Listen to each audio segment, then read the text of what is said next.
On this episode of MythBusters, Adam and Jamie are taking silver screen sounds to task. We want to see whether these things make the same sounds in real life that they do in the movies. Bye-bye. Yep, are those audio cliches fact or fake? Oh.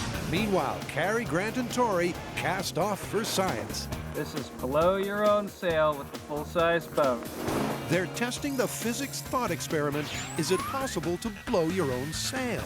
Come on! Chaos, mayhem, high sea hijinks, ahoy. I feel like there might be just a little element of danger here.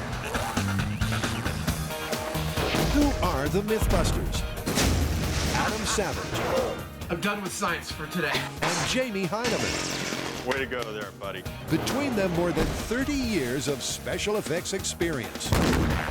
Joining them, Grant Imahara. That's why we can never have anything nice. Tori Belleci. I'll try not to let you guys down. And Carrie Byron. Oh! You know, I went to college for this. They don't just tell the myths, they put them to the test.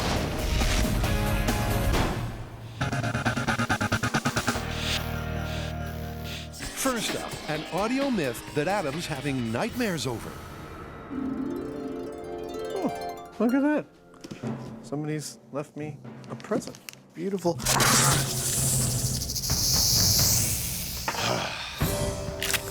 Looks like I'm gonna have to take care of this myself.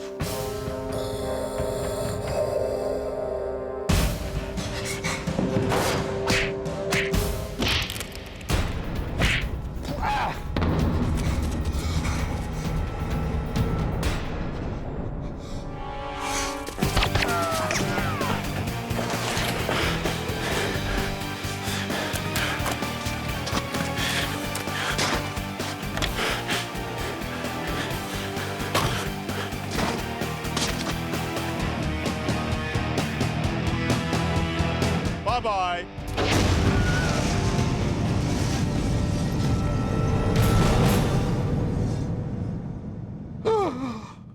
What was that? That was our next story. Really? Because it looked to me like you were trying to kill me. No. It sounds like I'm trying to kill you. I don't get it. Well, our next story is about whether the sounds you hear in the movies are accurate to the real world. Sounds cool. Yep, the sounds of Hollywood are being put under the MythBusters microscope. To give a story suspense, add dramatic punch, or even a real one. Movie makers manipulate, massage, and enrich every single sound effect we hear. But do these audio cliches bear any resemblance to the real thing? To find out, Adam and Jamie have got their ears to the sound. All right, so if memory serves, the classic movie sound effects we'll be working with are things like the punch, the silencers, and explosions. And any others we run into along the way. All right, and the testing seems to be pretty straightforward. We punch something, we use a silencer, we blow something up, and we record those sounds and compare them to what the movies generally represent as those sounds. Let's start with the punch. Okay. Fear not, Adam, there'll be no sobering sequel. Instead, Jamie's reprising the violence of the hams. I always like to wear rain gear when I carry around my pigs. Yep, Porky here is stepping up to take one for the team. Again. Why am I using a pig? I've slapped Adam and he was fine, but if I really hauled off and punched him, he'd probably get hurt, and we can't have that. So we've traditionally used pigs for this kind of thing, like in Cannonball Chaos. What? And also, forensic pathologists regularly use pigs as the closest available human analog. Now, clearly, Jamie and I are about to start punching this pig, but in order to compare the sound of our punches to your classic movie punch, we're going to record it. With this, a directional microphone pointed exactly at the point of impact. We will hit the pig, record it on this mic, and we will store it on this computer where we will compare it to this, the sound of a classic movie punch. Right, Jamie, I want you to imagine that you've come home and this pig has emptied your bank account. Go at him.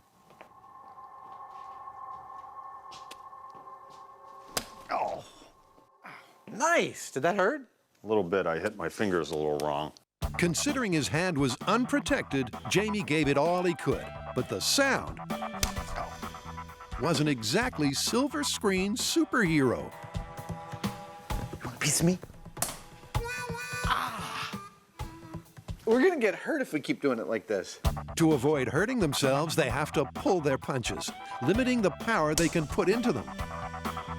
And the audio recording reflects their less than action hero efforts. All right, and for comparison, here's the movie punch.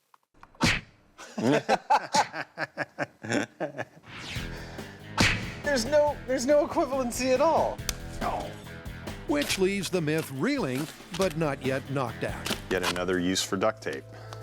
Next, they're going to add a little action movie oomph to try and get a more Hollywood-style sound. Ow. And with his makeshift boxing glove, Jamie will be able to throw a full-blooded right hook. But despite pounding the pork appreciably harder, it's clear the audio still doesn't match up. It's still nowhere near. No. But they're not done yet. Adam's dreaming up a right hook delivery system that's guaranteed to pack an action movie punch.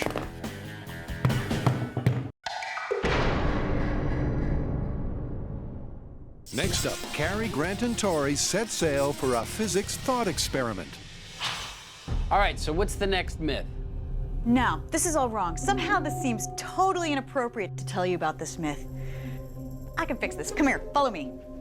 Ah, this seems like a bad idea. You know what happened the last time? Yep, and I still can't sit down. Okay, now this is what I'm talking about. So can you tell us what we're doing out here? Yeah, what are we testing the myth that if we take Grant sailing, he's gonna throw up? No, but we're actually doing a sailing myth, so I figured why would we be in the blueprint room when we could be out here? All right, well, can we get on with it? Because this is a ticking time bomb. Okay, well, our next myth is actually this year's plane on a conveyor belt. It's called Blow Your Own Sail. That's the one that if you have a windless day, if you take a giant fan and blow it into your sail, you can actually start sailing. Exactly, but fans say it might not work. Right, because of Newtonian physics. All right, well, I think we need to get to the bottom of this one. Or get sick trying. Speak for yourself, landlubber. It's a classic physics fable. Becalmed in the doldrums, our hero pulls out a fan, whips up a wind, and hey presto, she's blowing her own sail. But do Newton's laws really mean this myth is dead in the water? What happens if you take this physics thought experiment into the real world? Okay, it's not because I'm prone to getting seasick, but shouldn't we go back to the shop and do some small-scale experiment? What? Why? I mean, we're here now. Let's just put a fan on here and go for it. Well, the problem is it's not a windless day. We won't know if we're sailing because of our fan or because of a change in the wind. He's got a good point. All right, why don't we go back to the shop, do some small-scale tests, get some miniature sailboats and some miniature fans, and find out exactly what's happening before we go full scale. Yeah, it's probably a good idea. Grant is looking a little green, isn't he? So to avoid Grant's nautical nausea, it's back to terra firma, where the goal is getting to grips with the underlying science of the story. So this myth is essentially about Newton's laws, and specifically his first law, which states that an object will remain in its current state of motion unless acted upon by an external force. Now in our case, the object is the boat. Current state of motion, at rest. The external force, the wind, acts upon the boat and causes it to move along.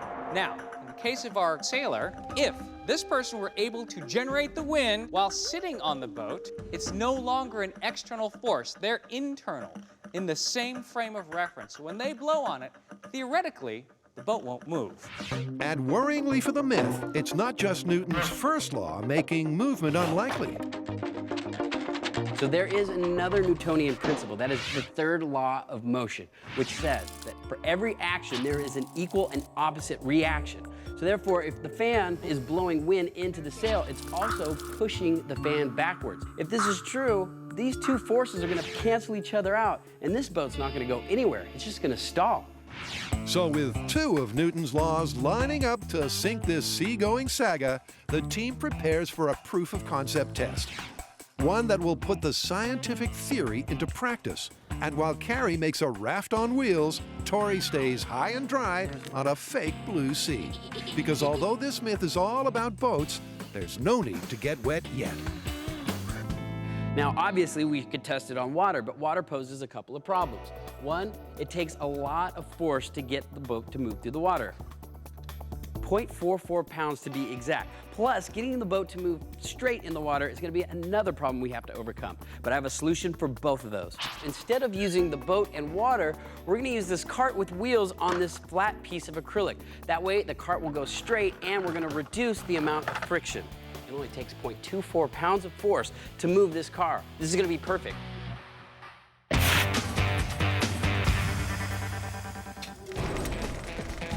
Over the years, the Mythbusters have tackled a heap of Hollywood tall tales.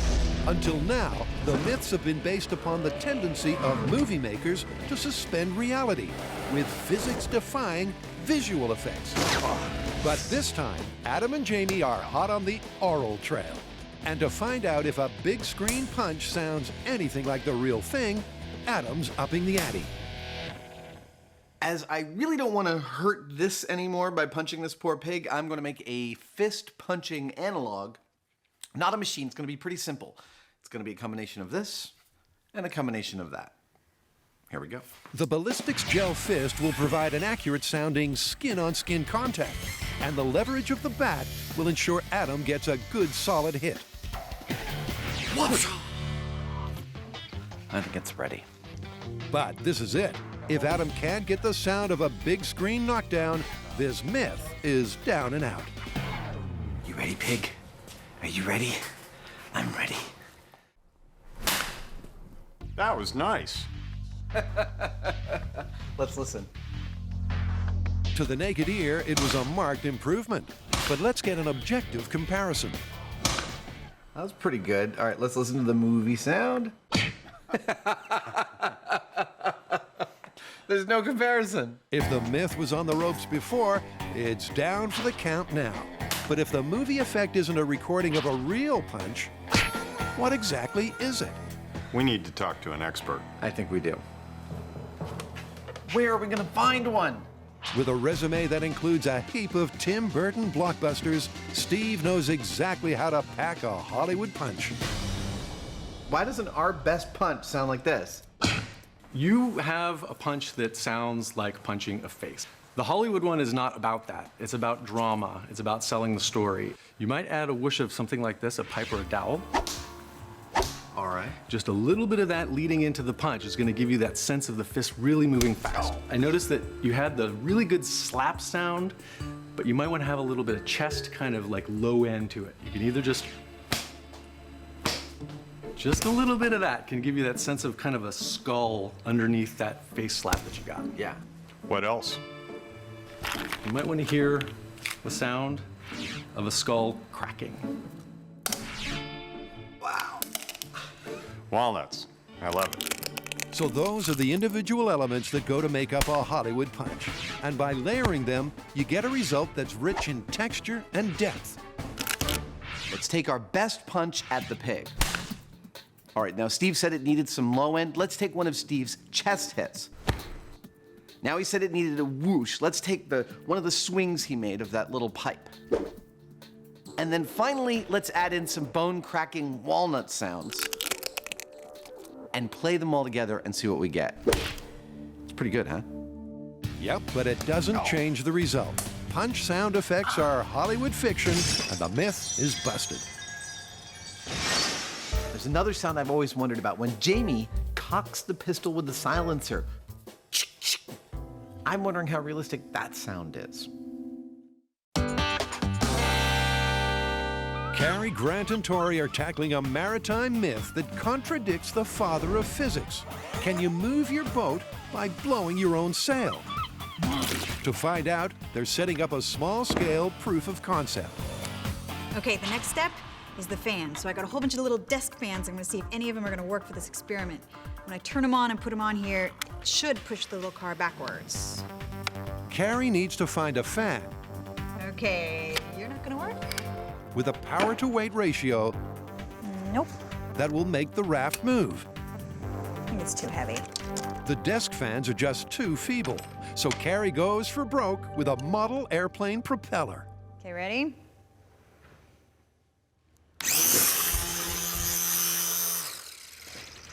That ought to work.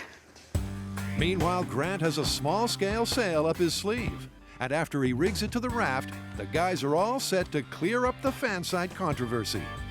Wow!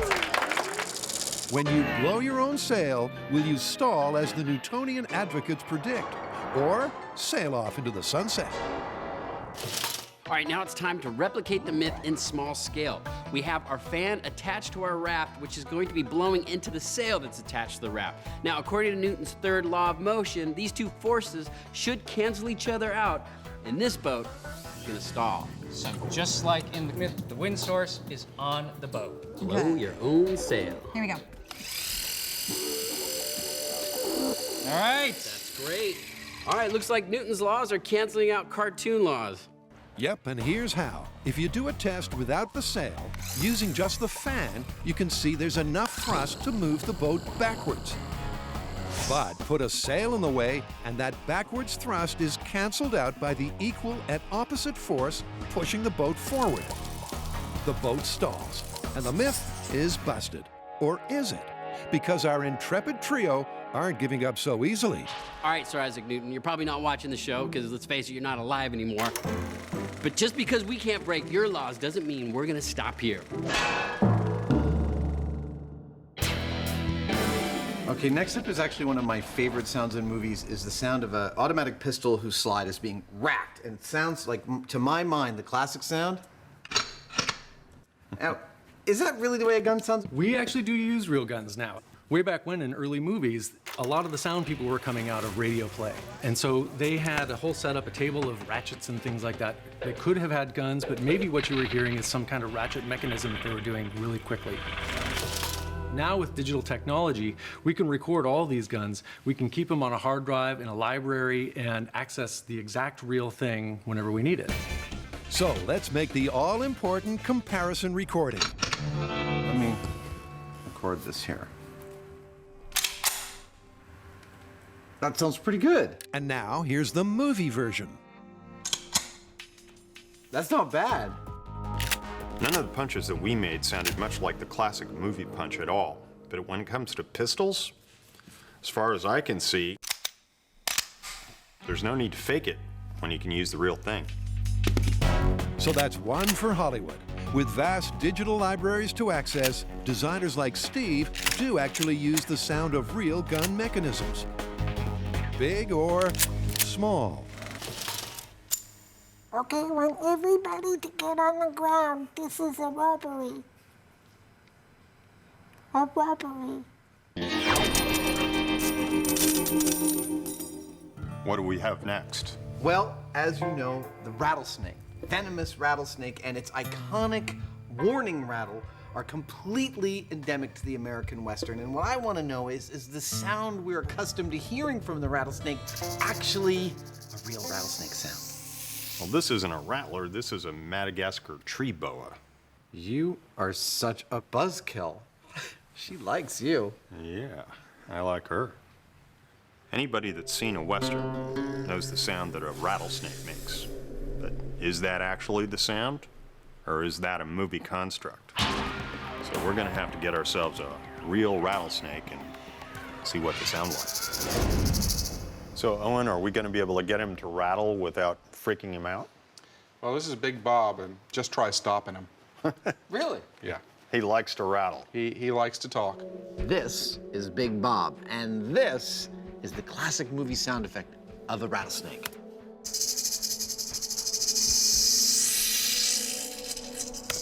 What we want to know is how much like that does Big Bob sound? Shall we record this guy? I think so. Here we go. Let's go for it.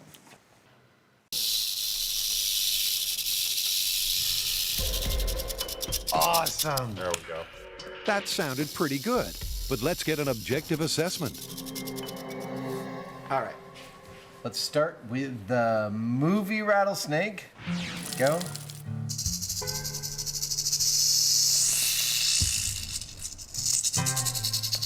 And And now here's Big Bob.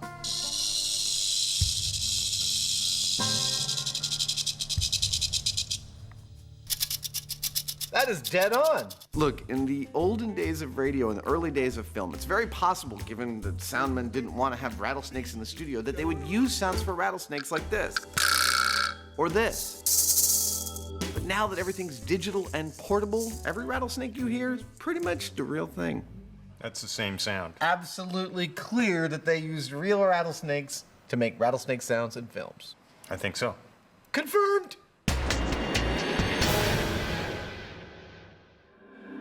While I've got Bob here, there's one other myth that I can dispel about rattlesnakes, and that is that you can tell the age of a rattlesnake by the number of rattles on his tail. Fact is, you can't. You can't tell how old they are just by looking at them. Well, shall we move on to some other adventure? Why not? All right, Bob. Catch you later. Nice work.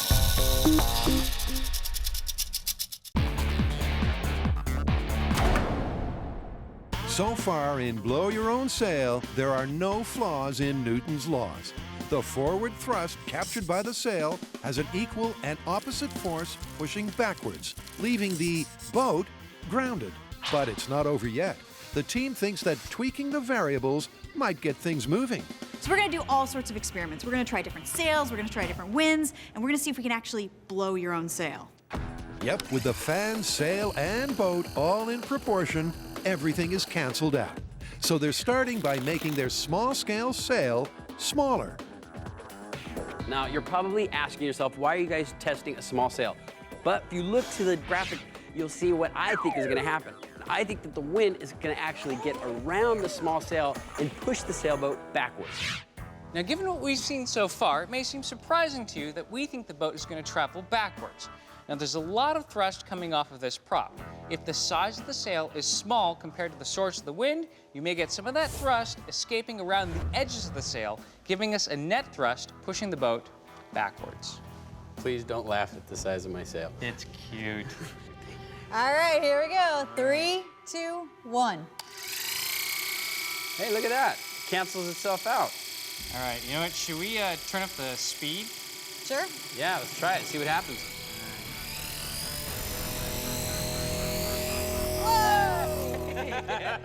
That was backwards.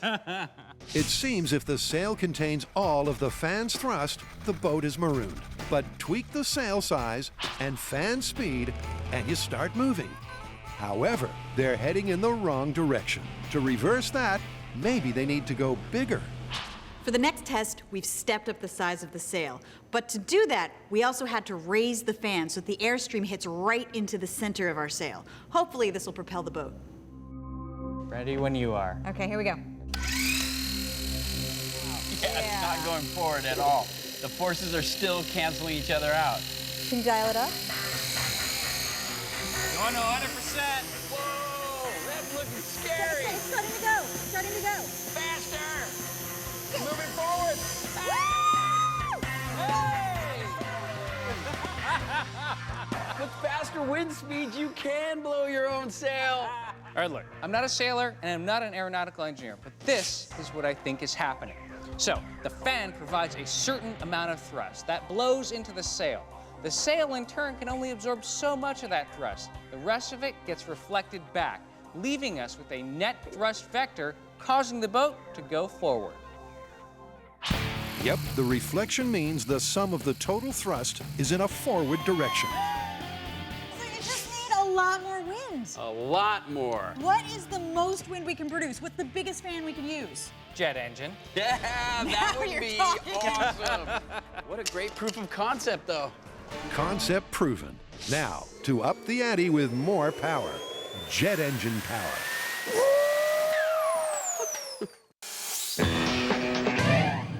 Cary, Grant, and Tori have found that with enough puff and a big enough sail, it is possible to blow your own sail.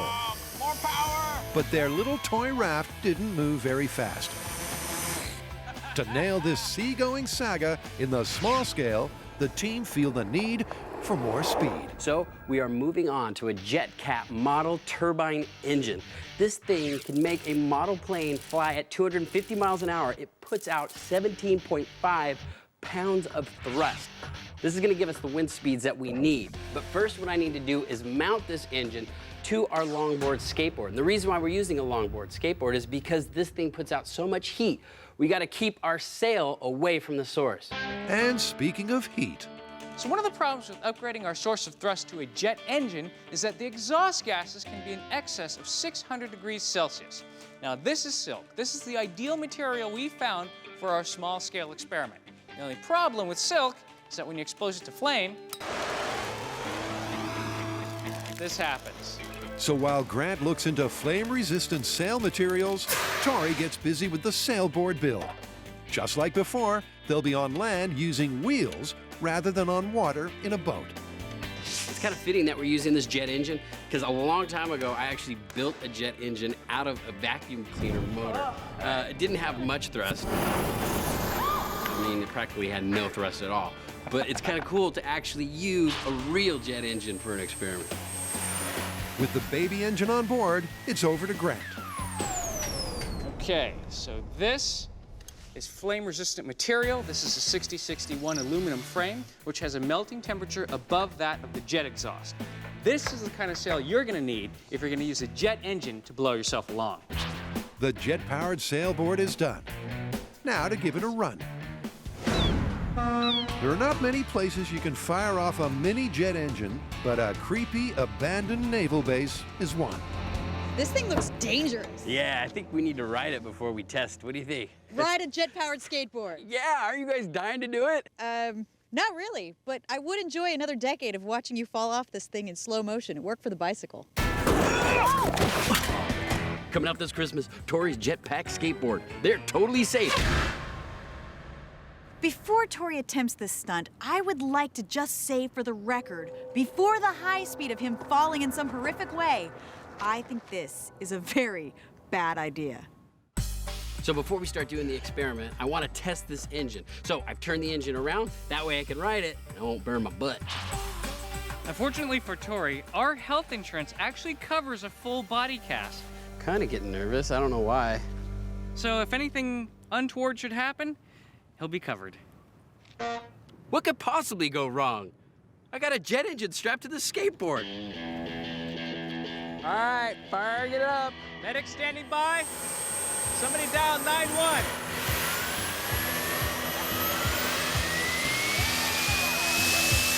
On his jet-powered skateboard is Tori about to take a trip to the future or a trip back to the ER.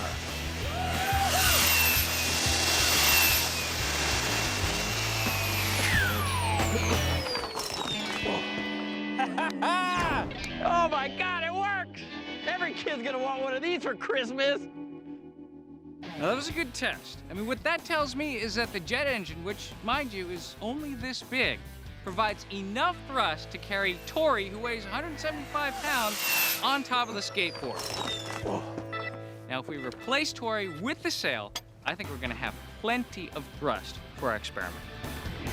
Now, proving the concept of this myth wasn't enough for us. I mean, we had a small scale, and we proved that wind could push our sail.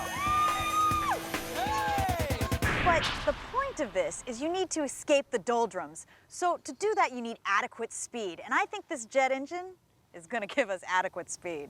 All right, this is extreme blow your own sail. Do it. Oh, I love this sound.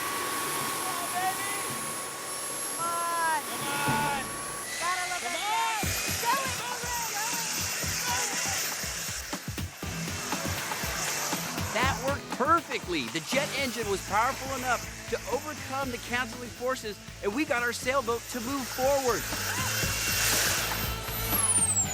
Hey, we did it! We blew our own sail! Nice! So initially, when we started out testing this myth, it was with a very small boat on top of a table. And this is what we do.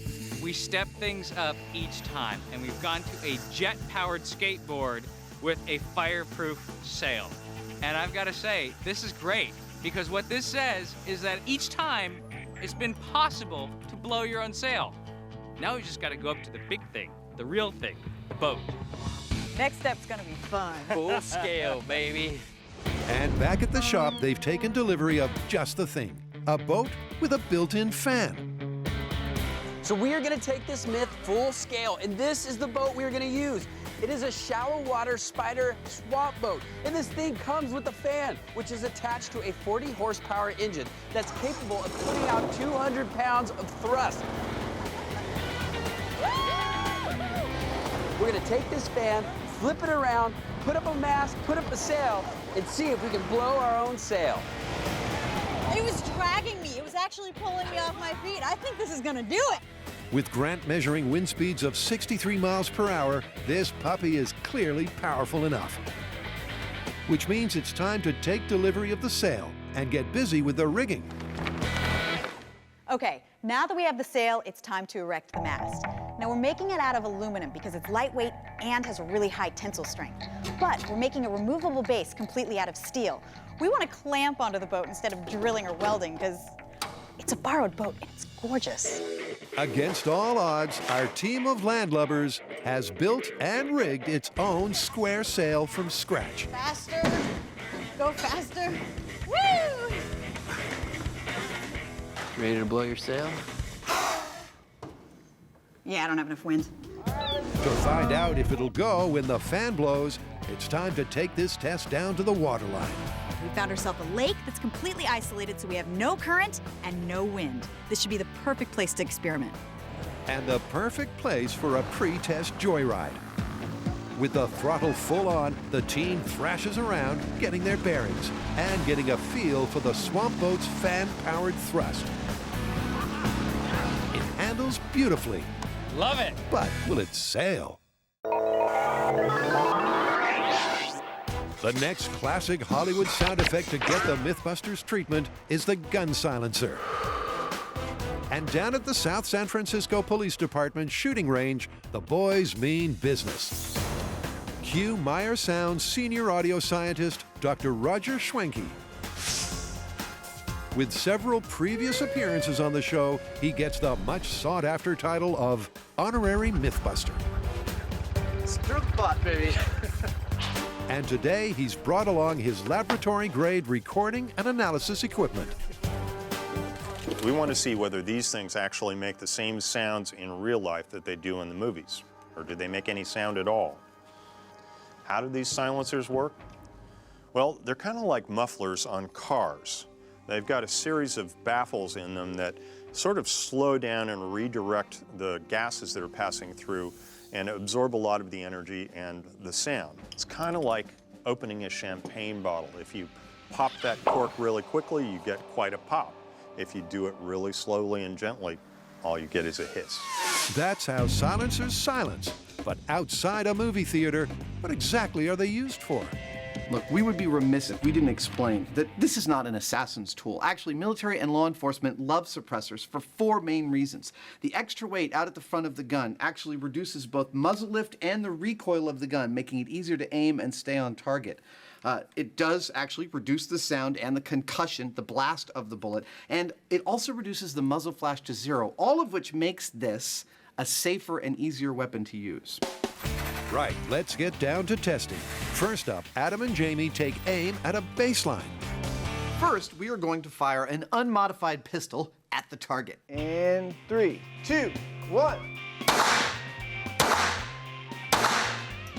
Then we're going to put a silencer on that gun and shoot again at the target and compare the silenced round sound to the original gun sound and to the movie sound effect of a silencer.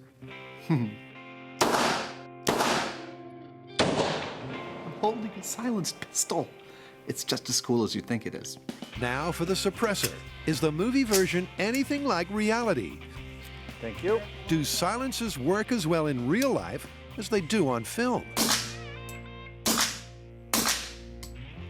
That's nice. That was pretty cool. That seemed a lot quieter than I thought it would. And Jamie's 9mm pistol is equally surprising. It's an impressive improvement, but for analysis, let's hear from our expert acoustician. First, decibels, a measure of the intensity of the sound pressure. So we go from 161 and then suppressed we go down to 128. That's a big change. That goes from dangerous to your hearing to safe. But it's not just the power. The texture and time signature of the sound is also altered. There's a very sharp, loud impulse. Then when you put the suppressor on, the initial sound is spread out more in time. Wow. Can we hear him? Here's the unsuppressed. Okay, now let's hear suppressed. Yeah, that tells the story. And it's a story worth hearing again. A story with a surprise ending. I swear, I went into this one thinking this would be completely busted. I'm kind of blown away. But what about the all-important movie version? How does that stack up? Can we hear the Hollywood sound? Yeah, sure. Dude, that is far out. Far out indeed. But although it's not quite identical, the real-life suppressor does reduce the volume of the gunshot to Hollywood levels. And that's enough to impress Adam. A lot. One of the most common questions we get is, are we surprised by the results that we come up with on the show? Today, monstrously surprised. I arrived at work this morning expecting that we would completely bust the myth that you could possibly suppress the sound of a bullet anywhere close to what the movies would lead you to believe. And I leave today being a convert to the idea this thing is totally plausible. The only reason I'm not calling it confirmed is because instead of a "pew, pew" sound like they do in the movies, I'm shooting my cameraman's knees out here, it's more like a "poof, poof" sound. But that is picking nits as far as I'm concerned. This is astonishing. Do silencers actually suppress the sound of a bullet as much as they seem to in the movies, and specifically make that sound? Well, actually, they come pretty darn close, don't they? They do. We got to call this one plausible. Yep. I'm amazed. Nice shooting, Tex. You too.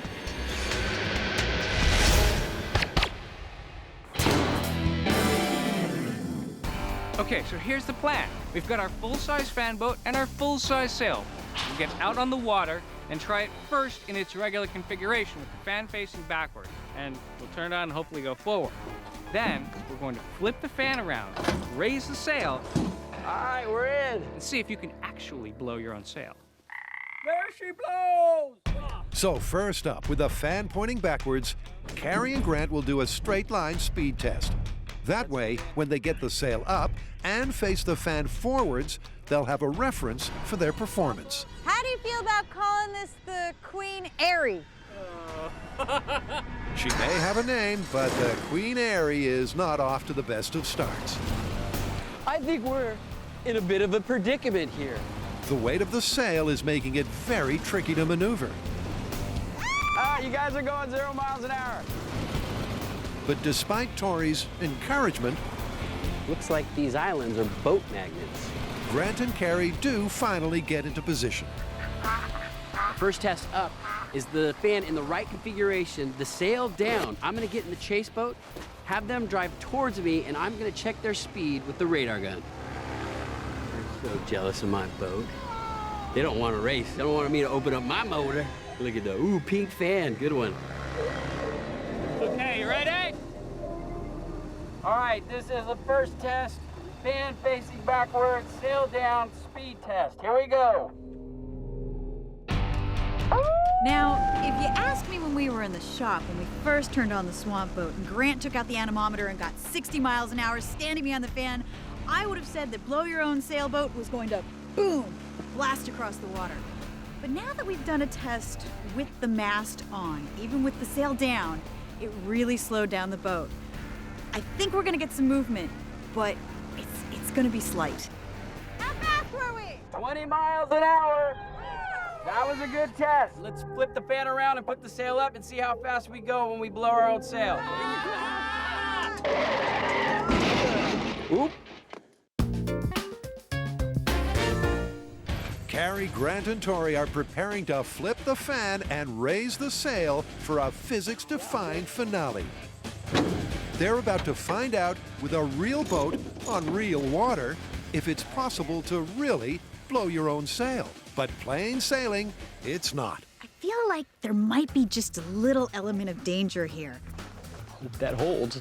I mean, the swamp boat is not meant to have the fan backwards, and it's definitely not meant to have this giant lumbering sail on it. How's your line of sight? I think we might actually have a little danger of tipping. I just really don't want to get wet today. All right, you guys ready to raise the sail? Raise the mainsail!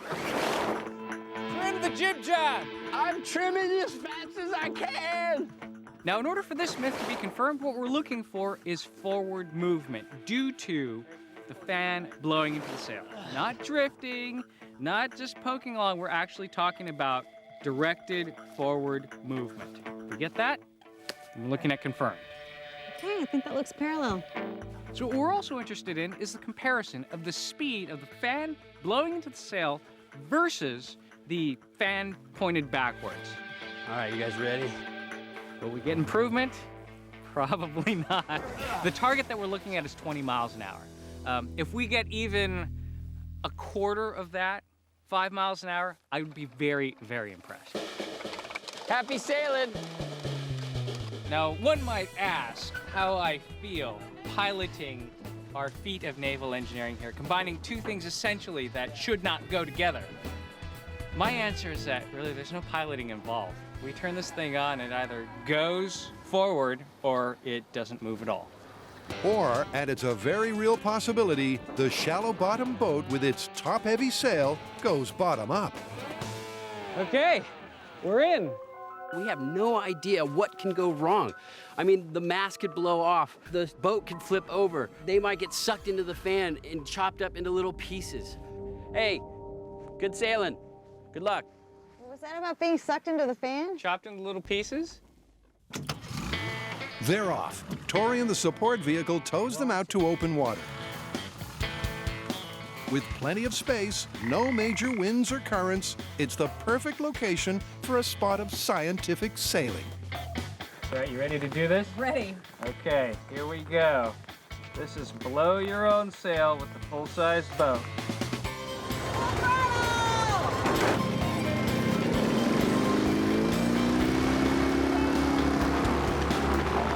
I gotta tell you, the funniest part about this whole experiment is when we first turned on that fan and the boat just started to spin and dip down in one direction.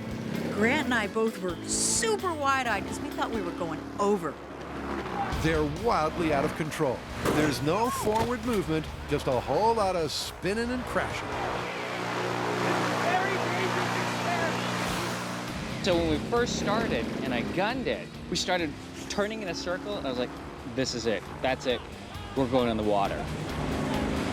But I turned it down and we tried it again, and actually what I found was, yeah, it's moving forward. You keep vectoring the fan, if you keep that thrust at the sail, you can actually get it to go forward. And you have to stay on it. You can't just set it and forget it. You have to keep working it, but eventually you do get to go forward. There she goes! Look at it, they're going forward! We blew our own sail! It's working!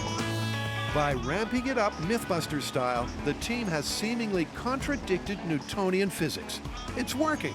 They're blowing their own sail.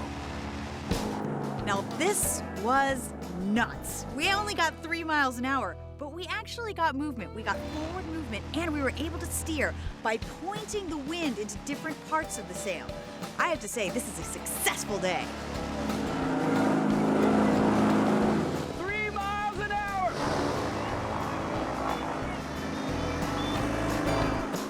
No doubt they'd go a lot faster with the fan facing backwards and no sail. But that's not the point. The myth asks, can you power a sailboat with your own fan? And you can. Now, I don't know exactly what's going on because apparently we're flying in the face of Newton's laws, but here's what I think is happening. We have a significant amount of thrust coming out of this fan. It's hitting the sail. The sail can only push so much. The rest of that thrust gets reflected back, giving us a net thrust, pushing us in the forward direction. And forward in both directions. Because to prove that real wind wasn't a factor, Grant and Carrie sail both ways.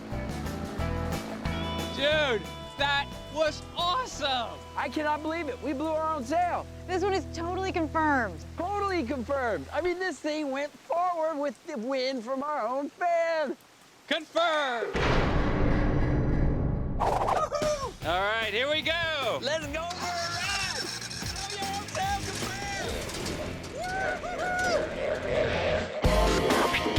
confirmed! You may remember in the opening sequence, Adam and Jamie set off a Hollywood-style explosive fireball. Bye-bye. But despite having plenty, the guys didn't blow up the car just for fun. It was part of the test to find out whether the ubiquitous explosive sound effect you hear in the movies is anything like the real thing. So first up, let's show you the ingredients of a typical silver screen Big Bang. 2 gallons of gasoline, ringed in some det cord and stuck in the front seat. That's how Hollywood makes its spectacular fireball explosions. But what do they really sound like? Bye-bye. It's quite a difference, huh? Much like the punch, the movie version has a lot more texture and depth. Quite simply, it's more dramatic than the real thing. How did the waveforms compare? They're clearly very different. The gas explosion we just did had a very sudden onset, and the energy is concentrated in a very narrow range of low frequencies. Whereas the classic movie explosion has a much slower onset, and the energy is over a much wider range of frequencies, and it lasts for a much, much longer time. It's a very different sound. Which sounds like a busted myth. But the guys aren't done yet. They're not getting bogged down with just one big boom. If the sound of a gasoline-fueled fireball doesn't match the movies, maybe a real high explosive will. Cue our old friend, C4. Now we're gonna blow this car up for realsies and check out how that sounds. We're also going to commensurately check how it looks, because, you know, that's just like an ancillary benefit. All right, here we go. 2.2 pounds of C4 in 3, 2, 1. Oh! Kaboom! That was a good, solid thud. Kind of makes you feel all warm and fuzzy inside, don't it? It does.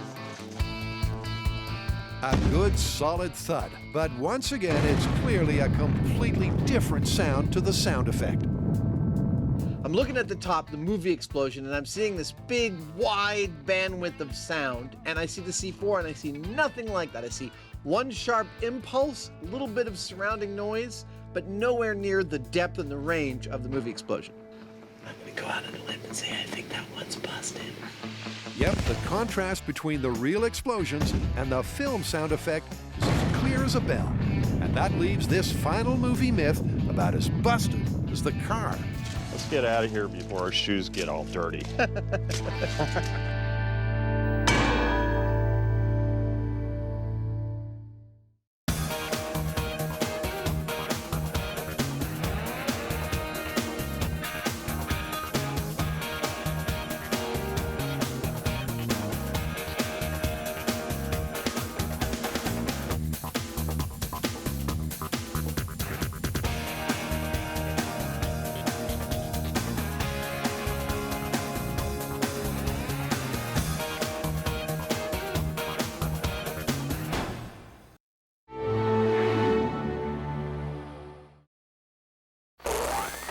On this episode of MythBusters, Oh, nice. Adam and Jamie have a data with destiny. I am totally psyched about numbers. They're testing the myth that during an underwater explosion, Boom. lying prone on the surface will increase your chances of survival. Whoa, look how high that went. Then, Cue the gong. Cary, Grant, and Tori tackle an ancient armor saga. Ooh, I felt that one. Is the far-fetched theory that paper armor Well, you couldn't find me a giant pair of scissors to run with? protects as well as steel, Well, that is one dangerous looking machine. fact, or Pulp Fiction.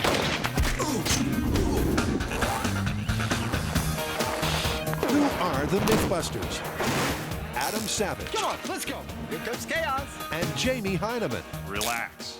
This one hurt a bit. Between them, more than 30 years of special effects experience. Joining them, Carrie Byron. This should be fun. Tori Belleci. Oh, we survived. And Grant Imahara. Start the car! They don't just tell the myths, they put them to the test.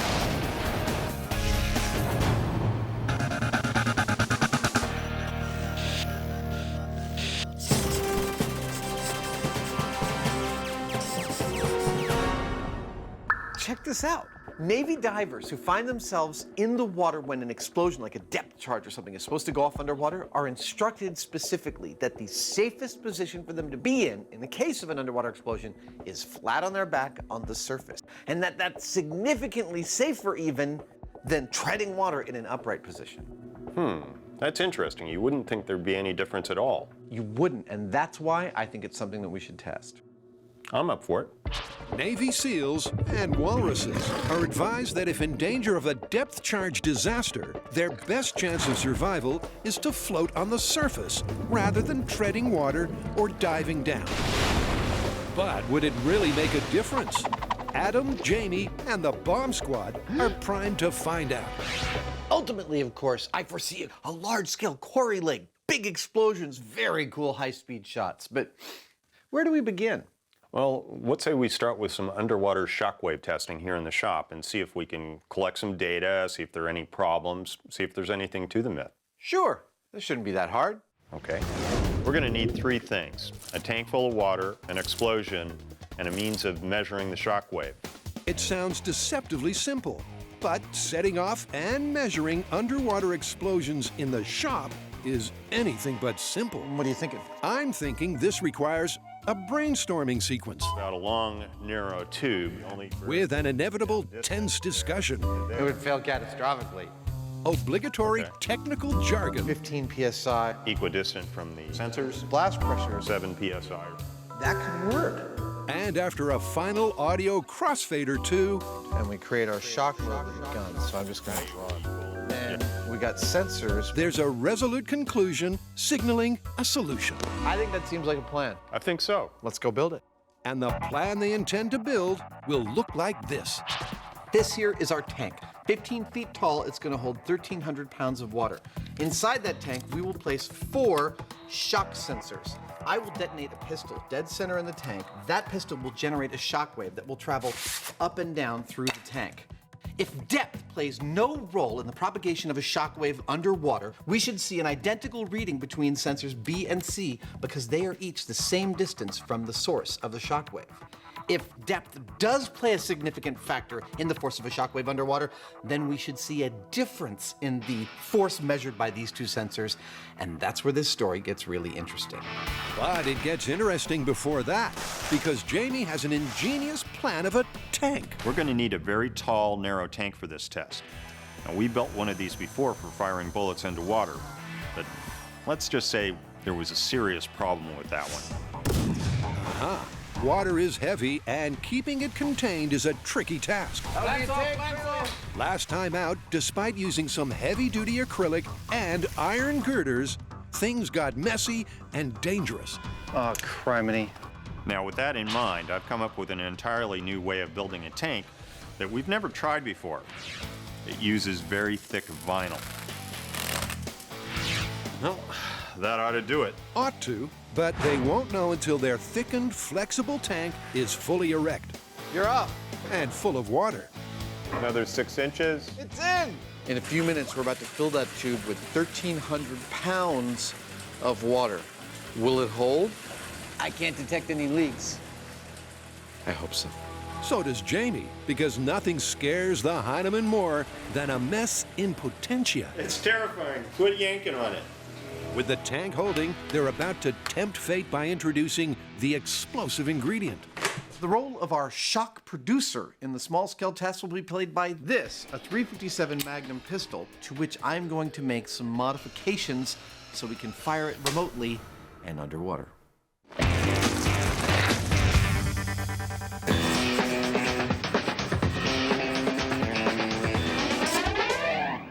Okay, Carrie, what do you got for us? I've got a historical myth, and I love this one. Now, in ancient times, even up to the 1800s, some armies in China actually made armor out of paper. Paper armor, that is cool. I mean, paper's the last thing you would think of to make armor. I like this one. And the cool thing is that paper was supposed to perform as well as steel. Wait a minute. Paper armor performing as well as steel armor? I'd like to see that. That's why I want to test it. Throughout history, material science has been at the cutting edge of advancements in armor. But is it really possible that the ancient Chinese manufactured paper armor capable of performing as well as its contemporary steel equivalent? To find out, Carrie, Grant, and Tori are arming themselves with the facts and then the armor. Well, first up, I'd like to do some research, talk to an expert, find out how the paper armor was possibly made and what the steel counterpart would be. Yeah, I mean, when we think of steel armor, we think of medieval armor like this, but Chinese steel armor of the period may not have been like this at all. So it sounds like we're gonna need to get some steel armor of the period and make ourselves some paper armor. Then we'll run them through some tests and see how the paper compares to the steel. I'm looking forward to this. For a paper armor myth, I've come up to the Napa Valley so that I can talk to Greg Martin. You live in a museum. These are all my toys. Now, he's an antique arms and armor expert. Hopefully you'll have a little insight for me. And his first interesting insight is that the existence of paper armor is no myth at all. Historically, paper armor is traced back to the Tang Dynasty, 600 BC. And of course, the Chinese were very big developers of paper. So it would stand to reason that paper armor would develop there. So how would paper armor likely have been constructed? By using what we call lamelleur. Paper was laminated together into squares and then attached piece by piece, and then would cover the entire body. What was steel armor like at that period? Steel armor would have been the same way, most likely, layered, but again, it would be plates attached together to make a full covering, rather than one whole suit. So, lamellar paper armor really was used in ancient China. There are records of multiple manufacturing methods and designs, but the myth is that it was as effective as the steel armor of its day. An outrageous claim, and the team is skeptical, but there is some cause for hope. Now, when you hear paper armor, it seems totally absurd. But it's actually based on the same scientific principle as Kevlar. Kevlar is a fine mesh of fibers that actually slows a projectile down by spreading its load and stretching the fibers to bring the projectile to a halt. Now, paper is the same concept. It's a flexible, layered construction. Now, we know from historical sources that they used a mulberry paper. Look at this, you can see the fibers. This is strong stuff. What they would do is they would stack layers of it together, and that was enough to stop arrows. Now, one source told us that they would take these layers of paper and laminate it with resin or some kind of shellac or even glue. Another source says that they would cover it with a cotton cloth and sew around the edges. What we're gonna do is we're gonna take all those techniques, find out which works best. Once we have that, then we'll be able to put that up against steel and see which one does better. And to test our armor pieces, we're going to use this. Ow. This is a sharpened tip on the end of a pneumatic cylinder.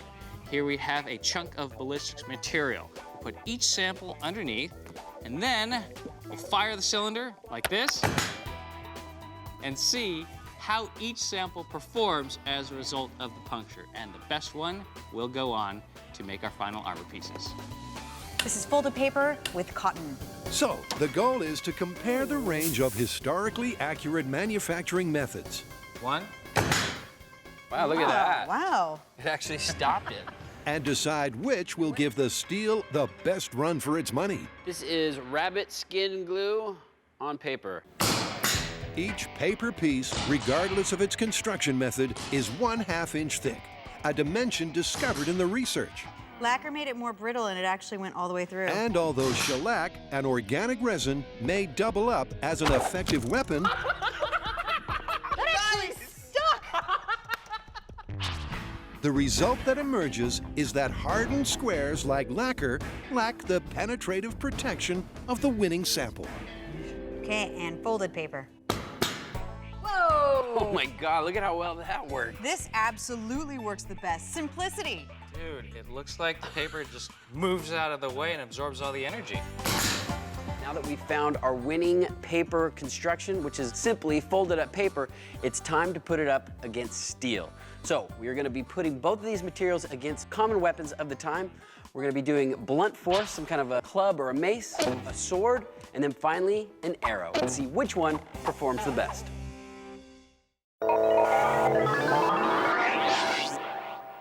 Our trio of Mythbusters have a martial mystery from Oriental history. Supposedly, as a material for making armor, paper matches steel. So the concept behind paper armor is lamellar construction, which is many small plates laced together in rows. Now, the plates could have been composed of cloth, metal, or in our case, paper. The advantage of this armor was that it was incredibly flexible. The paper armor was also lightweight, cheap, and purportedly as effective as steel. And it was used all the way up until the 19th century. So far, the team has discovered that of all the historically recorded manufacturing techniques, simple folded squares provide the most protection. This absolutely works the best. But they're still skeptical of paper's ability to match steel. So before they go all out and build a full suit of paper armor, paper will have to prove itself in an authentic setting. Greetings, friends. Though this looks like an entirely authentic Tang Dynasty household, it is in fact the best reproduction we could come up with for under $10. Cue the gong. And here's how this proof of concept will work. Paper will go up against steel in a series of weapons tests. And if the damage to a clay block beneath is reasonably comparable, only then will they move on to a full-scale testing with full suits of armor. Now, the way we're choosing our thickness of armor is we've done some research, and the lamellar armor was about 1/32 of an inch steel. As far as the paper armor goes, we found out that it was about a 1/2 inch thick, and a 1/2 inch thick equals about 28 sheets of the paper. To get things rolling, Grant wheels out a familiar robotic swinger. Calibrated to human swinging speeds, that's 125 miles per hour for the data divas out there. She's ready for weapon number 1. So for our blunt force trauma test, we're gonna use this. This is a reproduction of an ancient Chinese weapon called a chui. That's gonna do some damage, isn't it? Hopefully. First up, for a taste of the mace, is the steel control. The material the mythical paper armor has to match. Trauma test in 3, 2, 1. Wow, that did really well. Yep, the clay indentation is slight and shallow. But now for the all-important comparison. All right, let's see how paper armor can do. Okay, this is the trauma test. Oh, that did not look good. That looks like it would hurt. And a look at the side-by-side impressions only enforces the impression that this myth belongs in the waste paper bin. I'd rather be wearing steel at this point. Right. I think the steel wins in this situation. Yeah. But there are 2 more chances to find out if paper cuts it as armor. I just cut my eyebrow. First, the sword. Well, that is one dangerous-looking machine. And just for reference, let's first see what the sword does to the unprotected clay. Ouch. All right. Okay. So it looks like it went in about an inch. Now for the cold, hard steel. In 3, 2, 1. Oh! All right, you see here, the sword hit the steel armor, and it put a dent in the clay, but it didn't actually cut through, wounding the person. So now what we're gonna do is we're gonna switch out the steel armor for the paper armor and see what kind of damage it does on the clay. Wow. The result is astonishing. The damage is minimal. It's similar to the steel and a vast improvement on the inch-deep slice experienced by the unprotected clay. It only cut like maybe 2 or 3 layers. That is crazy. Paper for armor? I know. It could work. I'm impressed. It's looking great. Which brings us to the third and final weapons test, the arrow. And first to face the firing squad is the steel. Oh, it bounced back. Let's see how far it went in. That's it. That's it. That is less than 1/4 of an inch. So paper has one final chance to prove its metal against the metal. In 3, 2, 1. And hold on to your skeptic's hat, because despite the arrow's penetration into the paper, the clay beneath survived better than it did against the steel. Wow, look at that. Oh, I think the arrow went deeper on the steel armor. Yep, it's concept proven. The paper more or less matched the metal. And this myth can move on. When I first heard this myth, I thought paper, armor, that seems ridiculous, but it is actually doing very well. I'm excited, though, to see the next step where we actually build a suit of armor out of paper and see how that performs. To best avoid injury from an underwater depth charge, would it really make a difference lying supine on the surface? Intent on investigating, Adam and Jamie will set off an underwater shockwave and measure it at various depths. All right, this is my finished shockwave-producing remote-firing pistol.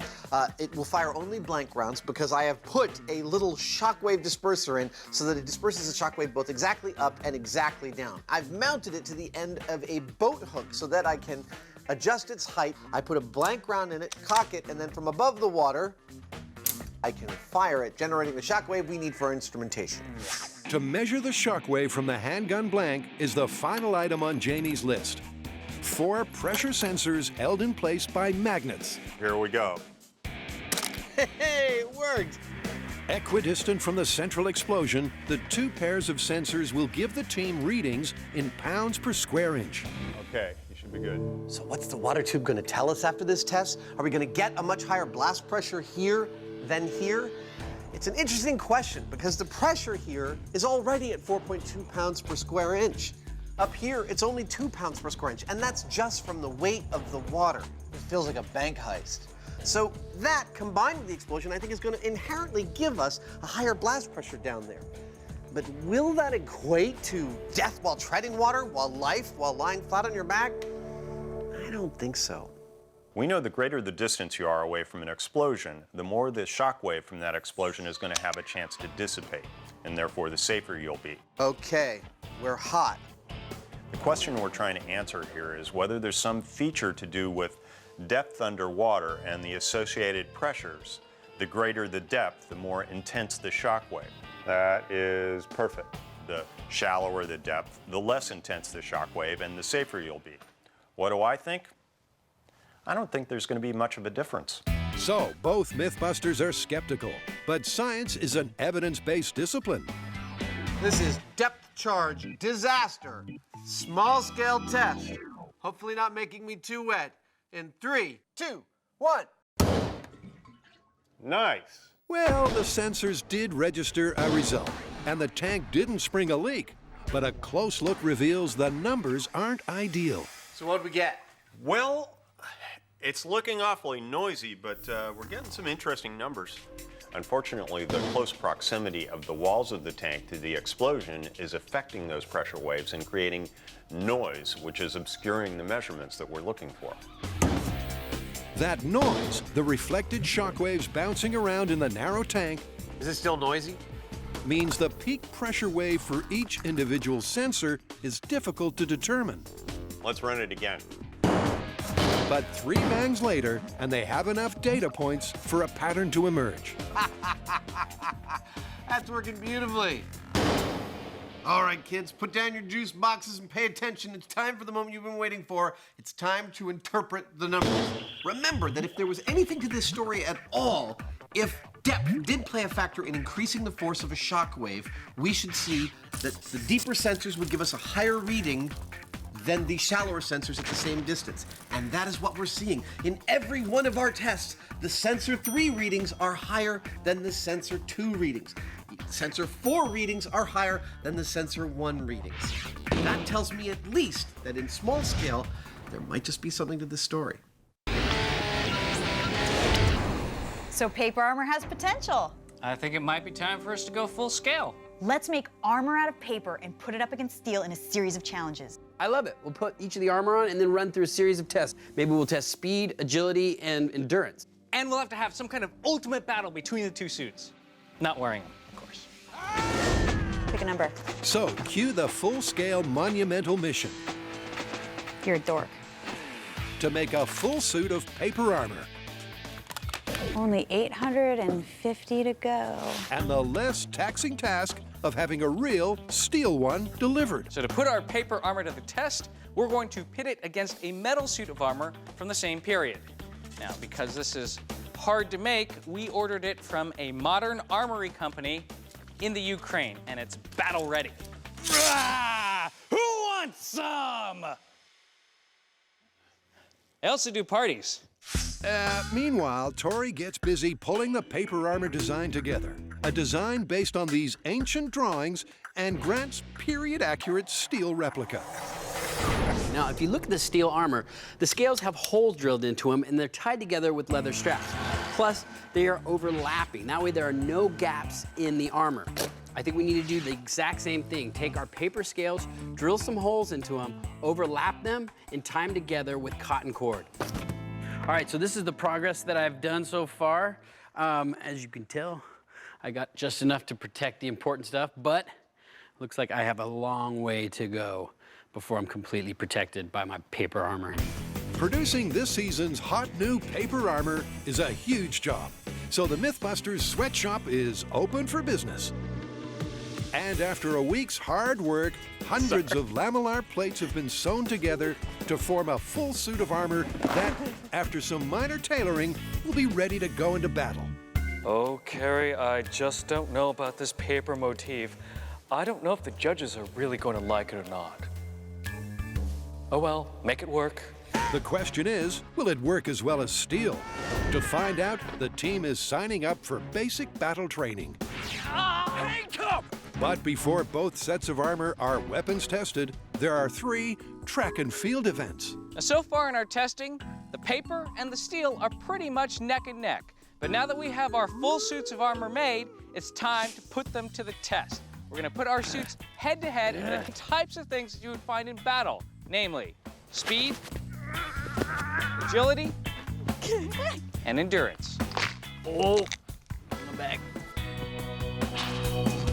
So why are we testing these 3 things, endurance, speed, and agility? You're gonna need endurance because you're gonna have to march to the battle. You're gonna need speed because you're gonna be running into the fight. And finally, when you're in the fight, you're gonna be ducking, dodging weapons, swinging weapons, and you need that flexibility. So, turns out, stopping weapons isn't the only thing that the armor needs to be good at.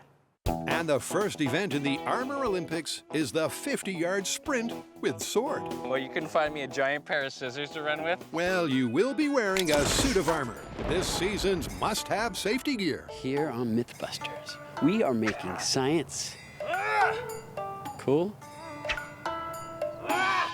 So I'm about to take my speed run in the paper armor. All right, this is sprinting in paper armor. Are you ready? And I have to say, I do think that the paper armor is going to encumber me a little bit just because I've got the armor right down here where my legs are.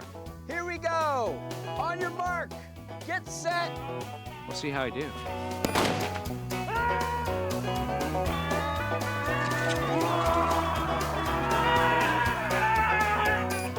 So 8 seconds is the benchmark. And although the paper is undoubtedly bulkier, the steel is twice as heavy. Meanwhile, Tori, looking for revenge for past transgressions, fails to dent Grant's defenses.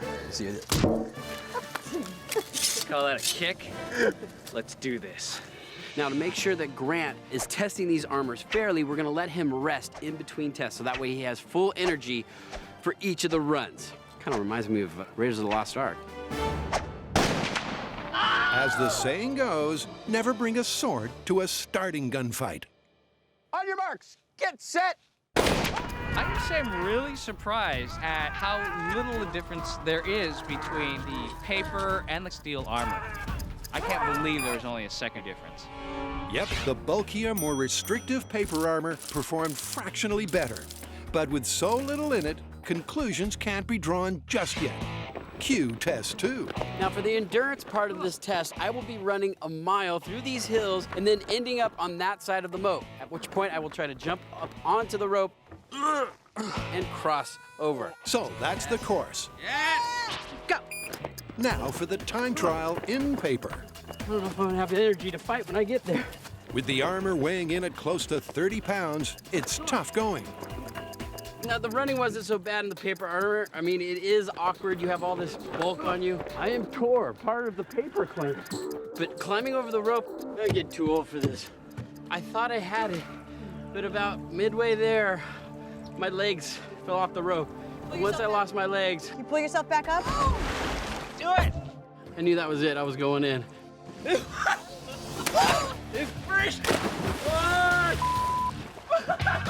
Bleep indeed, because paper and water don't necessarily mix. But luckily, it has a chance to dry out overnight.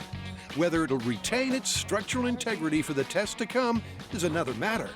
And speaking of tests to come, Tori's time to beat tomorrow while wearing steel is just short of 12 minutes. You guys don't heat this pod? Let's get home and get you dry. All right. We live this way. This way.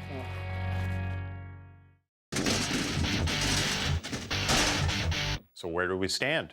Well, our data's a little noisy, but it does seem to be supporting the central tenet of this myth, which is that depth does seem to be a factor in increasing shockwave strength.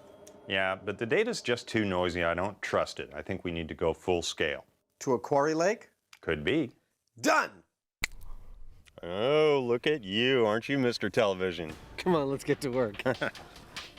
Behind me is one of our favorite experimental locations, man-made Quarry Lake Pit 232 in Ione, California. Editors, can you take our audience on a little tour of other things we've done in this lake?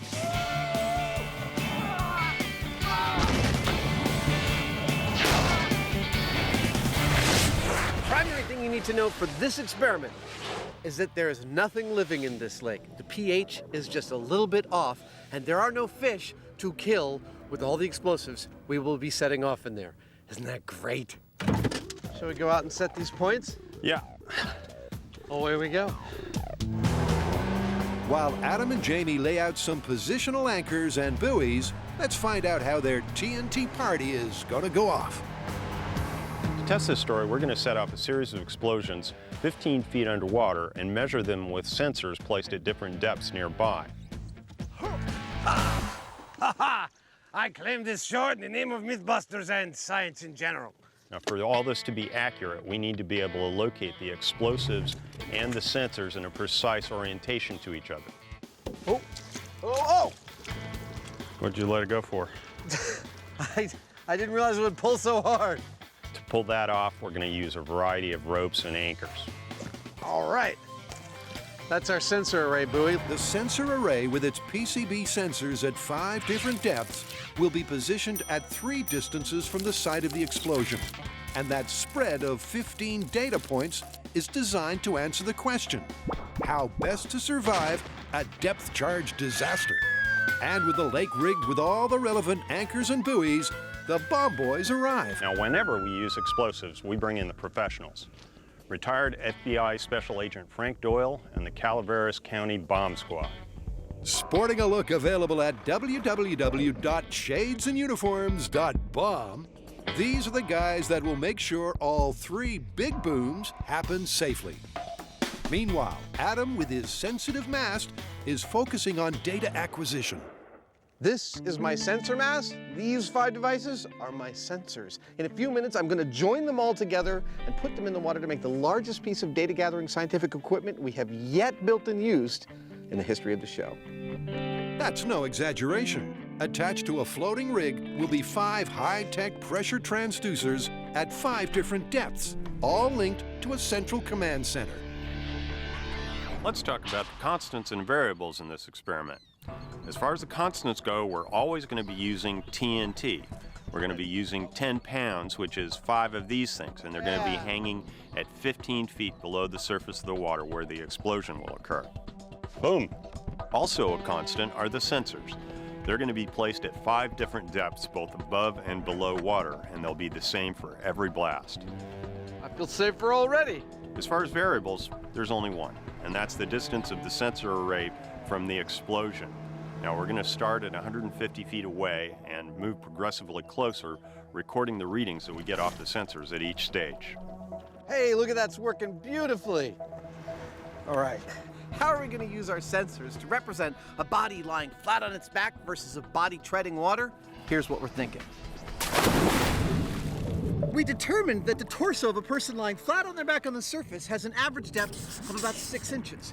We also determined that the torso of a person treading water has an average depth of about 2 feet. Why the torso?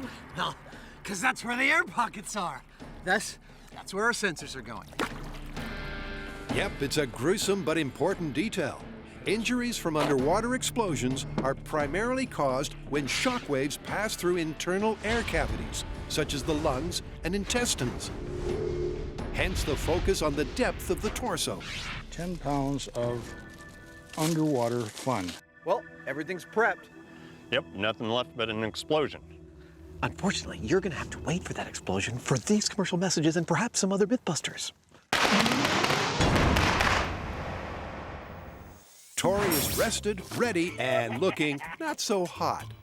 You know what? This thing will protect me from arrows and getting dates. Come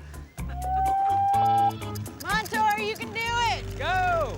The question is, how will Tori's time in steel compare to the 12-minute paper run? And will he even survive? Now, there's actually a little jeopardy to this test because, first of all, the run is going to be really hard. It's going to be slow. That thing is heavy. It sucks big time. But climbing this rope over this water, he's wearing 60 pounds of steel. He goes into the drink, that's 6 feet deep. Adding extra. Look at the lake. Happening. There's no way you're making it across that road. I don't think I'm gonna make it. Fortunately, Tori doesn't risk drowning because after the run, he just hasn't got the energy to get across. Somebody stick a spear in me. I'm done. Steel armor for the endurance test makes it very, very difficult.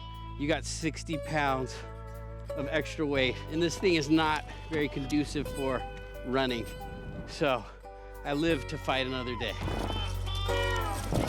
Unless I die of a heart attack, then I don't. Then I'm just dead.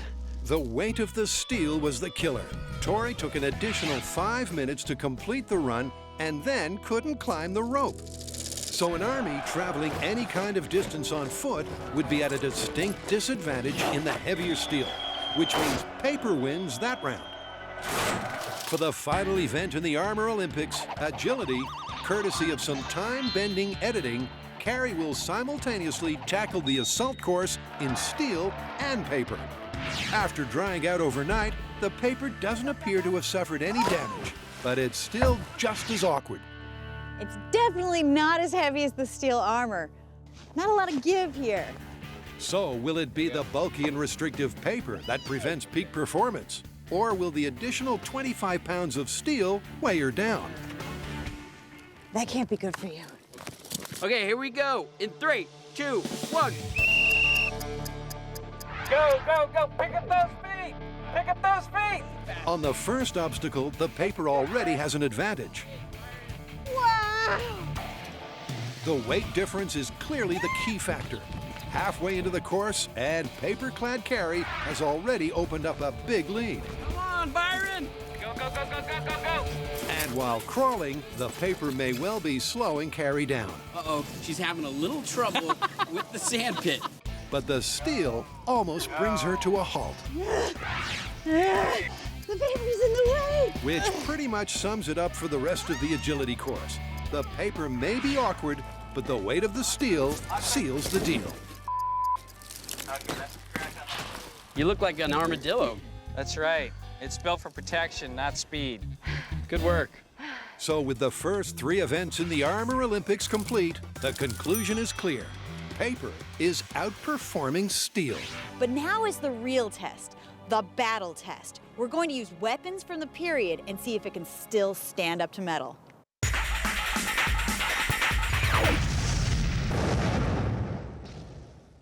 Welcome back. Let me walk you through our setup. Out there in the middle of the lake, tied to a buoy, we've got 10 pounds of explosives floating 15 feet below the surface. Oh, it does nicely. Great. 150 feet away from our explosives, we have our sensor mast with 5 sensors that detect shock waves mounted to it. 1 above the water and 4 below at the following depths. 1 at 6 inches below the water. This simulates someone lying flat on their back at the surface of the water. one 2 feet under the water. This simulates our person who is treading water. One 15 feet below the surface at the exact level of the explosives, and one deeper than the explosives, mounted all the way down 25 feet below the water surface. Each explosion will cause movement in the sensors, which will be translated into electrical energy, which will be sent as data through these wires. That data will find its final resting place here in the equipment manned by David Harding, who will crunch our numbers. After 3 blasts, we'll end up with 15 data points and hopefully the answer to our question. Now, normally, we would do something like set off a blast, look at the data, set off another blast, look at the data, etc., etc. I think we're good to go, huh? In this case, we're not going to do that. We're going to set off all 3 of our blasts in as short a period of time as possible. We're doing this for 2 reasons. One, so that the condition the explosions happen under is really, really similar. That makes our data much more consistent.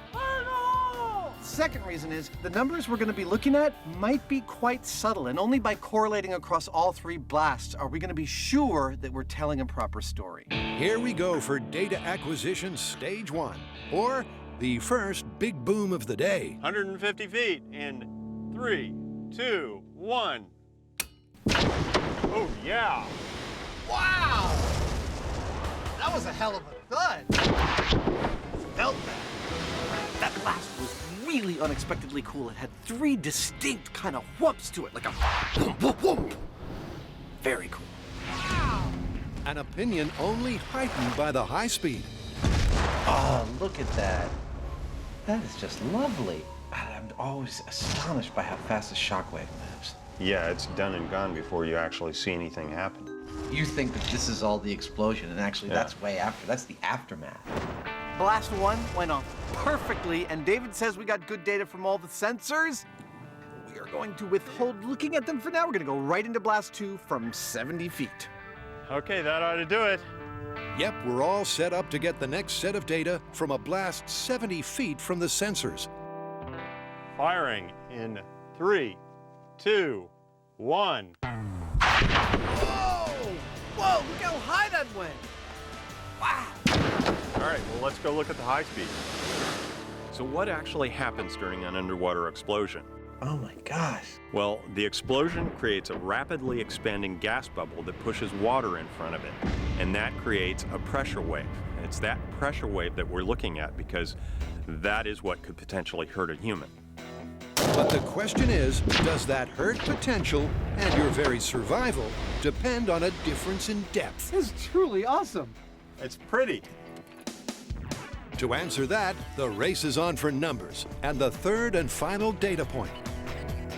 But David says we got good data from the first 2 blasts. Shall we prep for the last one? Great, I'll set it up. All right.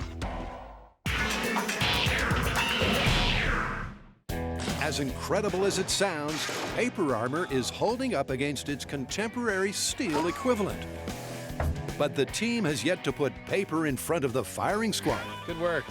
So now that both steel and paper armor have passed through the agility tests, it is time to see how well they protect under a full-scale attack. What we are going to do is set up some mannequins. Grim up. This is going to get dangerous. Cover those mannequins with both armors and then attack them on a full scale with swords, arrows, and even an ancient gun. Then we'll be able to find out once and for all, is paper armor as good as steel armor? But perhaps paper's biggest test will come not from our trio of weapon-wielding barbarians, but a second soaking, this time from the heavens. Or more accurately, the condensation of atmospheric water vapor. Would have been nice to do this experiment on a nicer day.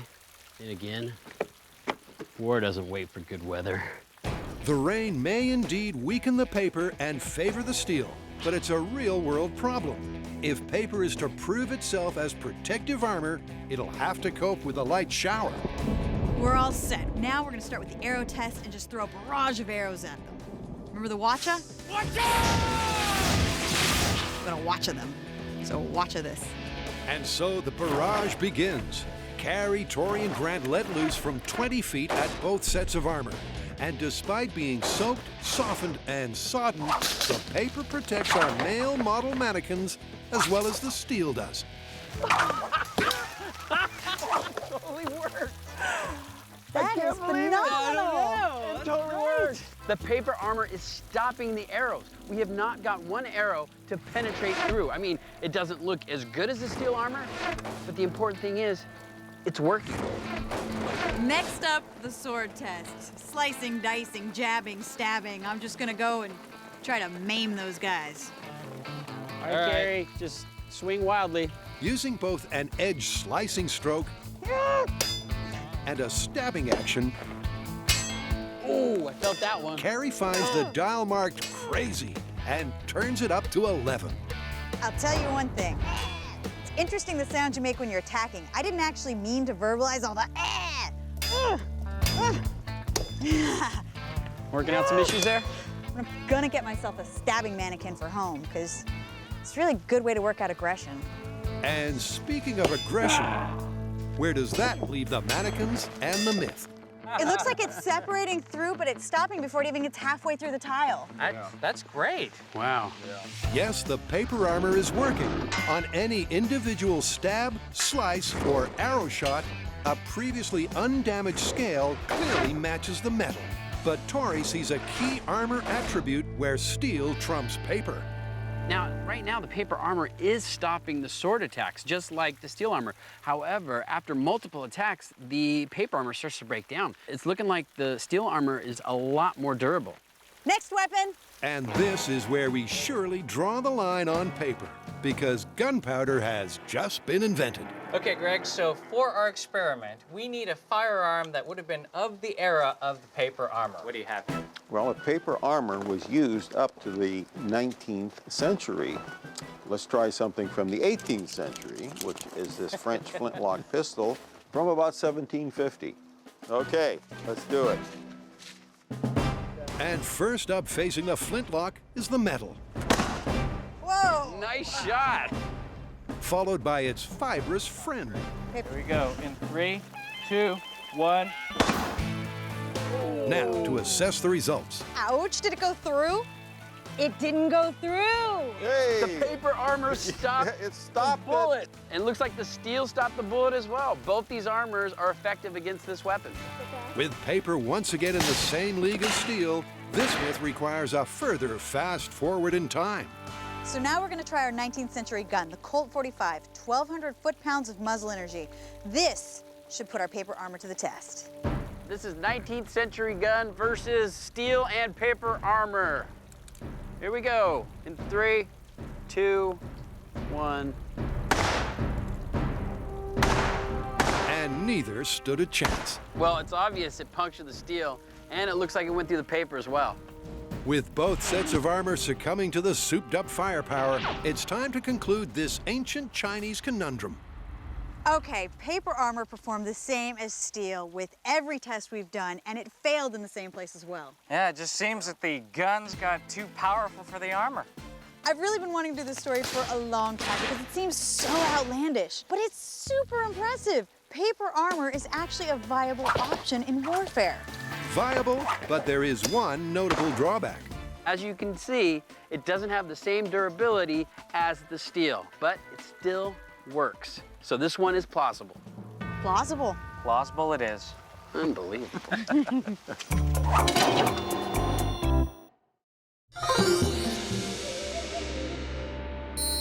Welcome back. Jamie and I have been spending this episode exploring the idea that if you're in the water during an underwater explosion, you are far safer lying flat on your back at the surface than you are even treading water.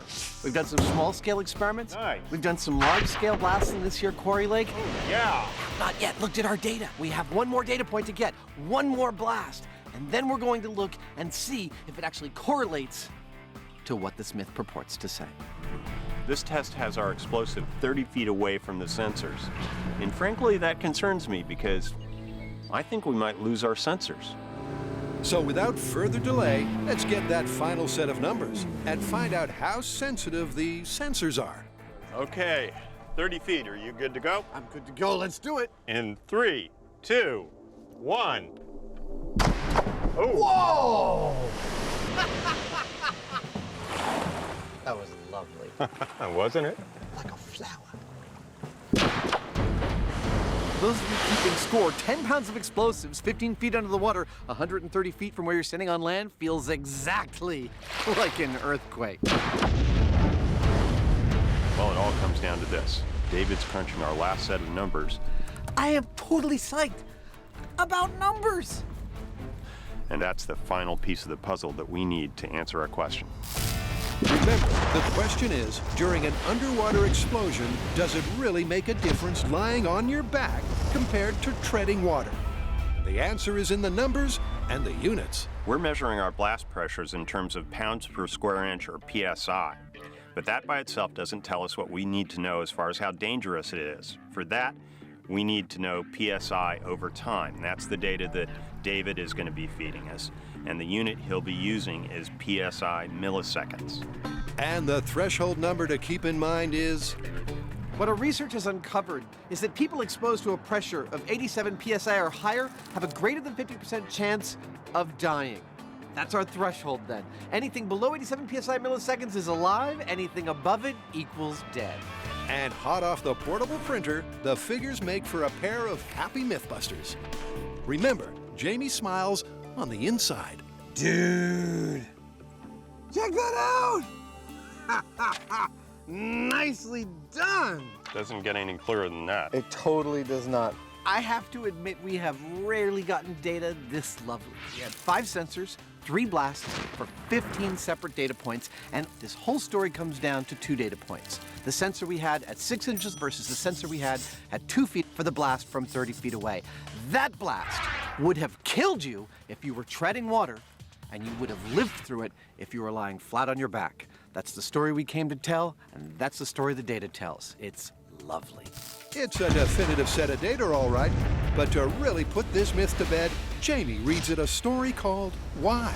All this data is great, but what it doesn't tell us is why. Now, I did a bunch of digging around, and this is what I found. Energy doesn't like to transition from one material to another if they're different. The more different they are, the more it doesn't like it.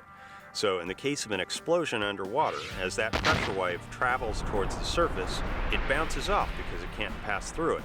And what it does is it transitions from a pressure wave to a tensile wave. And therefore it's able to neutralize a lot of the energy, especially in that surface zone, and that's why it's safer there. So, soldiers in the military are told that in the case of an underwater explosion, they are far safer if they are lying on the surface of the water flat on their back than if they're treading water. What is our answer to that? That's exactly what we found. They got it right. It's confirmed. Totally confirmed. Let's go. I'll tell you, even though that last blast would have been survivable if I was lying on the surface, I wouldn't want to try it. Yeah, that was like being in an earthquake.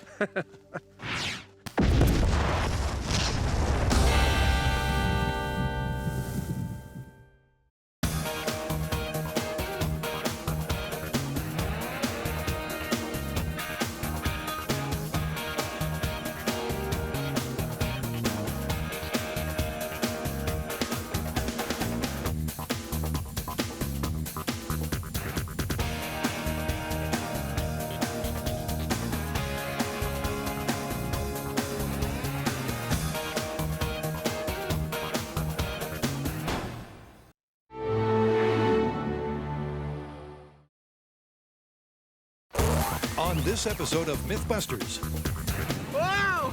Oh, the current is really strong. it's bubble, bubble, toil, and trouble. Wow!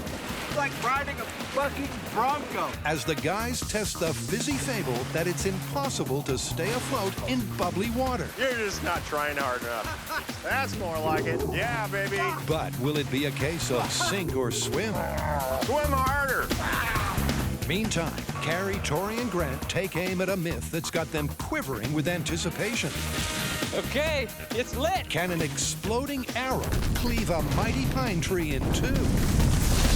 With precision explosives and the mother of all pine trees, it's time to split. I'm so ready. Here we go. 3, 2, 1. Who are the MythBusters? Adam Savage. That's the spirit, soldiers! And Jamie Heineman. I'll be darned. Between them, more than 30 years of special effects experience. Joining them, Carrie Byron. That is messed up! Grant Imahara. Start the car! and Tori Belleci. Let's chop this car up! They don't just tell the myths, they put them to the test.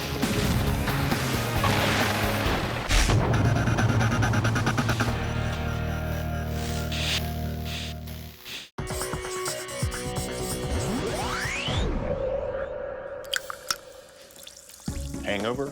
No, I'm setting up a demo for our next story. Which is? Well, there's a myth going around that it is impossible to swim in bubbly water, whether it's in acid tablets or carbonated. As long as there's bubbles in the water, you won't be able to swim.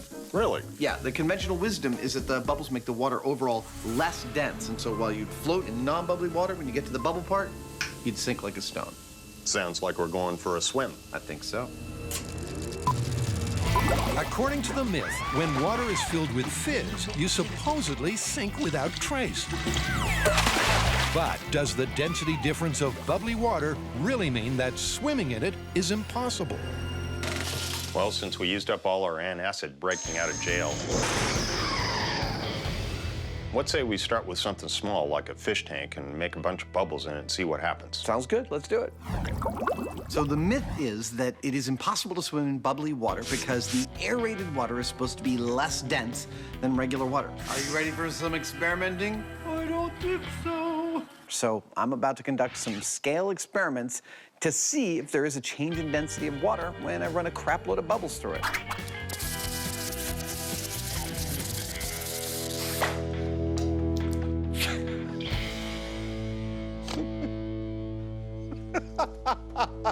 All right, let's try that again. It's a great place to start.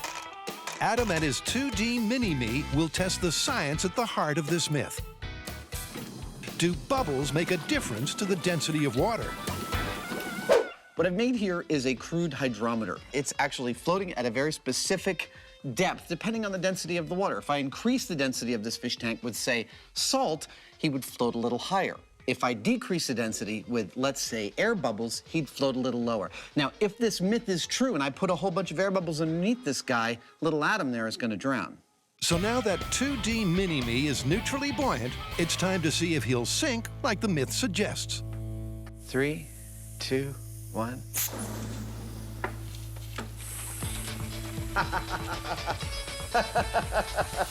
Someone's happy, but aside from putting a smile on Adam's dial, what are the results? I'm seeing almost no change at all in the hydrometer's level. If anything, it's actually rising a little bit. And I must admit, I had a little bias going into this. I thought that as soon as I turned on the bubbles, that hydrometer was going to drop below the surface. I'm fully in the camp of the bubbles lower the density, but there's something else going on here. At any rate, in this small-scale test, it's not looking very good for this myth. A conviction only confirmed after Jamie gets a demo. So I see you're fixing to dump water all over my floor.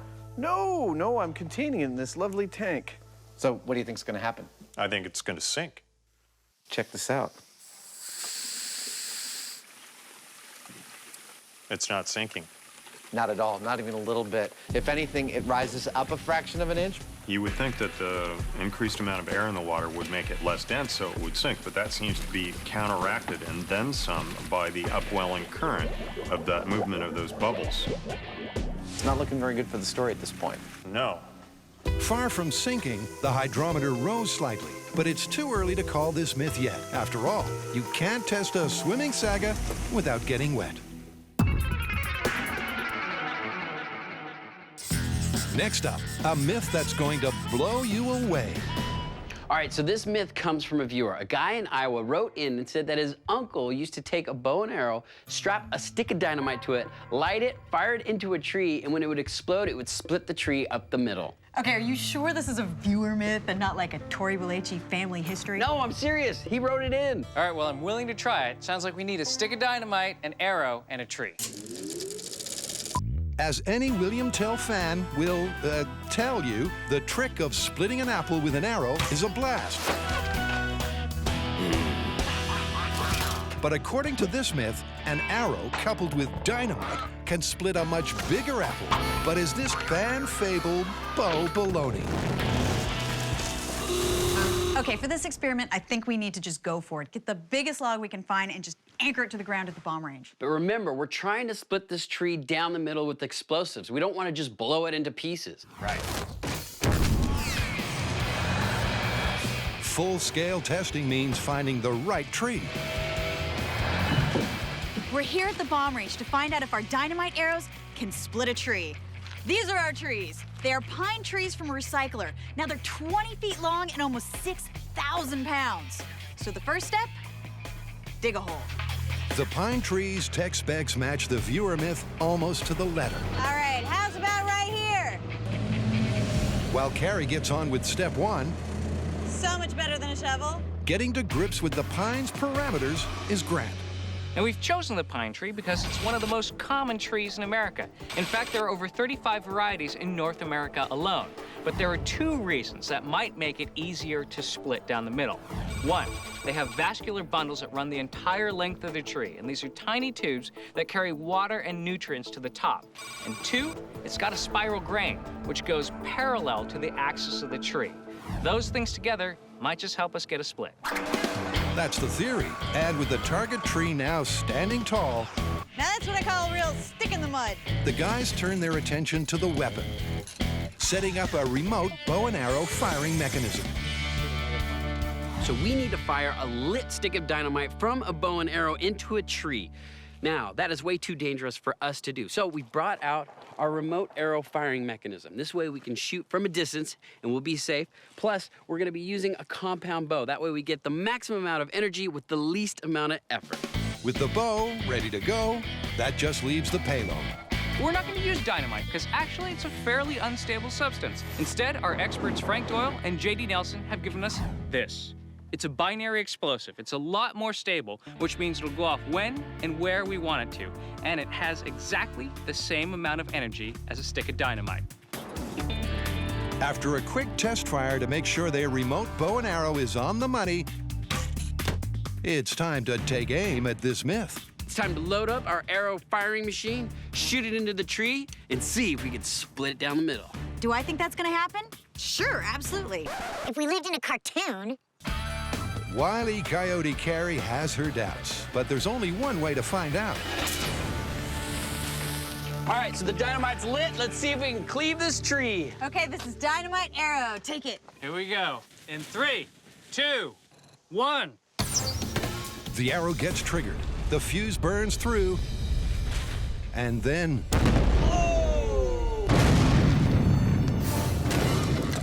And the tree still stands. That was a Tree good just laughing at us.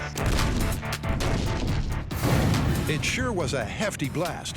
But when the smoke clears, it's clear it wasn't hefty enough. The tree appears to be pretty well undamaged. All right, well, the tree is still in one piece. Yeah, I don't even see a crack. Well, maybe we need more explosives. Maybe this was more than just like a stick of dynamite. Maybe it was extra powerful dynamite. That is a great idea. After a surprisingly feeble first test, the myth is already on thin ice. So it's time to up the ante. We're gonna double the amount of explosive that we're attaching to the tip of the arrow. Same as before, we're gonna light the fuse, remote fire it into the tree, and see what happens. I don't know, man. It's not looking very good for this story. Our hydrometer didn't just not sink in the water, it rose. Well, you know, sometimes things as basic as air and water just doesn't scale that well. Let's say we bump it up a notch and go larger. All right. Hey, you know that irrigation tank we use for Whirlpool of Death? What say we fill that full of water and put a bubbler at the bottom of it? I think we've still got it. I think we do. Let's do it. Yep, the small scale wasn't particularly promising. It's not sinking. But the myth hasn't sunk just yet. And as Adam won't fit in that tank, the team is upsizing everything, starting with the bubble maker. So this assembly of aquarium bubblers worked pretty well for this test, but if we're going to do this in a larger scale, I don't want to have to do all the plumbing and you can buy 1,000 of these little aquarium thingies. I need to figure out some more efficient way of creating lots of little bubbles. And the method is typically Jamie-esque in its practical simplicity. Compressed air pumped into a canvas pillowcase, forcing thousands of tiny bubbles through the fabric. Oh, that is very cool. Very cool indeed. With the proof of concept pillowcase bubbling away, Adam's on to the next task. Well, let's start figuring out how to go full scale with this, because I'm dying to get in the water with this. If the myth is true, dying could be right. But Jamie doesn't seem too bothered by the prospect. It's going to be fun. But before the fun begins, Jamie has to upscale his prototype into a heavy-duty working model. So all we've done here is welded together a couple of heavy steel frames, and we've sandwiched inside the frames a pillowcase. We're pumping air into that pillowcase, and as it pressurizes, it comes through the weave of the fabric. That's great. It makes little bubbles. But not in the shop, it won't. For that, they're heading for some familiar, queasy scenery. Brings back memories, don't it? Not very pleasant ones. Yep, the last time Adam took a dip in the irrigation tank, Oh, that's great. things did not go quite to plan. I'm done with science for today. We've done our small-scale tests, and we've learned a thing or two. But if we're going to find out if it's possible to swim in fizzy water, we're going to have to swim in fizzy water. So we've come back out here to Alameda to this 10,000-gallon tank that we installed a few years ago, and we're going to put a larger bubbler in it, and Adam's going to go for a swim. Or not. Now comes the tricky bit, getting the giant bubbler up and in. All right, take it on up. So our bubbler is just about ready to be put in place. That's a tight fit. Okay, stop. What happens next is that we hook up the air supply. Okay, go ahead and give us some air. Nice. And then we slowly lower it, the 20 feet to the bottom of this tank, which is full of reasonably clear but quite cold water. Then I will put on some scuba gear, and then we're pretty much ready to do this test, which I hope happens quickly because this water right now is about 50, 51 degrees. As plans go, it's pretty straightforward. I'm above ground, and yet I'm going scuba diving. Bon voyage. All right, here we go. How's the water? The water is so cold, I got an instant headache. But you know what's really cool in here? What? Looking out the portholes. But before Adam can unhook the bubbler, it needs to be in the right position. Is that good enough? I think so. Will you start to lower it very slowly? Will do. The aim is to get the bubbler perfectly level, to have an even spread of bubbles at the surface. Fire up the generator, please. Slowly bring it up to the mark. As the rig roars into life, a perfect hubbub of bubbles bursts forth. It's a gorgeous stream of bubbles. Can't wait to get into it. Okay, well, I'll pull the chain out. With their fully functioning rig in the right position, what's next? This test is pretty much the same as our small-scale experiments, except this time we're going to have a human hydrometer, namely Adam. Now, we're going to try and weight him so he's neutrally buoyant, and just his head is floating above the water. And when we turn the air on, if he goes up or down, that'll tell us what's really happening. It's time to sink or swim. Carrie, Tori, and Grant are testing the myth that a dynamite arrow can split a tree down the middle. But so far, it's got the team well and truly stumped. Well, the tree is still in one piece. Yeah, I don't even see a crack. Today's solution, double the dynamite. So this is 2 times the explosives that we used on the first test. Let's see if this is enough to split the tree down the middle. All right, we're lit. All right, Granty, call it. Okay, so this is splitting a tree with dynamite, double the explosives. In 3, 2, 1. Whoa! Wow. Yeah. That was a good blast. Well, I'd say this is looking pretty bad for the myth. Yeah, I mean, we used twice the amount of explosives as the myth calls for, and still, we did not get any cleaving whatsoever. Even with 2 sticks of modern dynamite, the tree was left with hardly a scratch, let alone a cleave. And Grant thinks he knows why. Now, my theory is that the dynamite is outside, and when you explode it, all that energy just gets dissipated away from the tree and not where we actually need it to be focused, which is right on the trunk in order to split it. And without that focus, the myth, unlike the tree, is looking busted. So what's next? Well, any more explosives strapped to that arrow, it's gonna mess with the aerodynamics. There's no way it's gonna fly. So why don't we just push an arrow into the tree, put as many explosives on it as JD will allow, and just see if we can get anything. Now you're talking. For round 3, the Mythbusters are going gangbusters, strapping an arrow with as much dynamite as can be crammed on, but too much for it to actually fly. So how much is too much? JD says the amount we can use out here is 6 sticks of dynamite. Is that gonna split the tree down the middle? I don't know, but we're gonna get a big bang. I like big bangs. 6 drops of essence of terror, 5 drops of sinister sauce. With the mother of all explosive arrows prepped and embedded in the tree, Mega arrow is in place. the team is taking no chances. They'll hunker in the bunker because this is going to be big. Fire the hole! Fire the hole! Fire the hole! This is splitting the tree with dynamite, 6 sticks. In 3, 2, 1.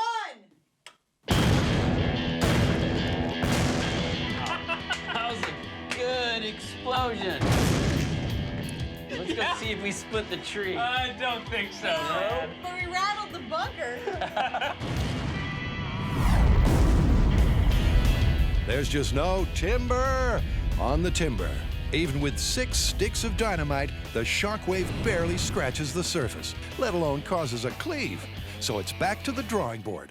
So right now, this myth is looking busted. We used 1 stick of dynamite, 2 sticks of dynamite, finally 6 sticks of dynamite. It was not enough to split a tree up the middle like the myth talks about.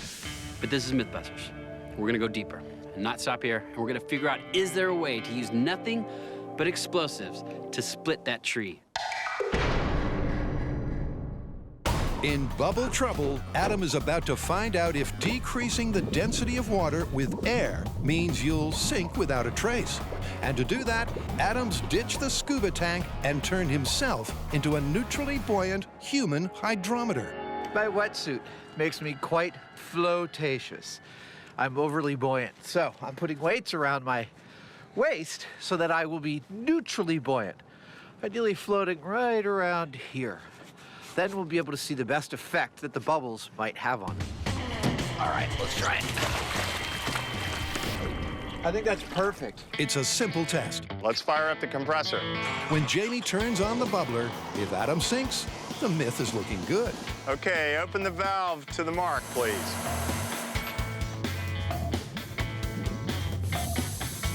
Oh, here they come. With the bubbles on, Adam does go under, but not quite as planned. He first gets pushed to the side, and only then does he sink.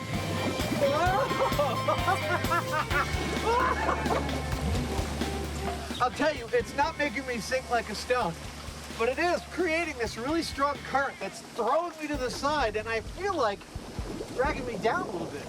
You don't seem to be able to stay right there. No, I definitely can't stay on top of this. It's it's a super strong push, and if I Get pushed to the side, I get dragged under, is what he was going to say. It seems Adam is being lifted up and away from the central column of bubbles. And then, just like a convection current, there's a downward drag at the outer edge. Where to from here? Well, I think if we're seeing this kind of effect where it's an upwelling that drags me down on the outside, let's turn it up and see if the effect gets more pronounced. My kind of thinking. Of course, it's the one instruction that fits all myth-busting occasions. Ramp it up. We're trying to stay on top of it. Whoa! You wouldn't believe how gentle it looks at the bottom. The bubbles are so small, it's like smoke rising from this gentle platform. And up here, all hell is breaking loose. Wow. That's significant. Significant. And as they turn it up again, let's move it up another notch. It only becomes more so. The bigger current pushes Adam to the side faster and then pulls him under further. You know, that when the water was calm, we were like a foot below the surface. Now, it's like 6 inches below the surface. So we have, in fact, increased the volume of the water, which means we've decreased its density. And yet on the bubble stream, I'm not sinking.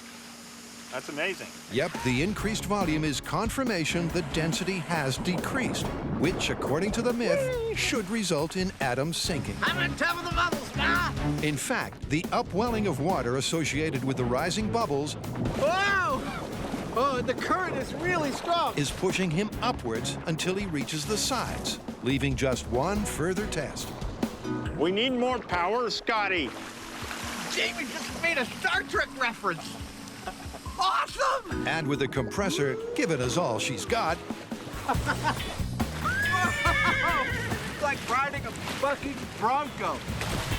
Jamie and Adam are ready to wrap it up. Well, I don't feel like we can call it on the basis of this tank. I think it's actually too small. This current being everything, it sort of overwhelms the original story, which is about bubbles. So I feel like we need to create more bubbles in a much bigger space. The myth is that you can't swim in bubbles. There's no swimming going on in there. It's treading. We need to go someplace we can do some swimming. The close proximity of the tank's walls has rendered the results unreliable. To truly test the myth, they'll need somewhere with much more room to make a splash in. This was a great test. It was also an excellent proof of concept for my prototype bubble maker. It put things in a human scale and showed us a lot about bubbles and how they interact with water. But given that this myth is about swimming in bubbles, to test it properly, we're going to have to go up yet more in scale. Now, when you're getting out of a tank this big, the dismount is really important to do it safely. Watch this.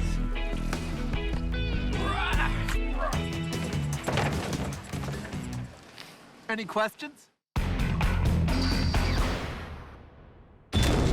After 3 big booms, the myth of a dynamite axe is, well, 100% bust. You're not gonna split a tree using 1 stick of dynamite, let alone 6 sticks of dynamite. Yeah, all the energy is going outward. It's completely external. I think to actually cleave the tree, you need something inside. All right, well, what if we tried reconfiguring the explosives? Get it closer to the core. Maybe that will split the tree up the middle. Yeah, let's go to a smaller scale so we can experiment with different kinds of explosives. Great idea. with the myth busted, the team is going to try to replicate the results. And they're starting by shrinking things down with sapling trees, hoping to get that mythical split. So we're back at the bomb range with more trees. And this time what we're gonna do is experiment with different types of explosives and different techniques for getting those explosives into the trees. And hopefully, we'll get a split. Much as they love blowing things up, this myth is about dividing the tree, not destroying it. That's a fine-looking tree. It's a shame we have to blow it up. So in small scale, the guys are going to start by putting 2 explosives head to head. The first type is TNT, or trinitrotoluene. Now, this is a faster-moving, more tearing explosive. The other kind of explosive we're going to be using is AMPHO. That is a slower-moving explosive, but it has more pushing power. We're going to see if either of those is able to split our tree up the middle, just like the myth. But switching the explosives and using tiny quantities aren't the only changes they're drilling down for this test. So what we've done here is solve what I think is the biggest problem of our previous test, which is getting the explosive to where it needs to be, which is the strength of the tree, the core, the heartwood. But will this internal placement cause the cleave the dynamite arrow couldn't? Well, to find out, they're starting by embedding explosive 1, the TNT. Smoke. We're good. All right, this is TNT in the little pine tree. Woohoo! Let's do it. It's a tense wait for the fuse to burn down until... It might have had the boom, but did it give the team the kind of break they need? I see some cracking going on, but not what I would call a split. Yeah, it seems like it's shredding more than anything. Tori's on the money. Traveling at more than 21,000 feet per second, the shockwave from the TNT simply ripped the tree to pieces. Will their low-velocity explosive do any better? This is ANFO, which stands for ammonium nitrate fuel oil. It's a lower velocity explosive than TNT, which means it has a higher likelihood of actually splitting the tree without shredding it. Where the TNT ripped and tore, the ANFO should push and split. Get in there. And to try and avoid destroying the tree, they're using the smallest amount of explosive that will detonate. All right, you ready to light the candle? Ready. Let's do it. We've got smoke. Okay, let's get out. Okay, it's lit. Cool. Note to self, when you see a smoking tree, run. Especially around the MythBusters. And a burning fuse means you can't know when it's going to blow. Even with just a cupful of ANFO, the tree toppled. But in the midst of all that carnage, the team can see signs of success from this test. So what we're seeing with the ANFO is larger splinters, which is more like what we want. But just to remind you here, the idea is to assist the splitting with the explosives, not to annihilate the tree. So I think rather than directing all the energy at a single point at the base, what we need to do is distribute it up along the length of the tree so that when you go boom, it goes like that. In other words, the team thinks Test 2's explosives were right, but the placement was wrong. So next, they're sticking with ANFO. If you ever have a chance to cut down a tree with high explosives, I highly recommend it. But cutting some zipper-like grooves in tree 3. What I've just done is cut some vertical grooves in the bark of the tree. That way we can lay up our explosives along the grain, the vascular bundles of the tree. Because what's happening right now is we have an explosive at the base and it's cross-cutting. What we want is a vertical split. So this way we put the explosives up the line of the tree and that force punches through and hopefully we get that vertical split that we're looking for. All right, the grooves are loaded. We're going hot. All right, we're lit. You know, JD? Yes? I heard cool guys don't look at explosions. They turn around and then they walk away. Okay, so this is cutting a tree in half with explosives, zipper technique. It didn't go completely to plan, but at least the team gets slightly more than a toppled trunk. It's kind of a split in the right direction. Wow, that is definitely a better technique. Finally, we got a split. Of sorts. It's still not the clean cleave they wanted, but promising enough to warrant one more go at a mighty grand finale. What did we do right? Well, on this test, we got our explosive in a line that's parallel to the grain of the tree. Instead of focusing on one spot, we went all the way up the tree, and I think that is what made the difference. Now, this is a small tree, but that's fine. We proved the concept here. Now it's time for us to go into a big tree and try it full scale. That is awesome. But I mean, this myth is still busted, but I mean, with a little engineering, we got the results we were looking for, a split tree. Well, I think this is enough for us to find a big tree and move on to full scale. Oh, wow, this is gonna be crazy. So far, Bubble Trouble is looking like a bust. Wow, I feel it totally lifting me. But Adam and Jamie aren't done yet. Ow! I took a pin in the leg. To put this myth to bed, they're going to sink or swim in a full-sized pool with a super-sized bubbler, one that's 4 feet wide and 16 feet long.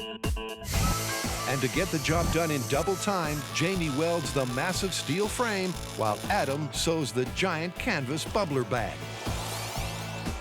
Well, based on what we saw at the big tank, this new bladder ought to be perfect for the swimming pool.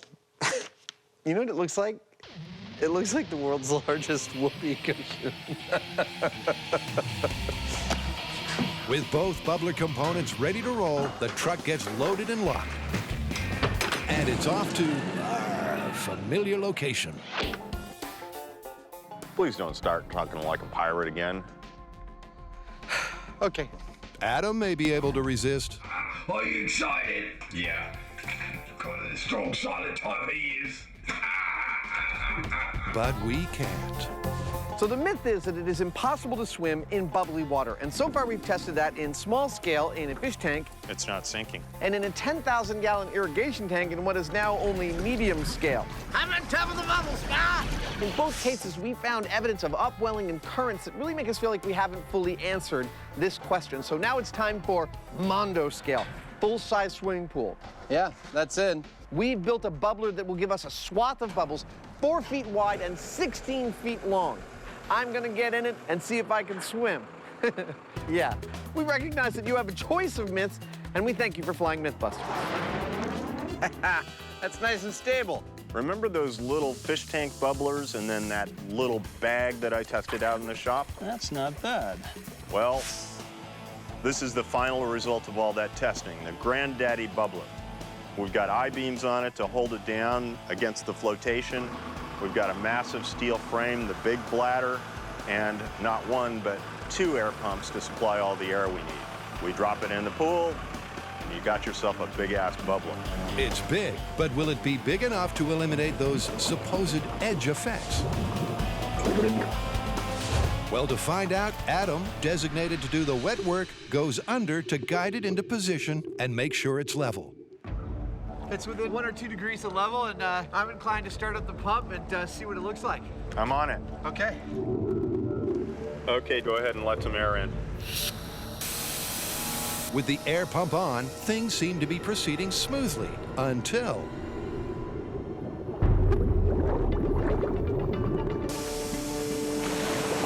Cut the air. Luckily, Adam was clear of the rig when it made an unexpected and dangerous break for the surface. And make no mistake, despite the muffled noise and sub-aqua slow motion, that was 1,600 pounds of runaway rogue steel. Not enough weight? Not enough weight. The whole thing started to float. Well, that's a bummer. But the solution is simple. It could simply be a matter of just placing the barbell weights in the corners. Well, that's why we brought the barbells. I'll start to break them out. With an additional 100 pounds on each corner, totaling 2,000 pounds, surely they've got this covered. Cue test number 2. I see little bubbles starting to come up. And at first, it all seems to be working beautifully. But once again, the astonishing force exerted by the buoyancy of the trapped air is evident. Stop, cut the air. And that's another bummer. Yeah. It was looking so good. It was looking so good, but now the whole rig and yeah. So far, the team has selected option F for failure. But it takes more than 2,000 pounds of runaway steel to throw the MythBusters off their game. This is just a minor setback. All we need are heavier I-beams or bars of steel of some sort to put on this thing. We'll be able to weight it down. We'll fix it. Look, when you want to rescue big things from the bottom of a body of water, you use what are called lift bags, these airtight canvas bags. You fill with air, and the air lifts stuff off the bottom. What we've essentially made here is a captured air bladder. And we're trying to keep it on the bottom, which is proving more of a challenge than we surmised. That's a workout, huh? Oh, this is where things get dangerous late in the day. Let's test them out. Yeah. Right in place? Yeah, I'm gonna stay far away from this rig while you pressurize it. Their first unsuccessful test of the rig weighed in at 1,600 pounds. This time, they've got 4,200. But will this be enough? There they come. Yeah, baby. So that may have been about halfway. That's perfect. Nothing's budging. It looks gorgeous. Excellent. So we had a few bugs to work out. So sue me. We added more weight. It took care of the buoyancy problem, and we're all tested, good to go. I think we're ready for tomorrow.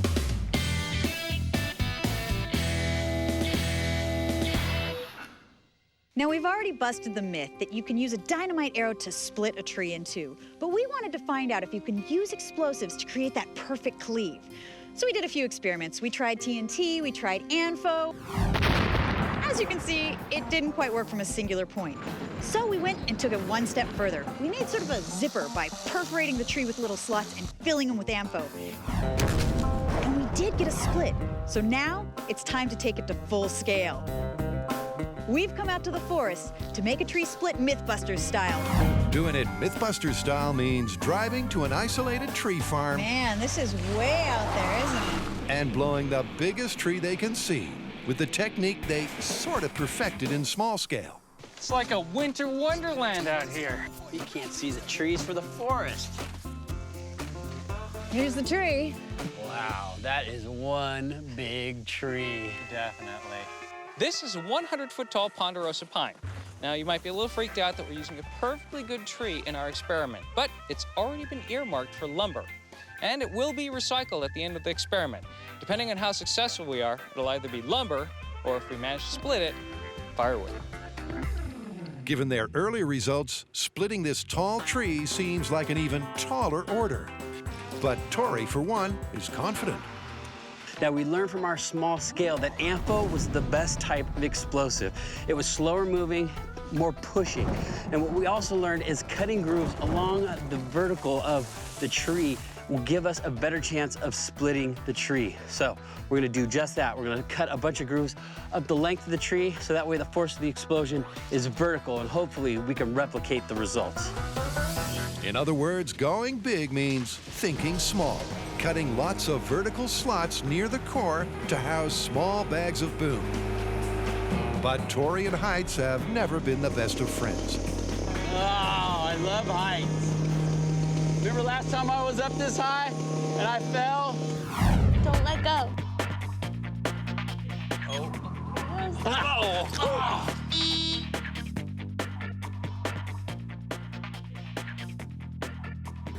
Let's hope nothing like that happens. Add a chainsaw to the mix, and it seems like a recipe for disaster. Ah! We're gonna die! Here we go. Fortunately, he stays focused enough to cut the zipper-like grooves from top to bottom that may yield the perfect cleave.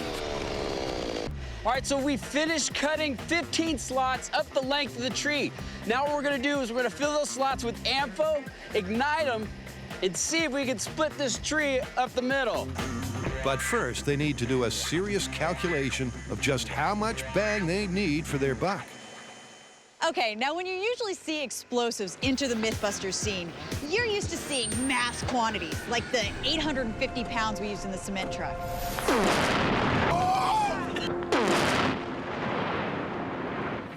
Now for this experiment, we actually want a pushing rather than a huge destruction. So we're only gonna use about 25 pounds of AMPHO in small bags strung evenly up the side of the tree. That way, hopefully we get a nice clean cleave. It's a delicate operation. Too much AMPHO and the tree will be blown apart. Too little and the explosive may not even detonate. All right, so 1 pound bags. 1 pound bags. Luckily, bomb expert Frank is on hand to take charge of the charge. Okay. What do you think, Frank? Am I gonna be able to join the bomb squad after this? Hey, we're signing you up right now. All right, ready to decorate the tree? Ready to wire in. AMPHO. There you go. Working somewhat gingerly, Carrie and Grant carefully place the 25 1-pound bags along the entire trunk. Oh, you know what? The sap is a natural adhesive to holding the bags in. So add wiring explosives at heights to my resume. All right, you done? I'm done. And as the saying goes, let's make like a tree and leave. Going down on this level, we have explosives, timber, and ladies' lingerie. Okay, this is the very last bag of explosives going in the tree. We've wired them all the way up. I think we might actually have a shot at this one. I mean, we've given it all the advantage we possibly could. Using this nice low-velocity explosive, we've given it a perforation so that it could go really, really well. I think we might get a nice clean split. but the guys, on the other hand, aren't so sure. So do I think the tree's gonna split? There's a lot of factors that go into it. Too much explosive, too little, the weight of the branches. Given all that, I think we are gonna get a split. Maybe not super clean, but it's gonna split. Looking at all this AMPHO in this tree, I have a feeling we're just gonna blow this tree in a bunch of pieces. Yeah, this looks safe enough here. All right, I guess we're all set. You guys ready? Oh, I'm so ready. Okay, so this is splitting a tree with AMPHO. Here we go. In 3, 2, 1, fire! After double trouble with the bubbler, cut the air. Adam and Jamie are ready to test the myth that it's impossible to swim in bubbly water. Our first test is the control. Without turning the bubbler on, I'm going to swim from here across the pool and back. And I'll take a reading on the stopwatch. Once we've got that timing, we're going to turn the bubbler on. I'm going to do the same thing again and see if there's any difference. And if there's anything to this myth, it should take Adam longer to swim through the bubbles. Woo! Woo! Have I mentioned this pool is not heated? All right, I'm ready. Okay, swimming without bubbles. In 3, 2, 1, go. The neutrally buoyant Frisco Torpedo is off to lay down a marker. The theory being that a comparison of lap times in bubbly and non-bubbly water will tell us if there's anything to the myth at all. It may not be impossible, but it could be more difficult. Stop! Woo! I got 29.84 seconds. Let's call it an even 30 seconds. Which means it's time to fire up the generator, blow some bubbles, and see if the torpedo is affected by those millions of tiny pockets of air. Okay, swimming with bubbles. In 3, 2, 1, go. On the first lap, displaying all of his exemplary style and technique, Adam powers through the bubbles. But on the way back, it's not so easy. Just like the small-scale tests, the upwelling current pushes him to the side and outweighs any effect the lower density may have. Okay. 32.5 seconds. That's a lot. That's like 8%. So where does that leave us? At this stage, it seems that the myth that it's impossible to swim in bubbly water is pretty much busted. It does, however, seem to be more difficult to swim in bubbly water, and the timings we've been taking from my testing seem to bear that out. So given that there might be a grain of truth to this story, that it might be more difficult but not impossible to swim in bubbly water, we're going to ramp it up as far as we can go and see if we can't make that artifact more pronounced. We've done our testing at 1/4 compressor capacity, and the results were interesting, but perhaps not conclusive. So I think now it's time to ramp it up. That's more like it. And that means we're gonna go full power with those compressors. We'll see what happens. Wow. That's a lot of bubbles. You ready? Ready. All right, full scale bubble test. In 3, 2, 1, go. With the dial turned to 11, the forces Adam has to deal with are clearly evident. Despite looking quite serene below, it's a broiling, frothing volcano at the surface, and the current is just too strong to swim across. Swim harder! Meaning in this case, it is impossible to swim in. Like any good myth, this one has a grain of truth at its heart. And that is that when you mix air with water, it is going to make that water less dense. The thing is that by taking it to ridiculous extremes like we have, you're just not trying hard enough. Stop screwing around. That decrease in density relative to its surroundings causes an upwelling and a very vigorous current, in fact. And that current is so vigorous that it makes it virtually impossible to swim through it. I swallowed some water. After small scale, medium scale, and full scale, it wasn't until super full scale that they got the result they were looking for. And Adam, for one, is buoyant. This myth is a letter-perfect case for why I love doing this show. We started out with a myth about it being impossible to swim in bubbly water, the conventional wisdom being that bubbles make the water less dense and thus you would sink, when in fact it turns out that the bubbles create this churning upwelling of current as they rise to the surface, and it is the current and not the bubbles that makes it, in fact, impossible to swim in bubbly water. I love being surprised by results like that.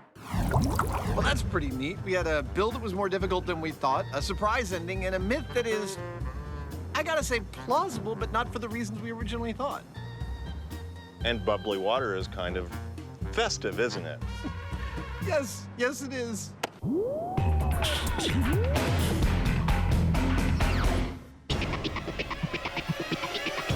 Busting the myth of the explosive tree split has been a bit of a misfire. From big-scale failure The tree is still in one piece. to some small-scale success. Wow, that is definitely a better technique.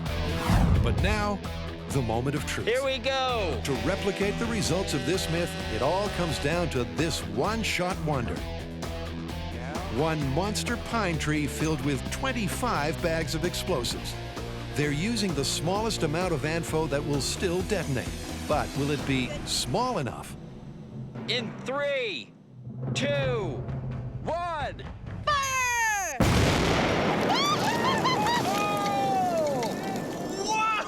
That was a good one! Well, the tree's down. Let's go see if it's split. If there's anything left of it. Wow! Well, what's clear is the ANFO detonated. But what is not clear is what happened to the tree. Wow, there are bits of tree everywhere. With the smoke gone, it's bad news for the myth. Instead of a split, the tree's been diced into a nice pile of kindling for Bear Grylls. The result that we were looking for this experiment was 2 pieces. One left, one right, split right down the middle. What we got was 200 pieces. The tree shattered all over the forest. There's bits everywhere. It turns out the ANFO was just too much. Even at the minimum amount to detonate, to sustain that crack all the way to the top. And that's the key. They really did use the smallest amount of low explosives that would detonate, and yet it was still too much for the tree. Now, if you look at the trunk, it did actually split it. However, it did not split the entire length of the tree like in the myth. Even with giving it the best possible chances by cutting in little grooves and filling it with the ANFO, it still did not split down the middle. Getting it to do that with explosives is very, very difficult. And that leaves only one conclusion. All right, no matter how you look at this myth, this one is busted. Busted. Busted. But at least we have all this firewood and kindling now. This isn't a split. This is a shatter. The tree and the myth are both shattered. And let's face it, if this method didn't work, then a dynamite arrow is not even a long shot. All right, I got some seedlings. Okay. The myth might be busted, Let's do our part. but at least the team has given something back to the forest. Sort of the strange MythBusters circle of life. That is strange. I think it's a good deal for the forest. I mean, 3 for 1.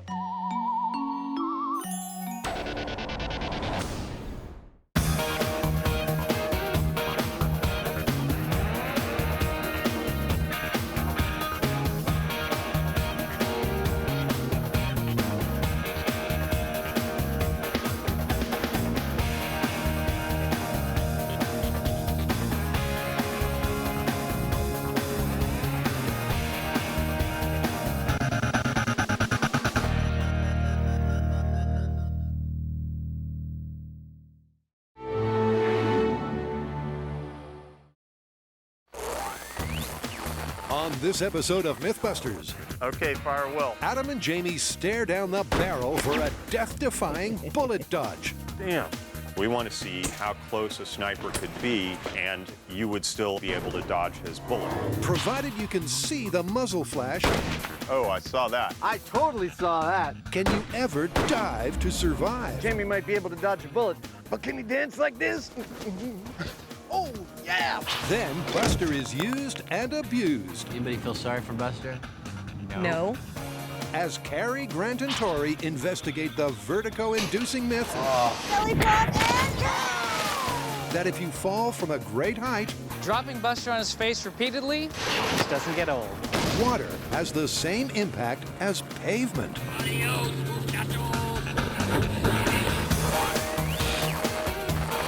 Who are the MythBusters? Adam Savage I'm done with science for today. and Jamie Heineman. Bye-bye.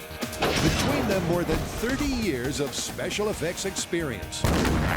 Joining them, Grant Imahara, That's why we can never have anything nice. Tori Belleci, I'll try not to let you guys down. and Carrie Byron. You know, I went to college for this. They don't just tell the myths, they put them to the test.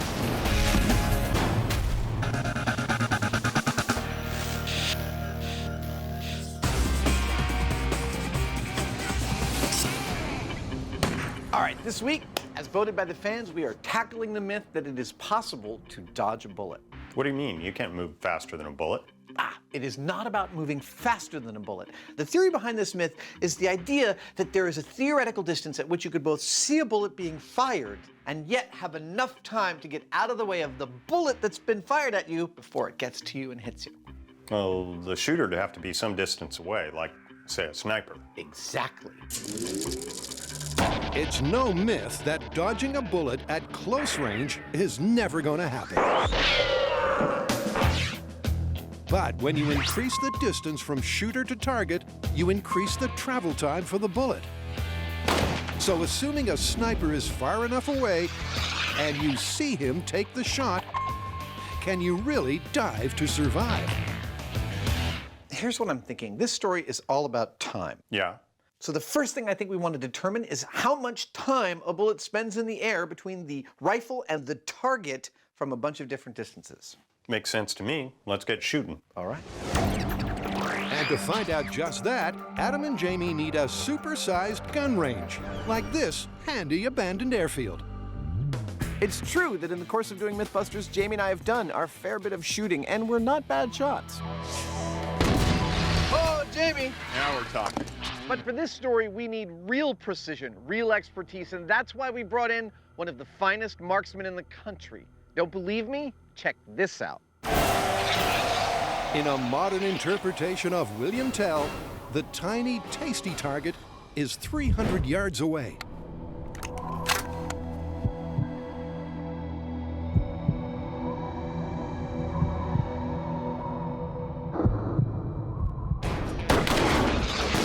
That's how it's done. How do you like them apples? Them apples and this shooter are just fine. Dave Lewanik has been a U.S. Army sniper for 31 years. He was commander of the Army shooting team. He's one of the President's top 100 distinguished riflemen. It doesn't get any better than that. He's shooting a .338 sniper rifle. This is specifically designed for accuracy at extreme distance. And speaking of distance, 200, 500, and 1,200 yards are the marks from which the marksman will shoot. The purpose of this test is to shoot the rifle at a fixed distance and record how much time it takes for the bullet to hit the target. That's the amount of time that we'll have to dodge a bullet. And to accurately measure the muzzle to target time, Adam and Jamie set up a foil-based electronic circuit. Good.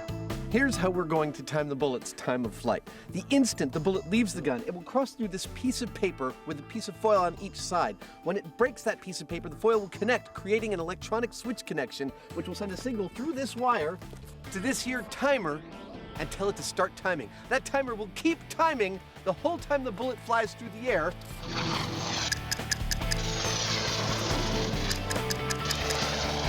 Right up until our bullet hits the target, crossing through the same type of piece of paper with foil on both sides, closing a switch connection, telling our timer to stop timing, and giving us an exact time of flight of the bullet from the rifle to the target. The first distance we'll be sending a bullet to our target is 200 yards, 600 feet, 2 entire football fields, end to end, 6 M5s. So with Deadeye Dave in position, All right, time of flight, 200 yards. his spotter Kevin all lined up, Bias right ever so slight. and the trusty foil timing system ready to record the flight time of each round, Oh, right edge, Dave. Right edge. this test is going to be a breeze. Send it. What? Nothing. Started timing, it didn't stop timing.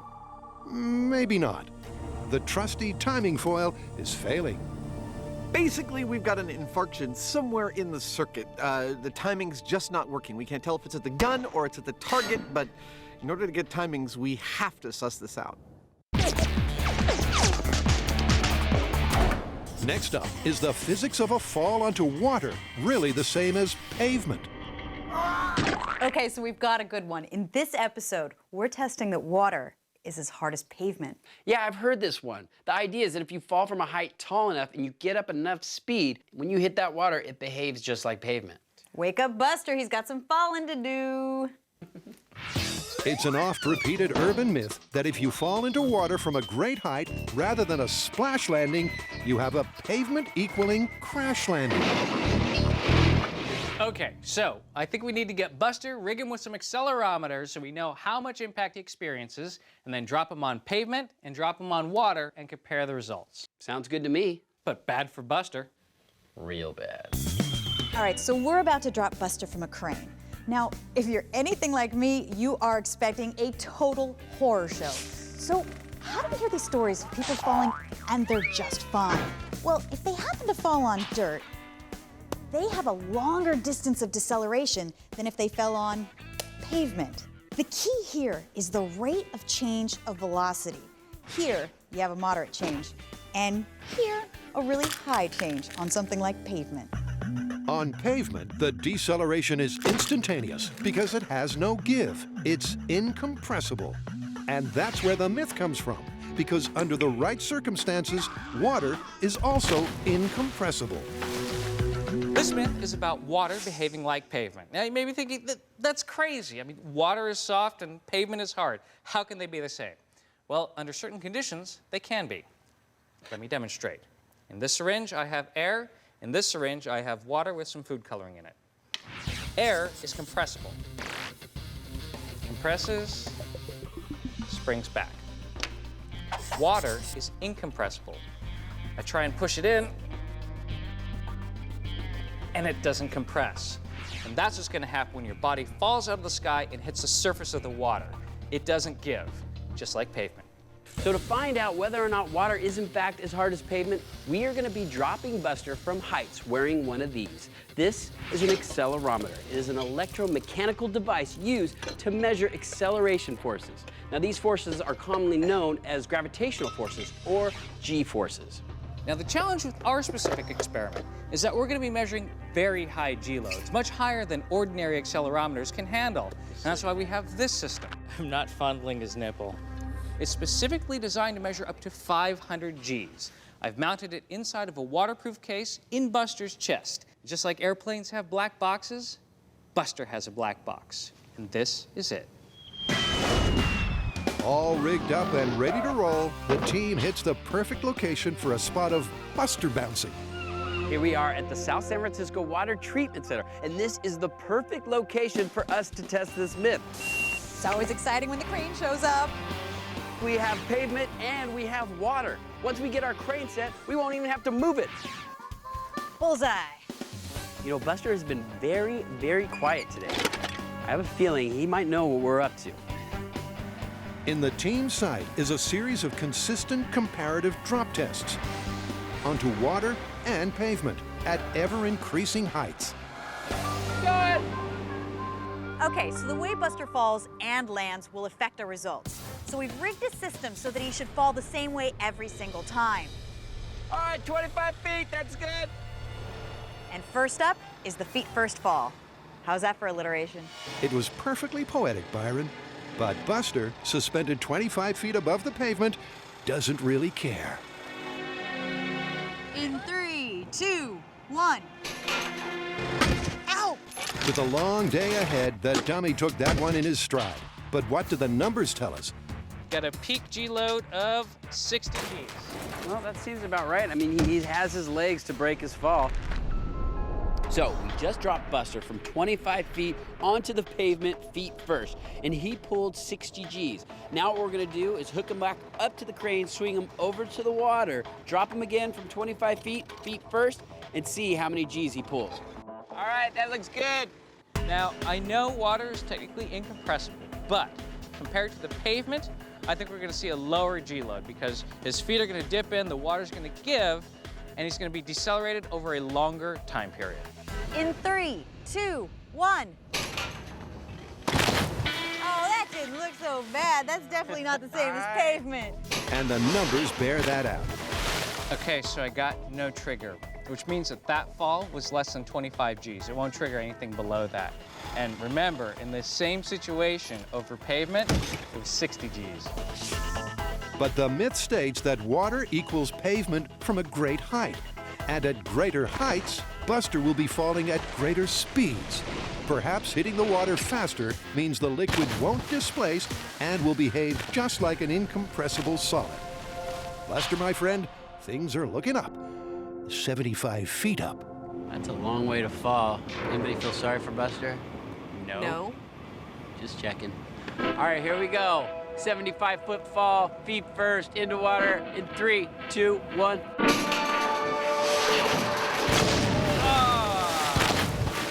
Ooh, that was a solid hit. And as Buster is raised and assessed, it looks like he's taken a severe pounding. But the data in the black box holds the objective key. We got 29. No way. Yeah, so that's half of what we got on pavement at 3 times the height. Wow.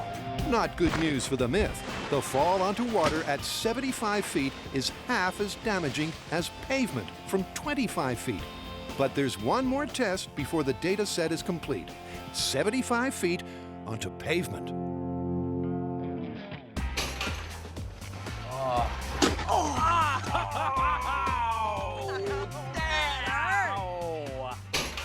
Watching Buster fall 75 feet onto the pavement was painful. I mean, his body twisted in ways that a human body never should. All right, so we just dropped Buster 75 feet, feet first, into the pavement. What kind of G's did we pull? We absolutely maxed out our accelerometer. And maxed out means the G-load was in excess of 500. That's an impact at least 17 times harder than the H2O. In these circumstances, water clearly does not equal pavement. But the myth isn't sunk just yet, and here's Grant's theory as to why. Now, water's incompressible. That's a fact of physics. And if I put my hand in the water slow enough, the water can displace. It can move out of the way. But if Buster were to hit the water fast enough, and if he had enough surface area, the water wouldn't have a chance to get out of the way. And because it's incompressible, there'll be some point at which the G-force is equivalent between water and pavement. So, because surface area may be a factor, it's time to bring out the belly flop.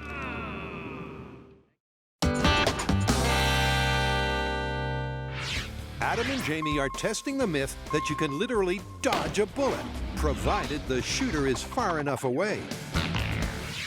And to find out, they've got an expert sniper who's hitting the target first time every time.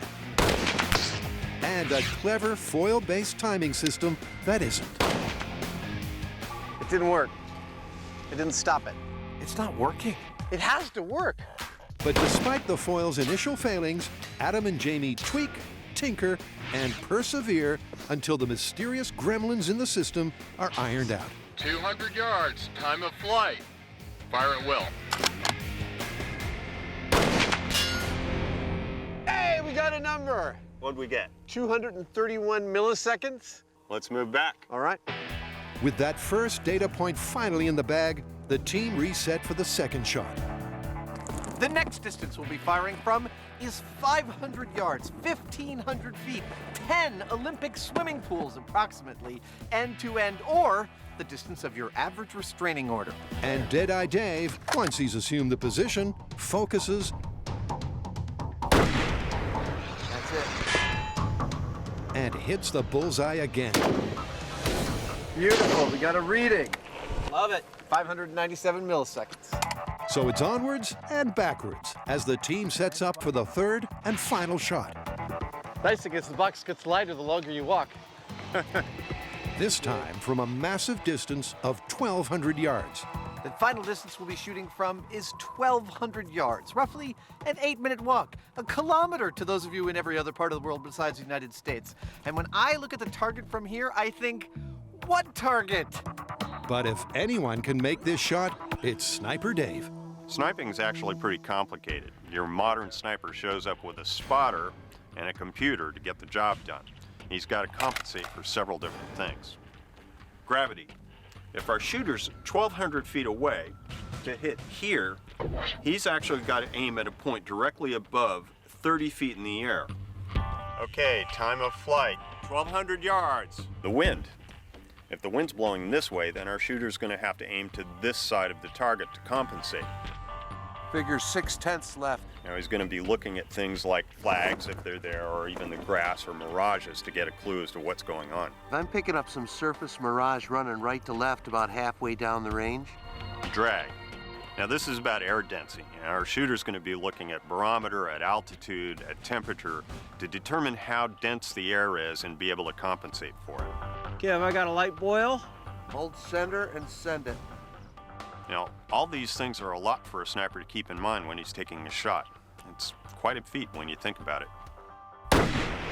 Never in doubt, Dave threads the eye of the proverbial needle, and just as important, Beautiful. We got a reading, 1.791 seconds to target. Excellent. All right, let's draw a graph. Now that we've got our numbers, it's time to plot them on a graph. Let's start with the x-axis, 12 increments of 100 yards each. The y-axis, going up and down, that's time from 0 to 2 seconds in quarter-second increments. Then we draw a grid and plot out our bullet times. The first bullet from 200 yards took 231 milliseconds to reach its target. The second bullet from 500 yards took 597 milliseconds.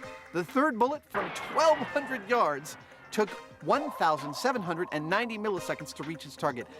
We then draw a line between these 3 points and see, oh, it's perfectly straight. That means we can take any distance and plot the amount of time it would take the bullet to get there. Or conversely, we could choose a time and figure out how far away you'd have to shoot for the bullet to take that length of time. Isn't graphing lovely? the day started badly. But thanks to Dave and his spotter, they've got the numbers they need to kickstart this myth. Well, we got our figures. We now know how long it'll take the bullet to reach its target from any distance we choose. Well, now we need to know how quickly we can jump out of the way, huh? Human reaction tests it is. Let's do it. I can't believe he can hit that target from here. Hit the target? I can't even see it.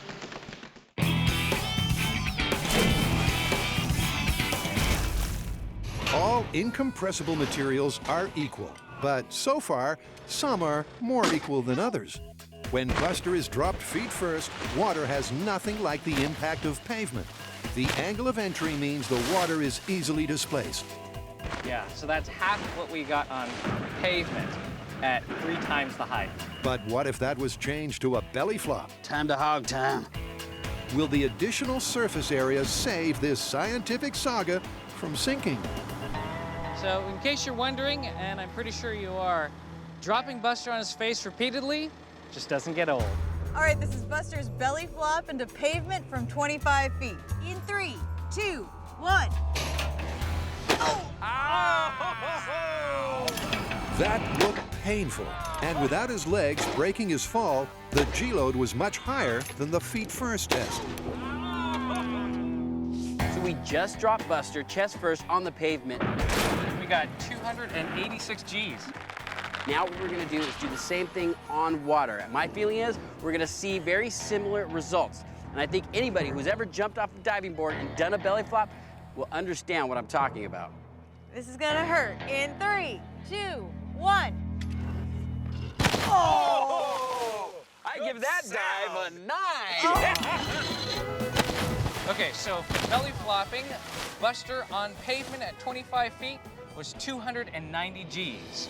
And on water, it was 115. And what that means is, sure, water is not as hard as pavement, but it was a lot closer than when we dropped Buster feet first.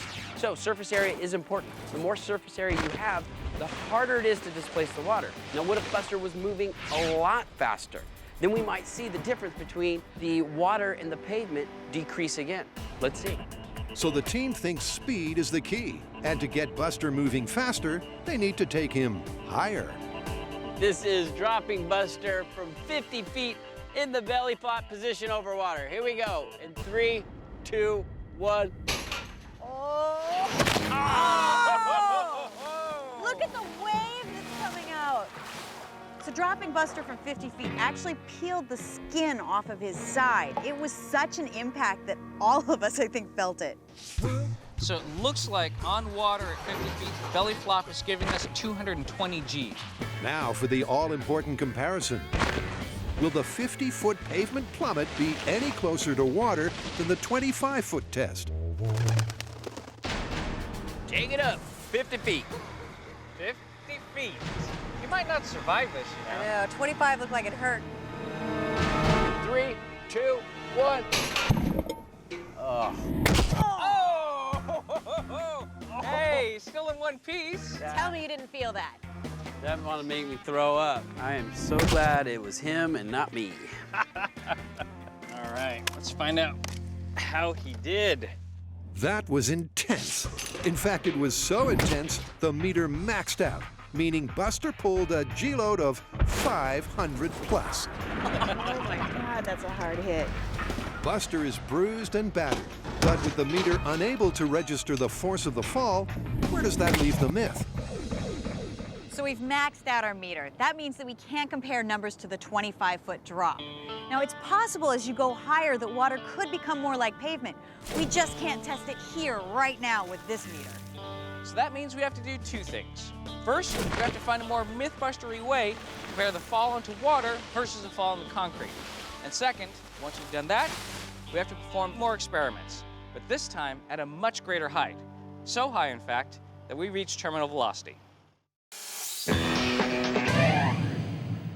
We got some good numbers from our sniper. What's next? I think the moment has come to time another element of this story. Human reaction time? Exactly. If you had to dodge a bullet, just how quickly could you get out of its way? I think I'm gonna go get a cup of coffee. See, he's gonna get a cup of coffee, it's gonna make him really hyper, and he's gonna get out of the way really fast. So they've got the numbers for flight time, and in their attempt to deconstruct this myth without actually shooting at each other, it works. The next piece of data is how long it will take to react and move out of the way. This test is all about measuring a human being's reaction time. This is our human being. His task, to get himself out of the path of a bullet described by the X on his chest and the bullseye behind him. His signal to move, that the shot has been fired, will be given by this digital camera flash remotely triggered by me from back there.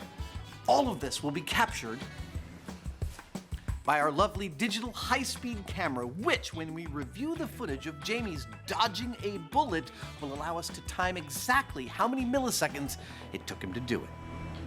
All right, are you ready, Jamie? Human reaction time speed test at some random point in the very near future. Nice. Jamie's fast. His Hoosier reflexes are honed to an almost superhero speed. Nice work there, cowboy. You want to man the remote flash while I try a couple? Okay. Adam, on the other hand, makes up for his slow reactions with his lack of grace. Now, to assess the results. Here's mine. So I turned into one of the Three Stooges, and I don't know. But the Heinemann legend continues to grow. Oh, dude, check his bad self out. He is a bullet-dodging Hoosier. Despite Jamie practicing and honing his Matrix-style sway with an artful economy of motion, it turns out that both Jamie and Adam clocked very similar times. They're both clear of the target in around 500 milliseconds. But just for the record, and this is the figure they'll take forward, Jamie takes the gold with a personal best of 490 milliseconds. With practice, I was able to get my reaction time down to about 1/8 of a second, and I was able to clear the bullseye in less than half a second. Now, this is a best-case scenario, but that's actually what we want here, because we want to see what is possible in terms of how close a sniper could be, and you would still, in theory, be able to dodge his bullet. And for that distance, it's back to Adam and his graph. All right, editors, help me out here and put the original graph back on the screen. Time on the y-axis, distance on the x. Now, if I draw a line from 490 milliseconds out to our plot and check out the corresponding distance, it's 400 yards. That is the theoretical distance at which you could possibly dodge a bullet, but only if you could see the muzzle flash from that distance. That's what we're about to find out. And that means a return to the range for a test where the eyes have it. The question is, how far away can you see the rifle firing? Now note, you cannot rely on sound because the bullet travels 4 times faster than the speed of sound. You'll get hit by it long before you hear it. This has to be a visual cue. A visual cue and a simple plan. Adam and Jamie will stand downrange and look for the muzzle flash as Sniper Dave shoots at a nearby target. A little motivation for our sniper. But rest assured, for safety, Dave will be firing blanks. This is the real thing, and this is a blank. But this isn't just any blank. This is a theatrical blank that we've selected specifically because what comes out of it looks exactly the same as what comes out of the real McCoy. And first up, they're facing the firing squad from 100 yards. I saw it. I saw it. Okay, Dave, let's move back to 150. Cool. Roger, moving. At 100 yards, the flash is as clear as a bell. And that's also true of 150. Saw it. I saw it. But 200 yards is a different story. Okay, Dave, 200 yards, fire at will. I didn't see that. Let's have him do that again. Dave, let's have one more go. Did you see it? I'd say that's at the borderline. Well, if you got the eagle eyes, let's push it another 25 yards. And at 225 yards, even eagle-eyed Jamie fails to focus on the flash. Nope, I don't have it. 200 yards is our threshold. Yeah. With our blank rounds matched to a sniper's round, our ability to see the rifle firing is 200 yards. If you look at that on our graph, yeah, it's not quite enough time for us to get out of the way. Remember, based on the bullet travel time coupled with the human reaction time, 400 yards was the minimum distance needed to dodge. But at just half that distance, you can't even see the muzzle flash. I don't have it. Luckily, Adam has a plan. Not all blanks are created equal, and on MythBusters, we always like to find out what is the best possible case scenario. In Hollywood, for instance, a blank for that rifle includes a lot more fire coming out of the tip because that's more visual for the movies. So that's what we're going to do. We're going to start from this distance with a full Hollywood flaming blank and see how far we can see that rifle firing with one of these. In other words, for the time being at least, it's out with reality and in with Hollywood. And the difference is like night and day. Okay, Dave, 225, fire at will. Oh, I saw that. I totally saw that. Let's go to 400. Okay.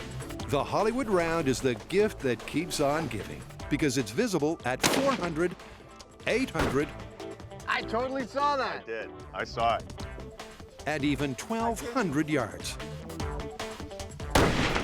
I saw that. Totally saw it. Wait. And I heard it. That's plenty of time to get out of the way. Adam's right. Dodging the Hollywood round sounds like child's play, but the real-world round is altogether more challenging. Now you may be wondering, why is it so easy to see the Hollywood blank round from 1,200 yards, and it's nearly impossible to see the real sniper's round from only 225 yards? That's because this round has been specially designed to be as invisible as possible. Think about it. The very definition of a sniper is somebody who is shooting a gun from a concealed position. The whole design of everything they use is to not give away where they are. That's why it's so hard to see this thing. Well, we've broken this puppy down to its constituent parts. I think it's time to put them back together again. And test it for real. Absolutely. So the increased surface area of the belly flop is looking promising, but we need to go higher and faster. How high and fast are you thinking? Ooh, what about terminal velocity? 600 feet from a helicopter. That'd do it. Well, we're gonna have to figure out a different way to measure these falls because Buster's in pieces and the meter's maxing out. What about pigs? We can compare bone breakage. Seriously? So to test whether falling onto water is the same as falling onto pavement, we've come to Shadow Cliff Regional Park. Now, so far, in the feet first position, they're not very similar at all. But in the belly flop position, they're actually quite similar. The only problem is that our accelerometer, our measuring device, has maxed out at only 50 feet. Oh my God, that's a hard hit. And that's why we're here, because this time we're going to drop our items from a much greater height.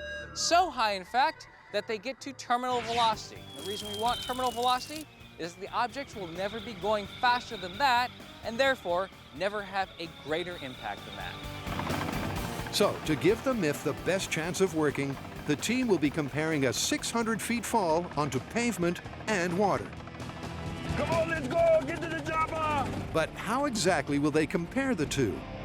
All right, so we maxed out our accelerometers, but we still need to figure out a way to measure the impact when falling on pavement and on water. So we can't use a human because obviously that's gonna kill somebody. So we've decided to go with the pig.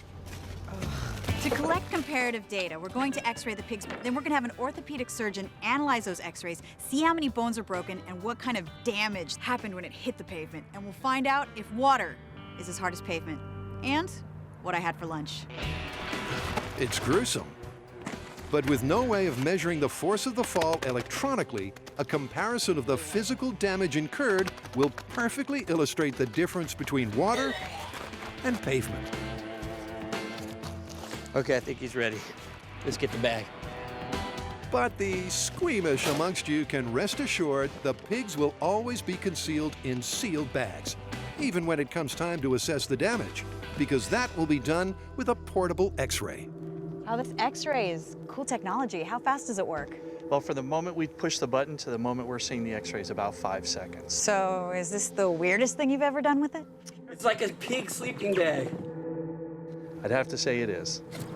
All right, bag that pig. Nice. So we're using this specially designed military-grade plastic bag with welded seams. It's designed so that when you suck the air out, it will minimize the possibility of rupturing the bag, thus preventing further gruesomeness. Essential to the validity of the result is the requirement that both pigs fall at the same speed. Cue a cute little stabilizing chute. So now that we have our 2 identical pigs in 2 identical bags, one for pavement and one for water, it's time to attach the chute. Now, why do we need a chute? Well, terminal velocity depends on the orientation that the object falls. Since we want to keep our pig in belly flop position, we're attaching this stabilization chute, which will provide just enough drag to keep it like this without affecting terminal velocity. First up, pavement. Pig doesn't want to fly. Yeah, I'm pretty sure if you were gonna push me out of a helicopter, I wouldn't cooperate either.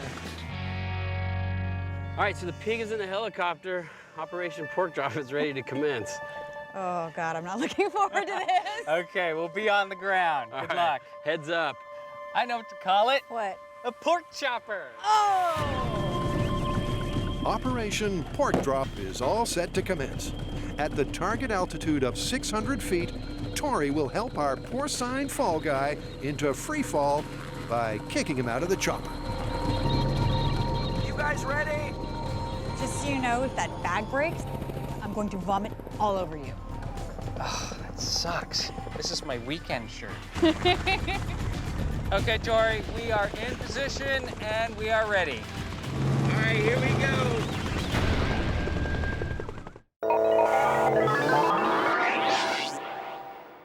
Now, on one hand, we've got our ideal number. Based on our human reaction time tests and our bullet flight time tests, we know that the minimum theoretical distance you could dodge a bullet from is 400 yards. Okay. On the other hand, we've got our maximum distance you can actually see the sniper's rifle being fired, which is only 200 yards away. So at our theoretical minimum, you never see the cue to jump out of the way. Yeah, it's not looking good for the myth. But we still got to try it.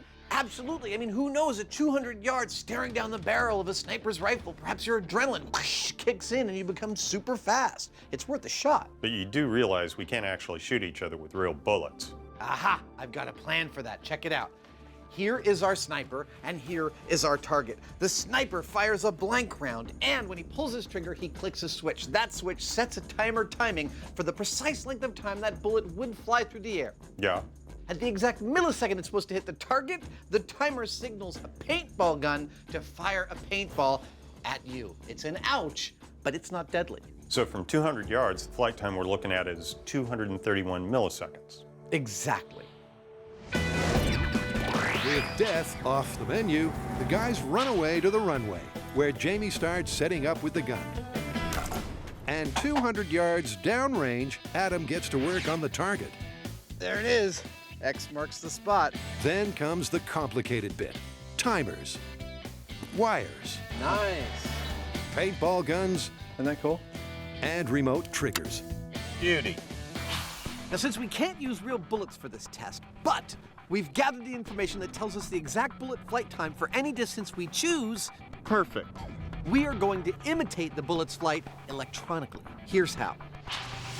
When this gun fires a blank, A wire I've mounted on the trigger is going to close the circuit. Which starts this timer timing. It will count down for the precise length of time the bullet should be flying through the air, and at the instant it is supposed to hit its target, it will tell this paintball gun to fire a round directly into Jamie's chest. Now, will he be able to get out in time? I think I might. No, not yet. That's what we're about to find out. But first, there's the obligatory costume change. Jamie into something that will clearly show the paintball, and Adam into something of his own choosing. Where is that guy? Adam! Adam! Here I am. Are you done screwing around? Let's Yeah. get to work. Okay. Jamie might be able to dodge a bullet, but can he dance like this?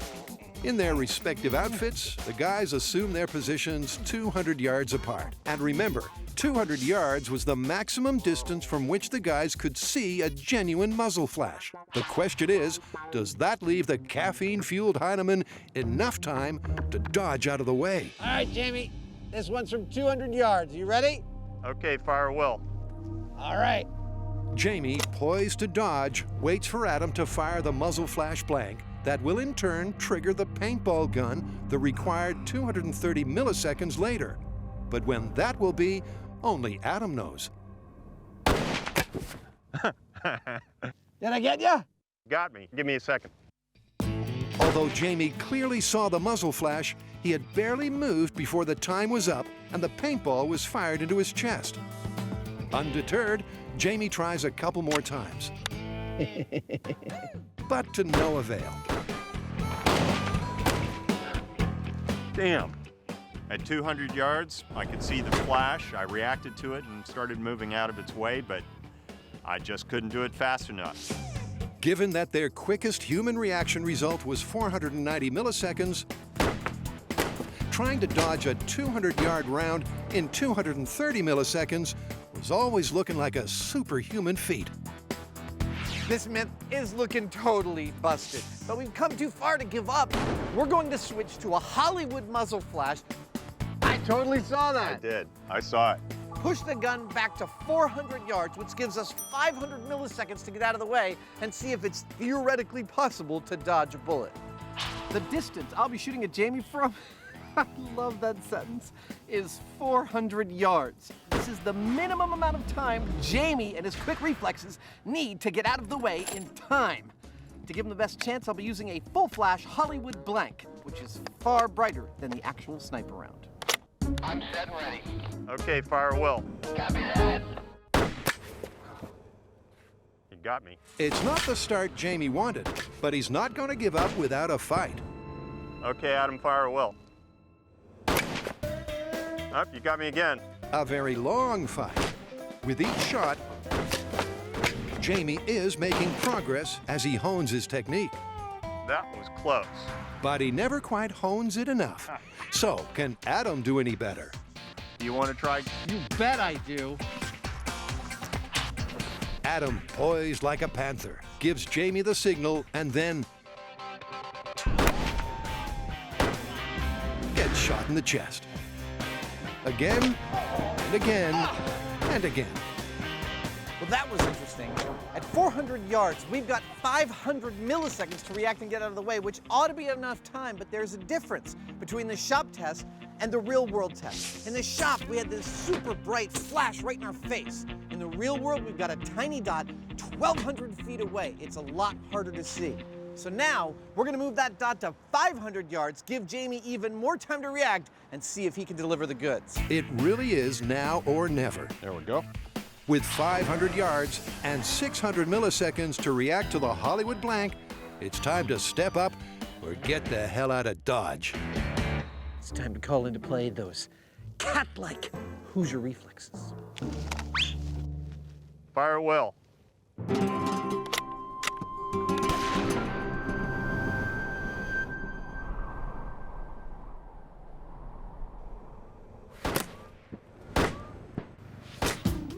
I dodged it. At last, at 500 yards, the Heinemann does his best matrix sway, and the paintball sails clean past.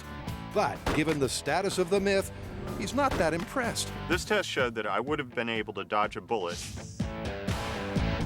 But here's the thing.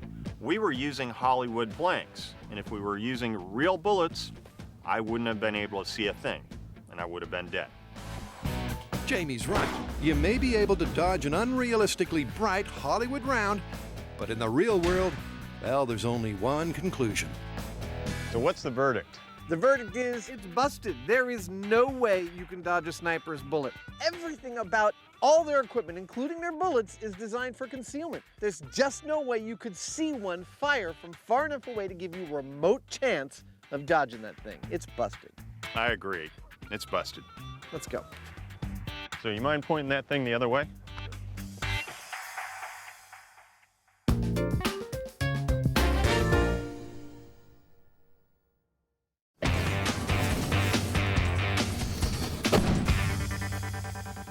To find out if water is as hard as pavement, Carrie, Grant, and Tori have commenced Operation Pork Drop. Okay, so here's the plan. We've already done drops at 25 and 50 feet.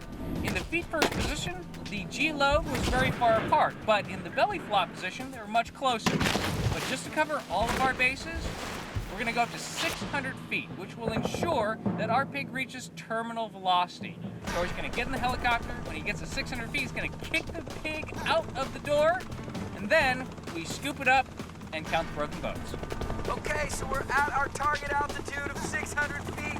We're hovering directly above the landing zone. Are you guys ready? Okay, we're ready. Okay, here we go. Operation Pork Drop onto pavement in 3, 2, 1.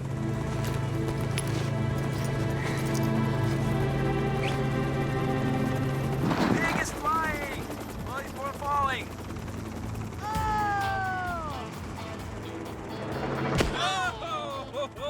Despite a terminal velocity of 120 miles per hour and an incredible estimated G-load of 5,000 plus, the bag remained intact, and Operation Pork Drop was a success. Now, dropping a pig out of a helicopter seems pretty straightforward. That is, unless you have an uncooperative pig.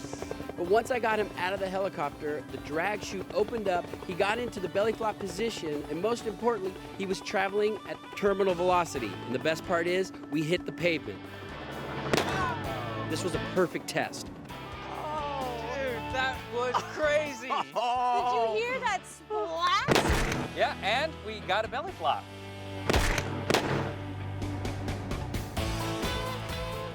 And now to get the thankfully sealed contents of the bag. That looked like it hurt. Over to the X-ray station, We need to get this pig into X-ray stat. where the technicians take the shots they need. But before we assess and compare the injuries, it's go for the H2O. Get in there, pig. Okay, for this water test, we're going to use a pig of the same weight. We're going to go to the same height with the helicopter and drop it to get the same terminal velocity. God, it's never easy loading a pig into a helicopter. We're going to smack down on the water in a belly flop position and find out if water is as hard as pavement. It's Operation Pork Drop Phase 2. Porcalypse now. So, we are set. We have our pig in the helicopter. We're gonna take it up to 600 feet, push it out of the helicopter onto water. Now, so far, we have not seen water behave like pavement, but we have never dropped anything from this height. We might see a similarity here, but we won't know for sure until we pull the pig out of the water, do an X-ray, and compare the two pigs. We're all set. You guys ready? Okay, Tori, we are good to go. Pork drop number 2 onto water at terminal velocity.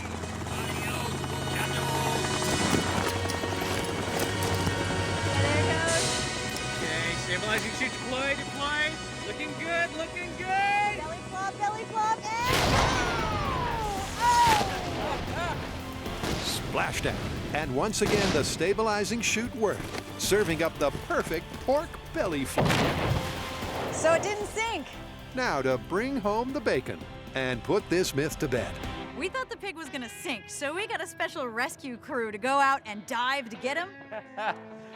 How's the passenger? But he's actually floating on the water. Personally, I don't think they're gonna bring in a pig that's quite as damaged as that pavement drop. So it looked like a really hard hit. But there's only one way to tell for sure, and that's a professional medical assessment of the X-rays with orthopedic surgeon Dr. Halbrecht. So, did he make it?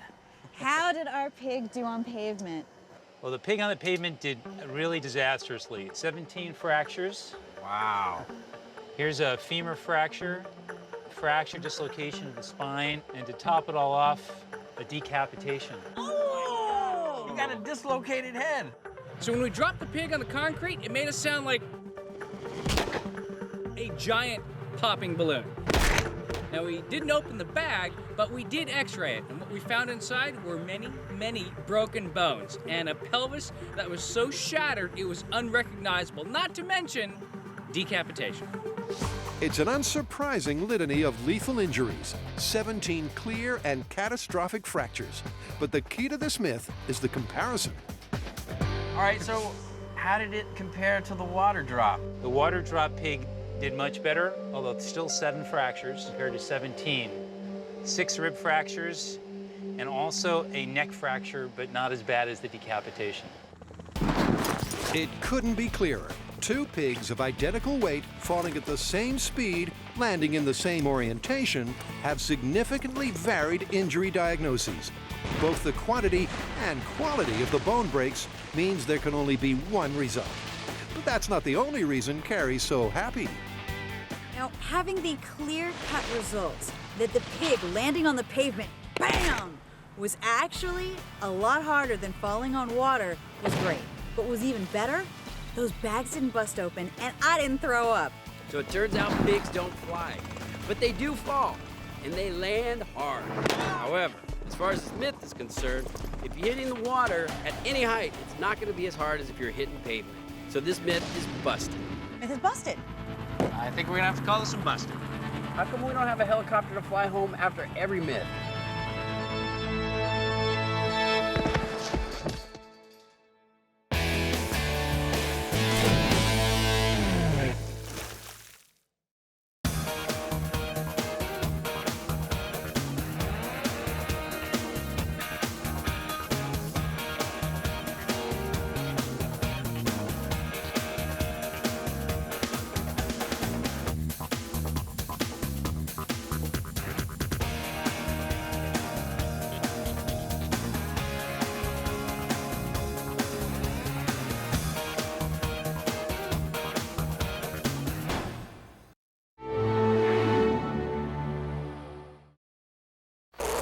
On this episode of MythBusters, Usually you fill potholes. I'm digging them. What are you going to do? Adam and Jamie get punctures on purpose I have always wanted to do that. as they test mythical ways of fixing a flat. I thought with a flat in the wilds, we'd be grasping at straws. From Mother Nature to the urban sprawl.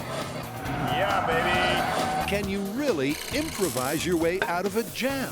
Cast iron, manhole cover wheel, go! Meanwhile, Carrie, Grant, and Tori reel in a fishy fable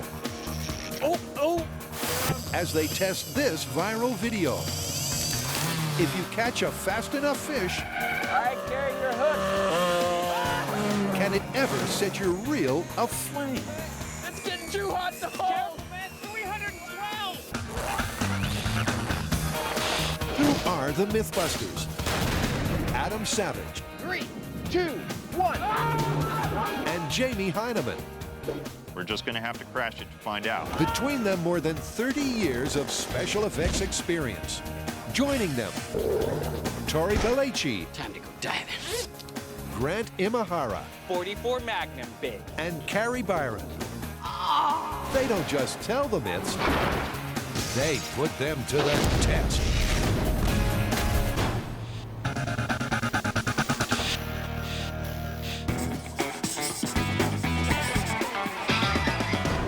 All right, Jamie, I'm gonna paint you a picture.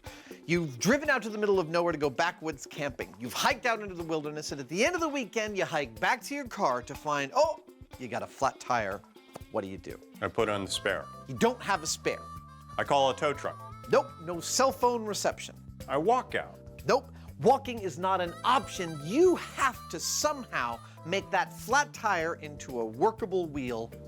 What do? I improvise. Exactly. That's what this story is about. Improvised solutions to making a flat tire into a workable wheel in the wilderness. Under normal circumstances, fixing a flat is simple.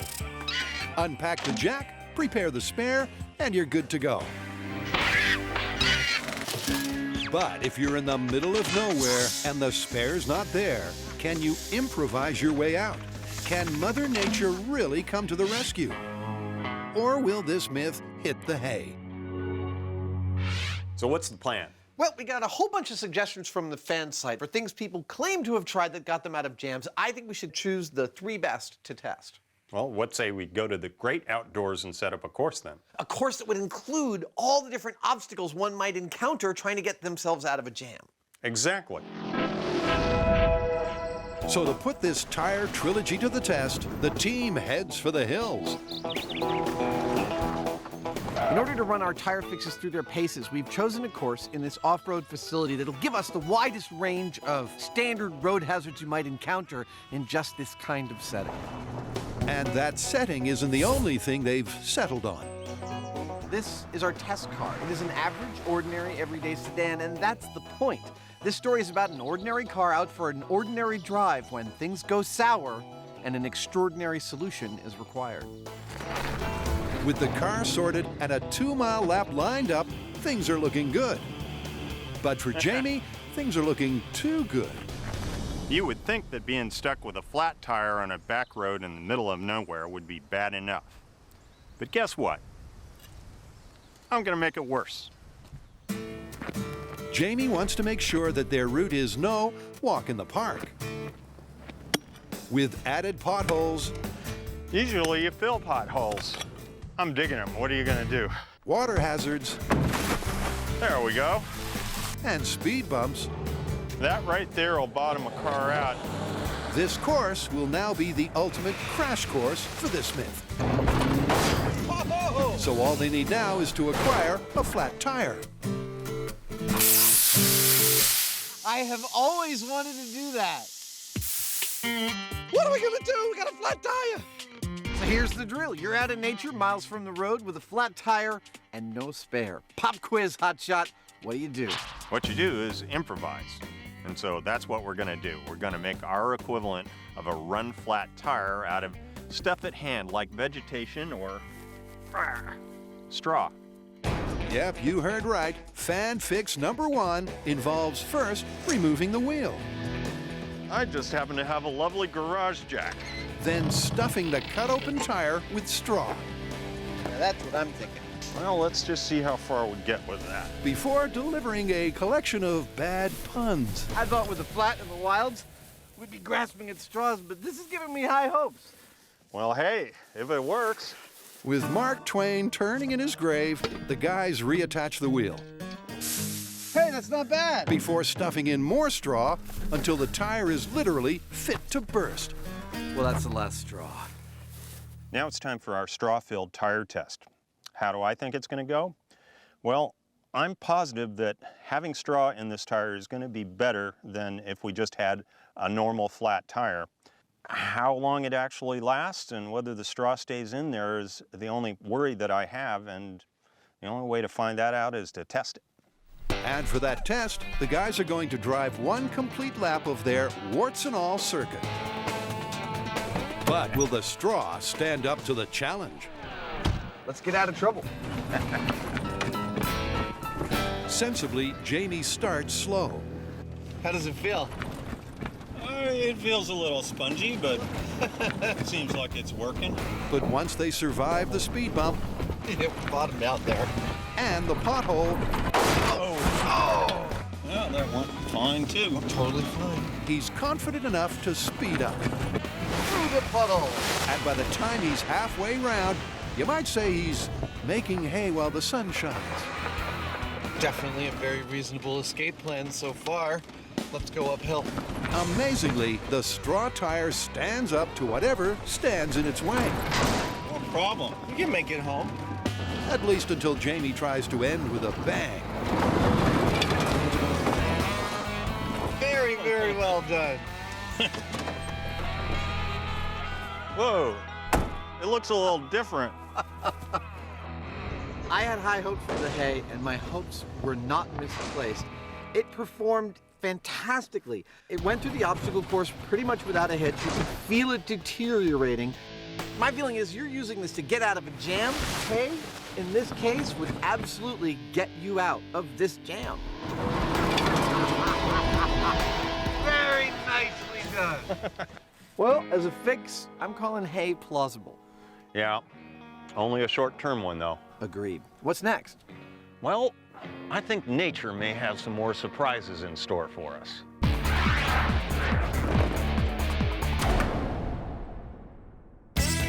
Next up, something fishy.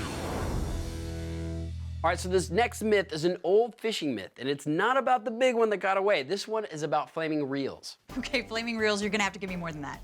All right, now as any fisherman knows, once the fish is on the line, all it wants to do is get away. All right, meaning it takes off in the opposite direction. Exactly, and as it's taking off, it's pulling a lot of line off that reel. Okay, I see where you're going with this. If the line's coming off fast enough, it generates friction, which creates heat. And if you generate enough heat, it could burst in the flame, hence the name flaming reel.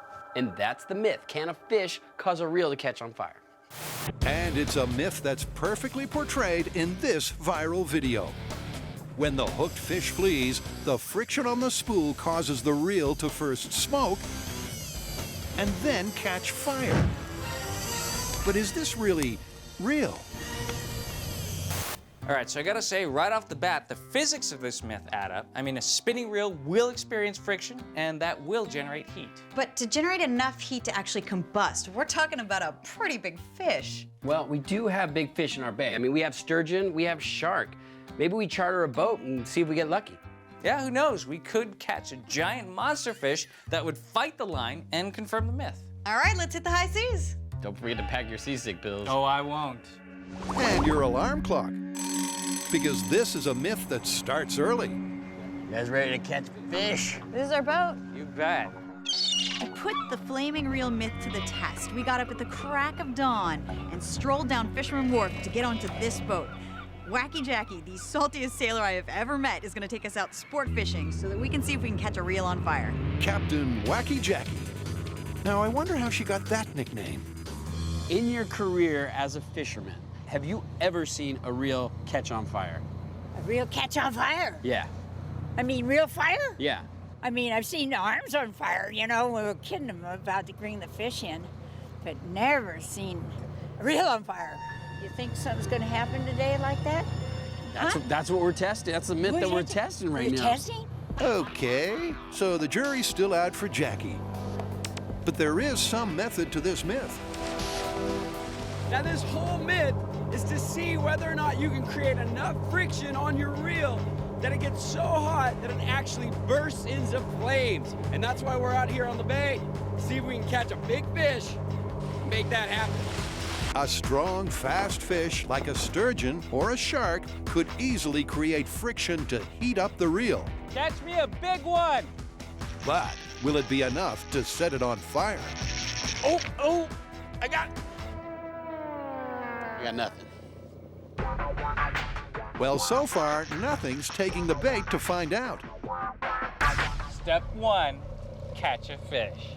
We have been out here for hours, and so far, we have not gotten a single bite. They say that fishing's a waiting game. But this is hardly the high-octane start that this myth needs. Is fishing always this much fun? After 8 hours without a single bite, the team decides to head on home. So how are we gonna test this myth if we can't catch any fish? I don't know. I mean, we've been out here all day, and all we have to show for is bait.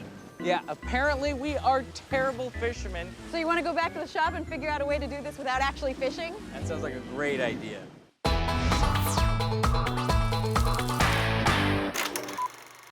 Since its creation thousands of years ago, the wheel has never really been improved. Until now, as Adam and Jamie reinvented, testing mythical methods for fixing a flat. And with Hey a success, what's next? Next up, we're branching out to other solutions for a flat tire. Yep, next up is surely a clutching at straws type solution. Or hurt me. I will try not to hurt you. That's a lovely little ski there. A branch forced under and then tied to the flat tire. It's not pretty, but fads have said that this really works. If you want to move something heavy across the ground, you got a couple of basic choices, really. You can do it with a wheel, or you can do it with a sled. And what we've got here is a makeshift sled built out of a tree branch and some rope. It ought to work, at least for a while. But will it last for a full lap of their course? Go!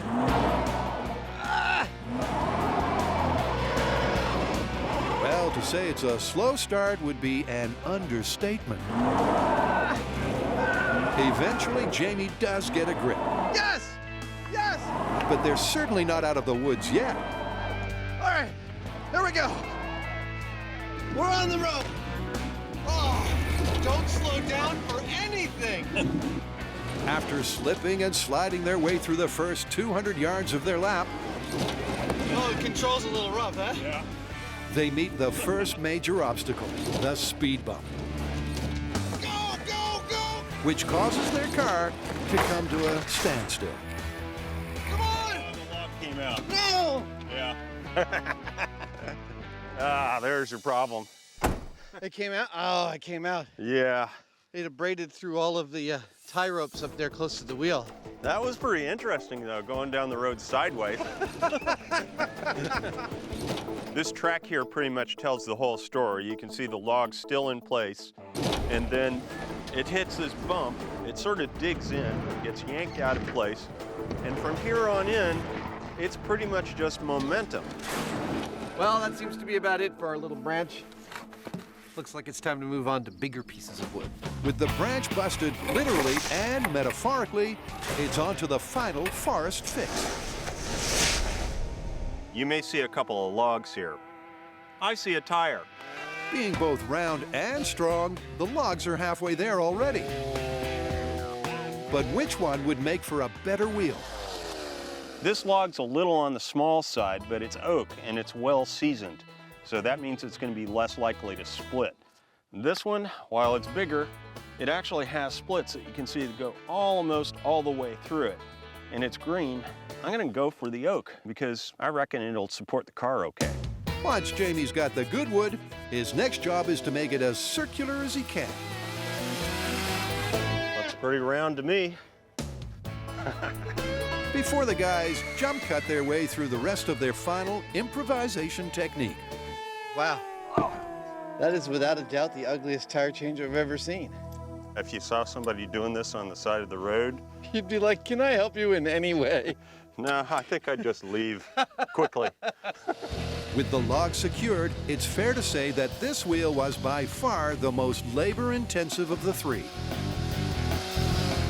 In the course of making our little wheel here, we've used 2 cordless drills, 2 auger bits, 7 lithium-ion batteries, 5 hole saws, 1 welder, 1 portable bandsaw. And if you're thinking to yourself, that sounds like a pretty unrealistic amount of equipment to carry around in your trunk, then clearly you're not a Mythbuster. Will it work? I don't think I'd want to go very fast on this particular wheel, but it seems like it's pretty solid. I think it's going to be the best one yet. Well, there's only one way to find out. Roll along, little wheel. It's working good. Remember, it's only the wheel that they've tinkered with. The suspension, brakes, and steering are all completely untouched. Okay, here we go. Speed bump.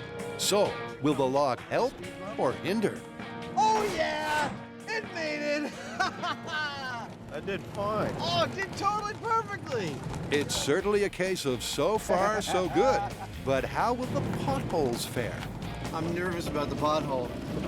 Wheel, back wheel's good! Not a problem. Not a problem. With both the potholes and the puddles passed, Oh, yeah! Wait, no problem! it's not long before the Mythbusters come full circle. Hey! It's beautiful! Well, with our first prototype fully tested, the Mythbusters Tire Company is ready to open its doors for business. This little baby worked magnificently on our course. It was, in fact, the best of all impromptu solutions that we have yet tried. So, log wheel. Totally confirmed. Yep, let's go. All right. As the guys head on home, the fixing a flat myth is far from finished. Ho, ho, ho, ho.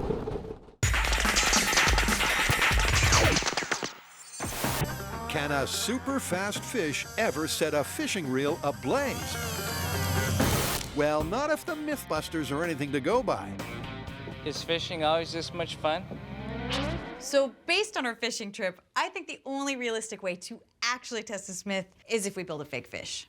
Well, this is just about a spinning reel creating enough heat to catch on fire. I mean, we don't technically need a real fish. I mean, we just need a fish substitute that'll pull the line off quick enough. Okay, how about this? We get a go-kart. If we're gonna give this a good chance of working, we should use something really fast. You know, the sailfish goes about 70 miles an hour. It's the fastest fish, and a go-kart could totally handle that speed. All right, I'm all in, except for one exception. If we're going straight to the extreme scenario, why don't we load our other bases too? Let's find the best reel line combination that'll generate the most amount of heat, and we'll use that for our go-kart test. Agreed. So, looks like we're starting out with some bench tests in the shop. Awesome. So with real fish proving too unreliable, the MythBusters are going to build their own. But first, they're focusing on the friction factors. We're going to start out by testing the line.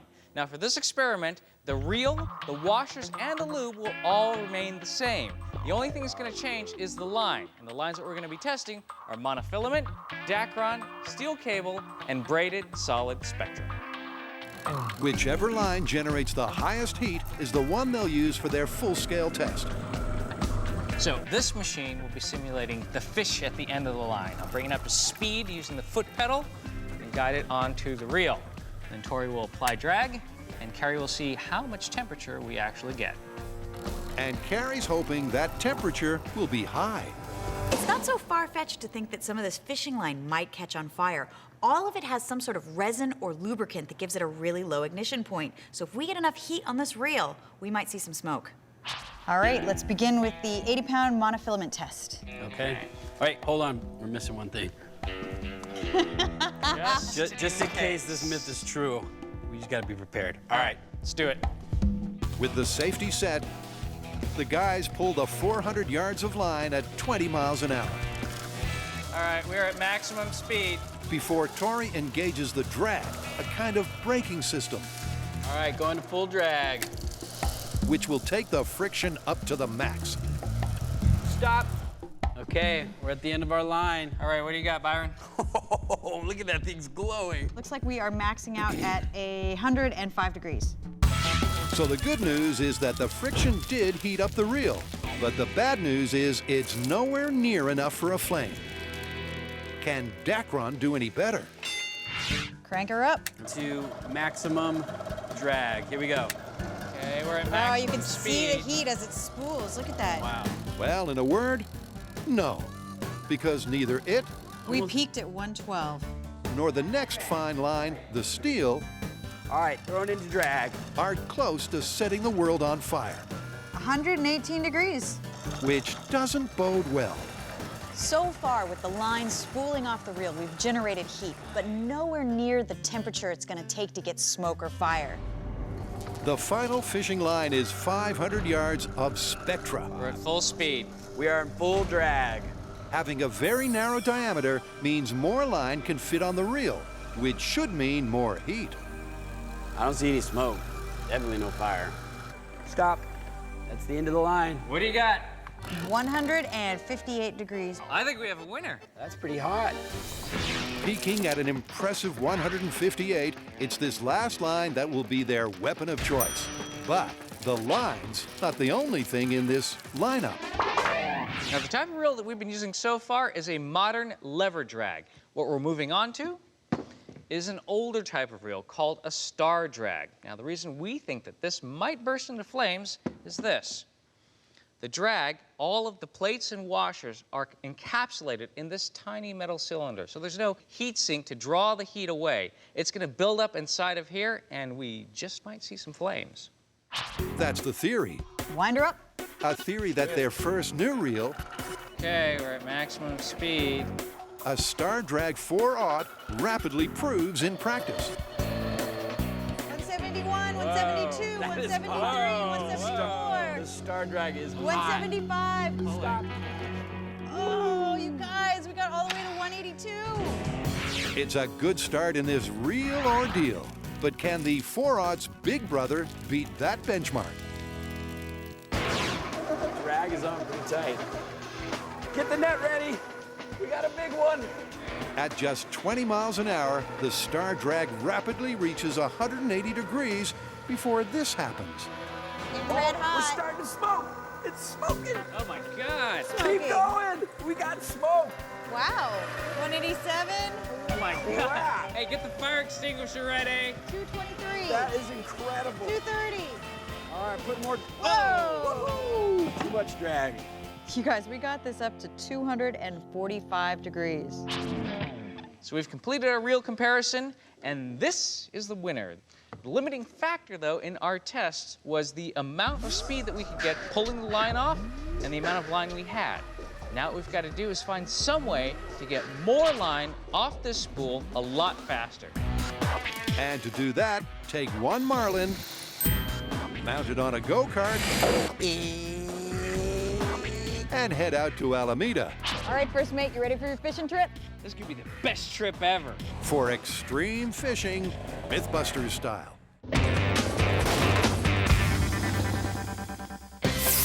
In Fixin' a Flat, Adam and Jamie just hit pay dirt. Don't slow down for anything. And that's got them thinking.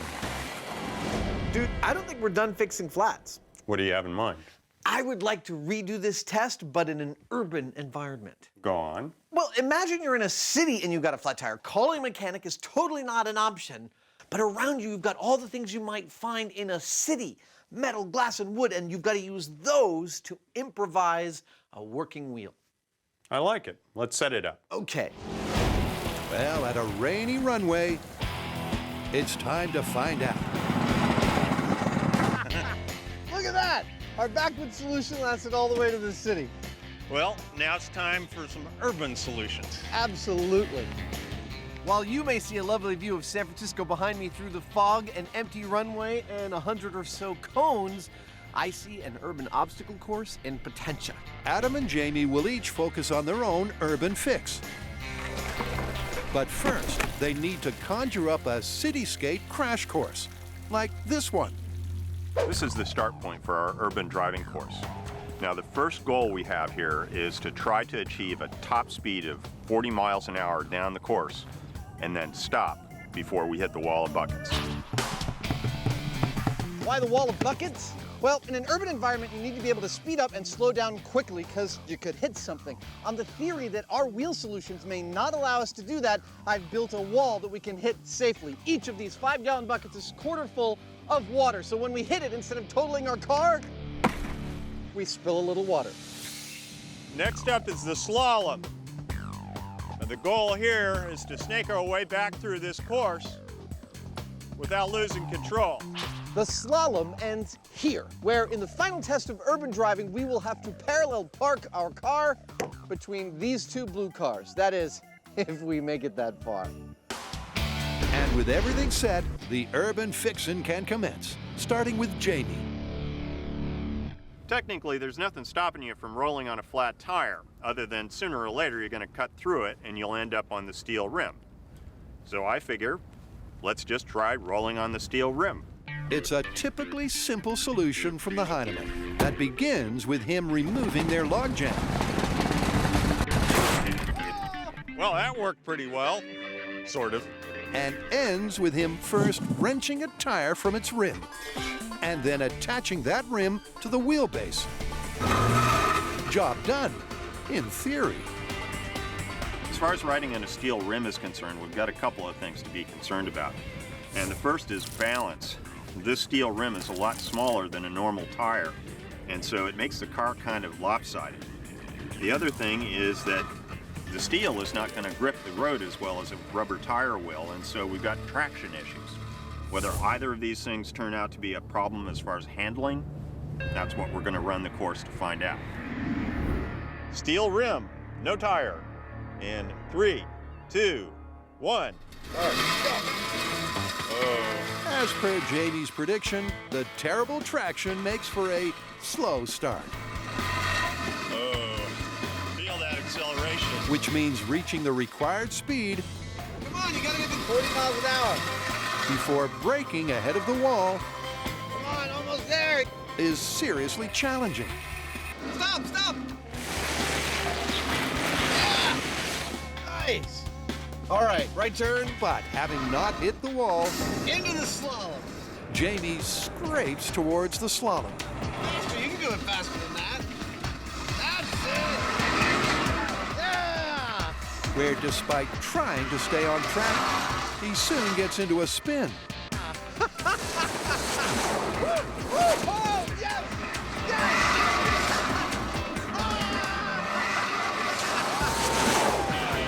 But after a quick recovery, all that's left is the parallel park. Where slow and steady, you park like my grandmother. Puts Jamie's rim back on the road to success. Nice. Handling on the steel rim turned out to be not half bad. You just can't accelerate very fast, but I reckon you could go a fair distance on it. Well, somewhere there's probably a law against leaving massive scratches in the road, but as far as getting yourself out of a jam, I'm thinking that the steel rim worked pretty great. I'd totally go with it. With Jamie's rim firing on nearly all cylinders, can Adam's mythical fix do any better? It's round, it's metal, I think it's perfect. Without a mechanic to call or a genuine spare to prepare, it's frickin' heavy. Adam's adamant that this manhole is the perfect wheel stand-in. Look at how well that size matches. I have a good feeling about the manhole cover. Being almost identical in size to a real wheel, all Adam has to do is cut out some bolt holes and then bolt it on. But will it be better than Jamie's rim? Now that's a tire. Check out your dubs, homie. What do you think of that? I like it. The manhole cover seems like it's a perfect fit, but the problem is it's only an inch wide, therefore it's not going to get traction. The other thing is that it's made out of cast iron, and that is inherently kind of brittle. So if this puppy hits some kind of a rock or a serious bump, we've got a big problem. You ready? I'm ready. All right, here we go. Cast iron manhole cover wheel in 3, 2, 1, go! Despite a fire and brimstone start. Oh yeah, burn it. Yeah, no, you're really losing energy. Here we go, come on. It's clear that this time the traction is actually less tragic as Adam gets up to speed. You're going 40. And back with relative ease. Yeah, the slalom. Oh yeah, now we got it. Because the manhole is such a good-sized fit, the car's balance is much better. That actually corners fairly well. well. Yeah, it does. Making its handling much less of a handful. That's it. Come on, baby. And when Adam messes up the parallel park, oh. What was that you said about my parallel parking? It's operator error. Whoa! Sorry. Rather than a manhole mishap. And we're done. Check out this wheel. Ha! It's perfect. I abused the crap out of that thing and there's not a thing wrong with it.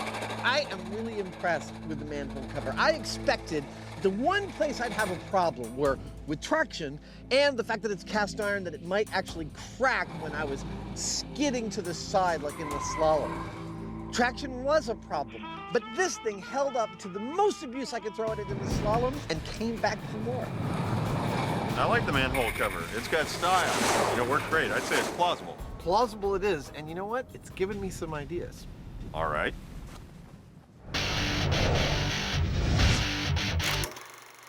Known as the cheetah of the sea, the sailfish has been clocked at an impressive 68 miles an hour.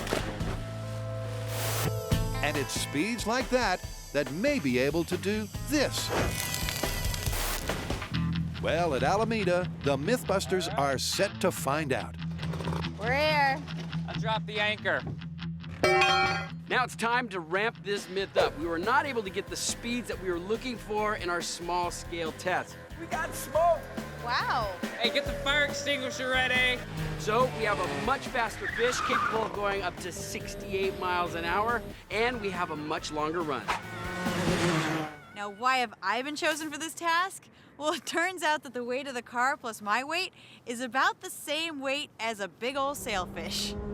With the same top speed and mass as a record-breaking sailfish, Carrie's cart is the perfect fish replacement.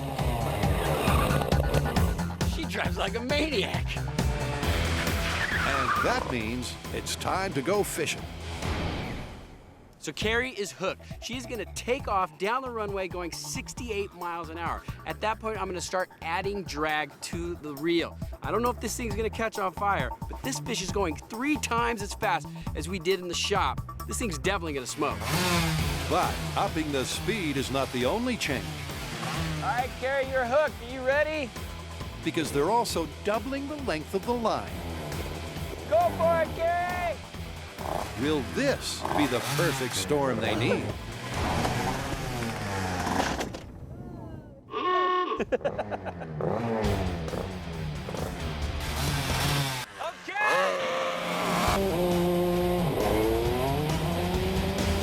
That is a fast fish.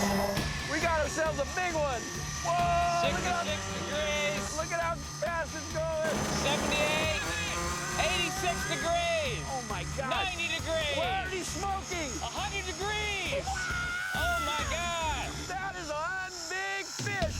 Look at all the oil pouring out of this thing right now. The spools are spluttering, and the temperatures hit 200 degrees. Listen to that reel spin. But before it can rise anymore, Carrie's reached the end of the 1,000-yard line. Wow. You hear it sizzling? Oh, gee. That was the fastest we have seen these reels move. Carrie took off down the runway, and that thing was like, whee! And then the smoke started pouring out, and the oil was like, and then it started burning. It was like, we got up to 205 degrees. Still, there was no flames. Right now, it is not looking good for this myth. These are our washers from the last run. They are charred and smelly. But that's good news. That means that we're generating a lot of heat. But it also means that that reel is down for the count. So, we've got this. This is our backup reel. And this one is wound with 2,000 yards of spectra, over a mile. We're doubling our distance. Doubling the distance will up the time for the heat to build up. And Carrie is not objecting. This has got to be the most fun thing they've asked me to drive on the show.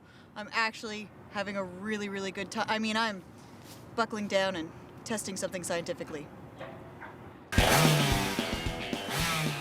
fish! All right, applying the drag. All right, 86 degrees.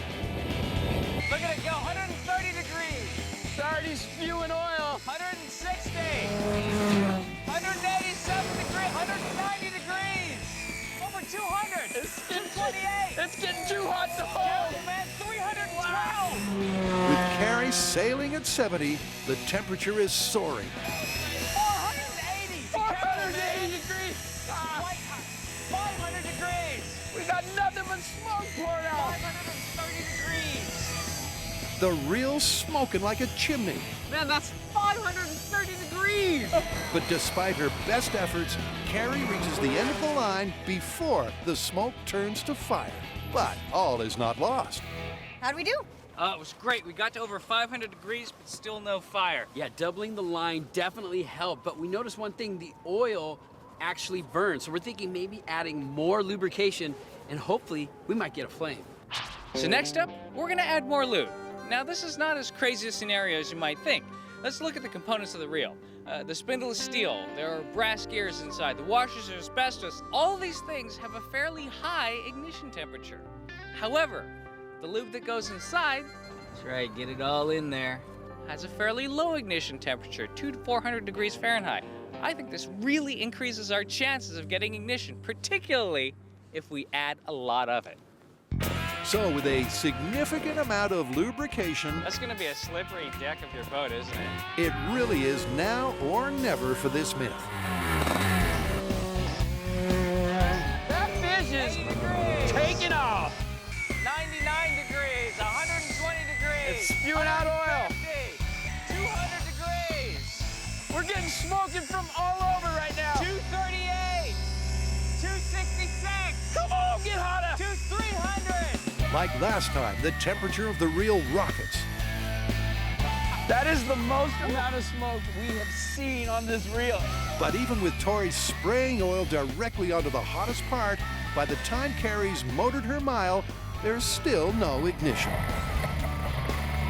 Well, we got a lot of smoke, but still no fire. No fire? No fire at all. And that was with a long line, the best reel, and a lot of lube.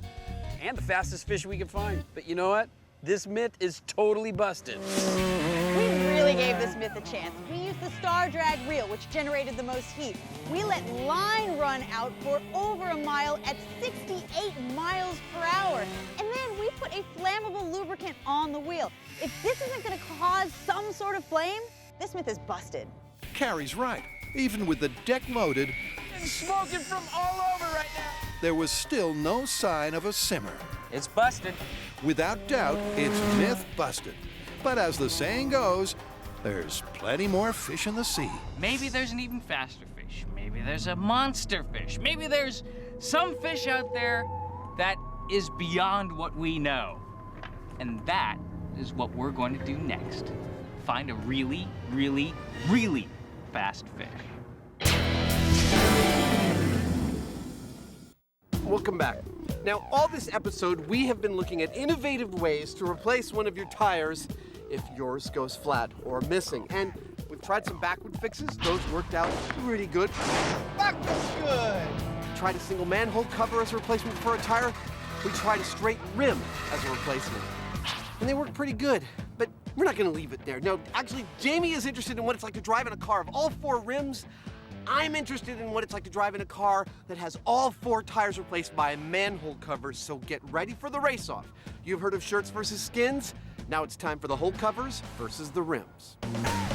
In the one-wheel deal, Feel that acceleration. there was little to separate their 2 urban fixes. That's it. Come on, baby. So now Jamie, in his original car, and Adam in a car of his own design, Done! are going head-to-head in a 4-wheel fix finale. The goal? To see whose urban solution is superior. Shall we change these puppies out? Yeah. You like my paint job? You know how I love a good flame pattern. The plan is simple. I'm going to put 4 steel rims on my car. Adam's going to put 4 manhole covers on his car, and we're going to race. We'll just see who does better.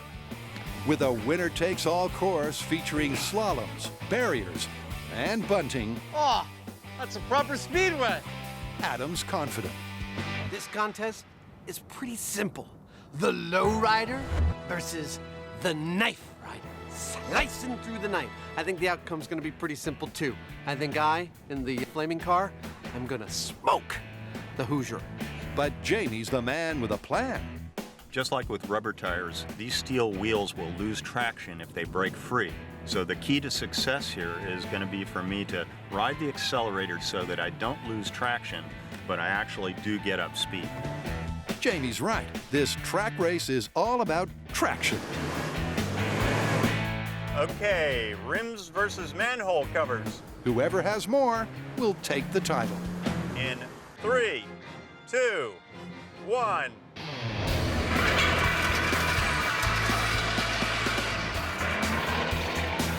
And right from the word go, Oh, he's way ahead of me, come on! Jamie takes a commanding lead, Yeah, baby. while Adam has just a fraction of the traction. Oh, no! And although Jamie doesn't have enough control to steer clear of the crash barrier, he is beating Adam hands down. Well, that didn't go at all like I expected. Not only did I get no traction and couldn't get up to speed, once I did, I had very little control, careened right into the water pyramid. And on the slalom, I'm spinning 360, 720s. I have absolutely no traction with these manhole covers. No! No!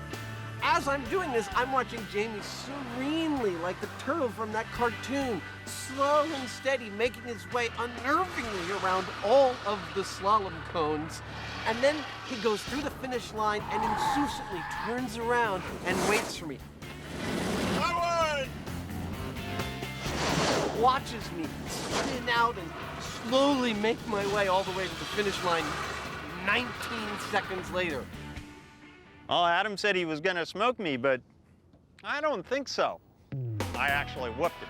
I also was really surprised because I thought he had more traction than I did. Turns out he didn't. Ain't that the truth? The manholes, impeded by their narrow nature, were next to useless. The rims win.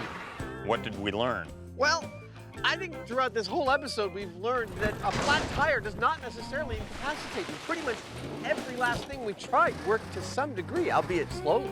Just goes to show a little ingenuity will take you a long way. It sure will. Let's get out of here.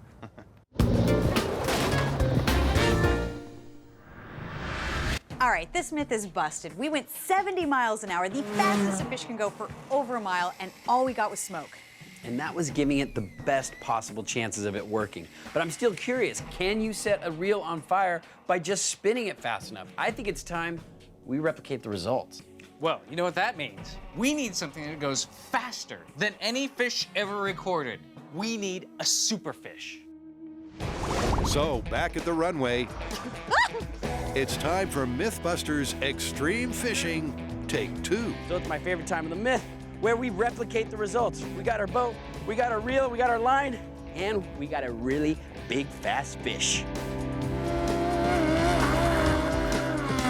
My friends, let me present this motorcycle sidecar professional racing rig, otherwise known as Sharkus Maximus. With a top speed of 200 miles an hour, this road racing sidecar, piloted by pro driver Mike Jones and his counterbalancing assistant, is the real deal. But upping the speed of the fish isn't the only switcheroo. So far, we have exhausted everything, and we have not been able to get a reel to catch on fire. So we decided to switch to a more flammable lubricant, engine starting fluid. Now, this proved to be the most effective back at the shop. It is basically ether. It is very flammable, has a low ignition temperature. The only problem is it makes you dizzy and it evaporates quickly. But we're gonna see how this does on our fishing reel. And with that, All right, you're all hooked up. it's time for this finale to shape up or ship out. Ready to go fishing? I'm ready. Is the shark ready? Yeah. All right, here we go. Sharks away in 3, 2, 1, go!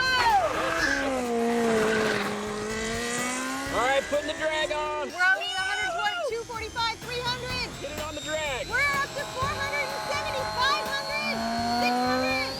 Oh my 700. Oh my God. 700 degrees. Whoa! Whoa! Oh, man. Wow. How much? We got up to 700 degrees, red hot. And we broke the line. We broke the line. Woo!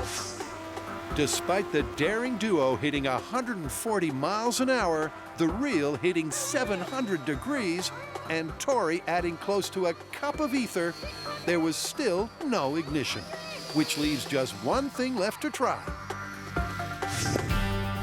More speed. And for that, Carrie's taking no chances. Carrie, don't you think that's a little overkill? Oh my God, right. that is Ready? hilarious. Okay, all sprayed the starter fluid. Let's get our reel on. In 3, 2, 1, hit it! Both Racer Mike and his mate, and the temperature of the reel, rocket up. We got ourselves a big one this time. 95, 100. Holy crap, he is 300. I'm on full drag right now. 380, 400. This time, the shark's speeding at 180 miles an hour. 600! But when the temperature passes 700, Whoa! Oh, this is ridiculous. the line melts but doesn't ignite. There is no way this myth is true, but we need to see this thing catch on fire. Without doubt, they got the hottest reel possible. But that heat within the reel was still not enough to ignite their fuel on the line. So as a last resort, Tori adds one final ingredient, a 1200-degree flame and... Finally! You know how long I've been waiting to see a flaming reel? Now this is MythBusters Fishing! Finally, there's fire in the hole. But only thanks to a naked flame burning 500 degrees hotter than anything their fish could create. It wasn't until we introduced an open flame to the reel did we ever see a flaming reel. This one is busted on every level. In fact, you might say it's busted hook, line, and sinker. Well, I'd have to say we've tested this one thoroughly. Yeah, that was a great fishing trip. Should we set sail for home? Yeah, let's go. You motorboating son of a gun, you. Oh, you old sailor, you. Think we're out of gas.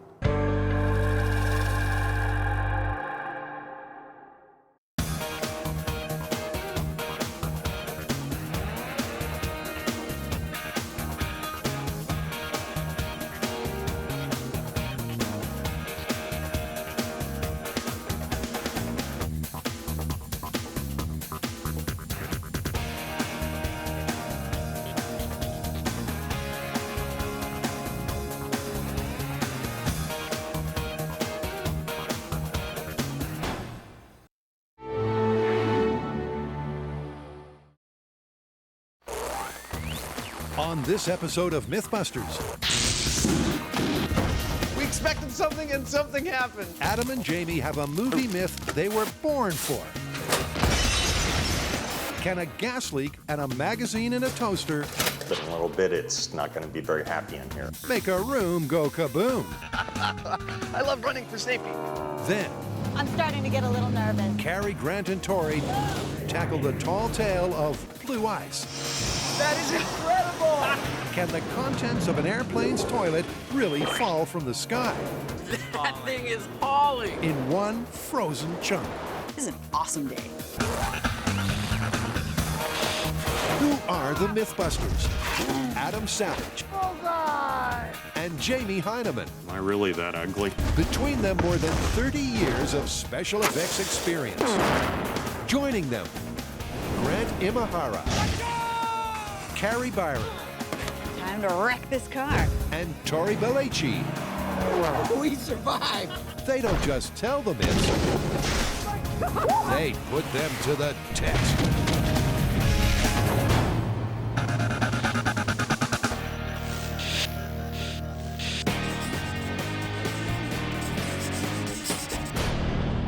Have you seen the Bourne Supremacy? I love that movie. I love the whole Bourne trilogy. Have you got a myth from Supremacy we can test? There's a scene where Bourne broke into an apartment and he knows the bad guys are coming, so he has to make an escape. What he does is he breaks the gas line where it goes into the stove to let the gas flow. He grabs a magazine, shoves it in the toaster, sets the toaster on, and 20 seconds later, when the magazine sets on fire, the whole apartment blows up. And so Bourne makes his escape.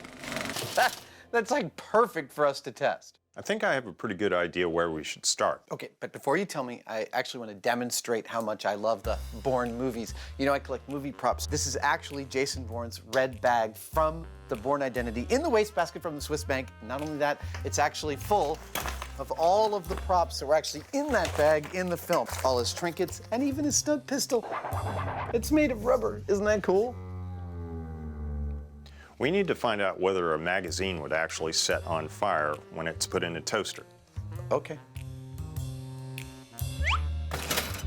There are 3 ingredients to this Bourne-style getaway: the toaster, the magazine, and the natural gas. And first in the mix are 1 and 2. How long does it take to toast a magazine? You ready? I'm ready. All right.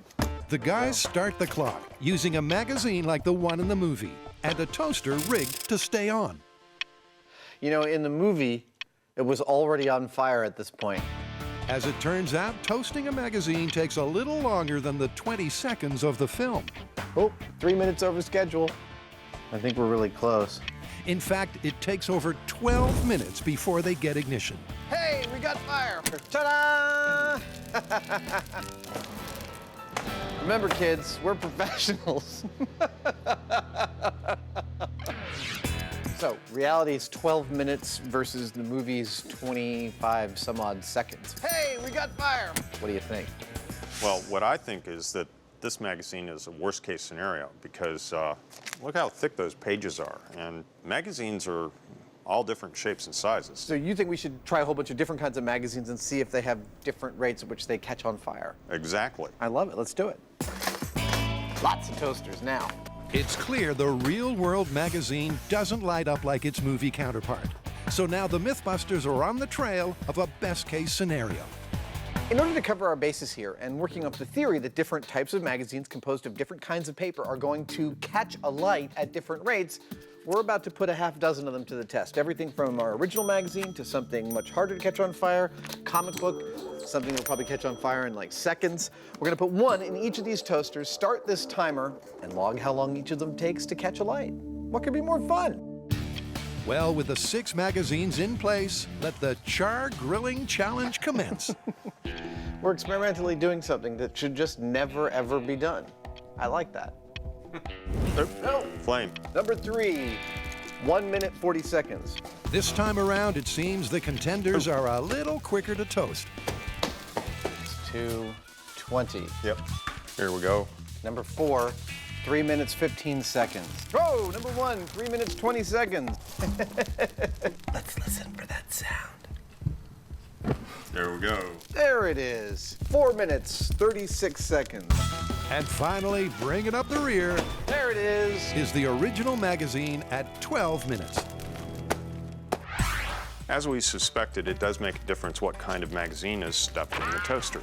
The best case scenario is something that amounts to common newsprint, but even that took about 3 times as long as what it did in the movie. Interesting. So it's clear that even with the best case scenario magazine, toaster ignition takes a lot longer than the 20 seconds it took Bourne. And now to test the next ingredient of this explosive combination, the methane. Now, methane here is a natural gas, and it's most of what comes out of your stove at home to cook with. It's a flammable gas, but it's not flammable on its own. It actually requires a certain amount of oxygen out of the air in order to burn. How much oxygen? Well, that actually turns out to be a very particular relationship. The relationship of oxygen to flammable gas is called stoichiometry. To create fire, it takes heat, fuel, and oxygen. And when it comes to flammable gases, the amount of fuel to oxygen is a complex relationship called stoichiometry. Too much fuel or too little, and there'll be nothing close to a flame. But get the perfect mixture, and you get an explosion. Now, according to the movie, it took Bourne 20 seconds to get that explosive ratio of air to gas just right. So now the Mythbusters are dialing in to find out exactly what it is. We know that if we're going to get methane to burn, we need a ratio of between 6 and 17% fuel to air.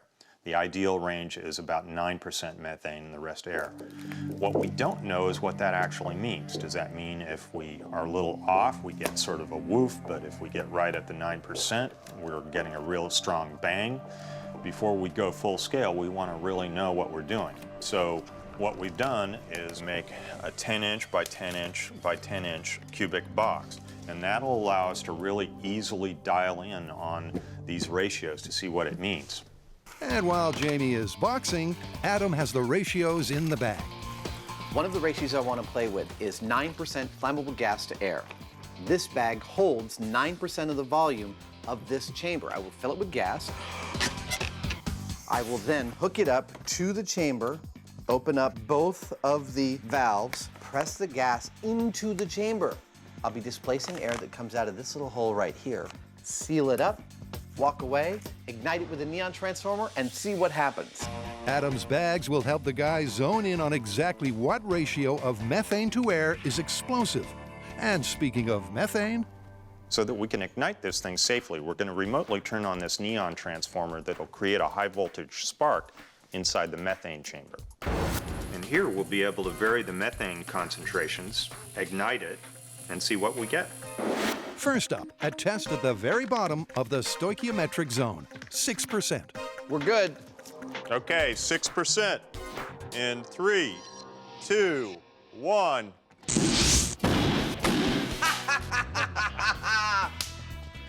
We expected something and something happened.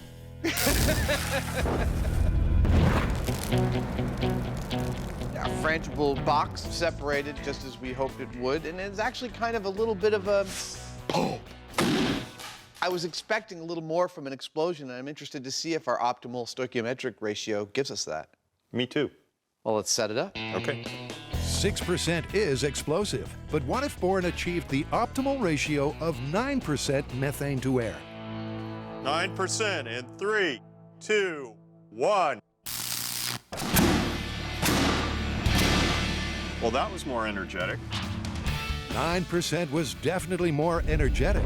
But for Adam, the surprising thing is that at both ratios, they scored the mythical explosion they're looking for. This is awesome. We think that 6% means we'll see a small pop, 9% means we'll see a big pop. In this case, that's not the case. And that actually makes it look better for this myth. If we're getting a pop at the very lowest end of the stoichiometric range, that's making Bourne's use of this as a diversion technique more feasible. I'm not saying it's probable, but it's making it look more feasible.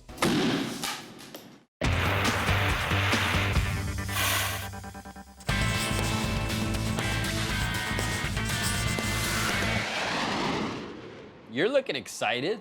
That's because we have a myth that's spectacular, gross, and challenging all wrapped up into one. What's the story? It's the one where the pilot jettisons the contents of an airplane toilet, which promptly freezes at altitude and turns into a deadly projectile. Ah, you're talking about the myth of blue ice. Exactly.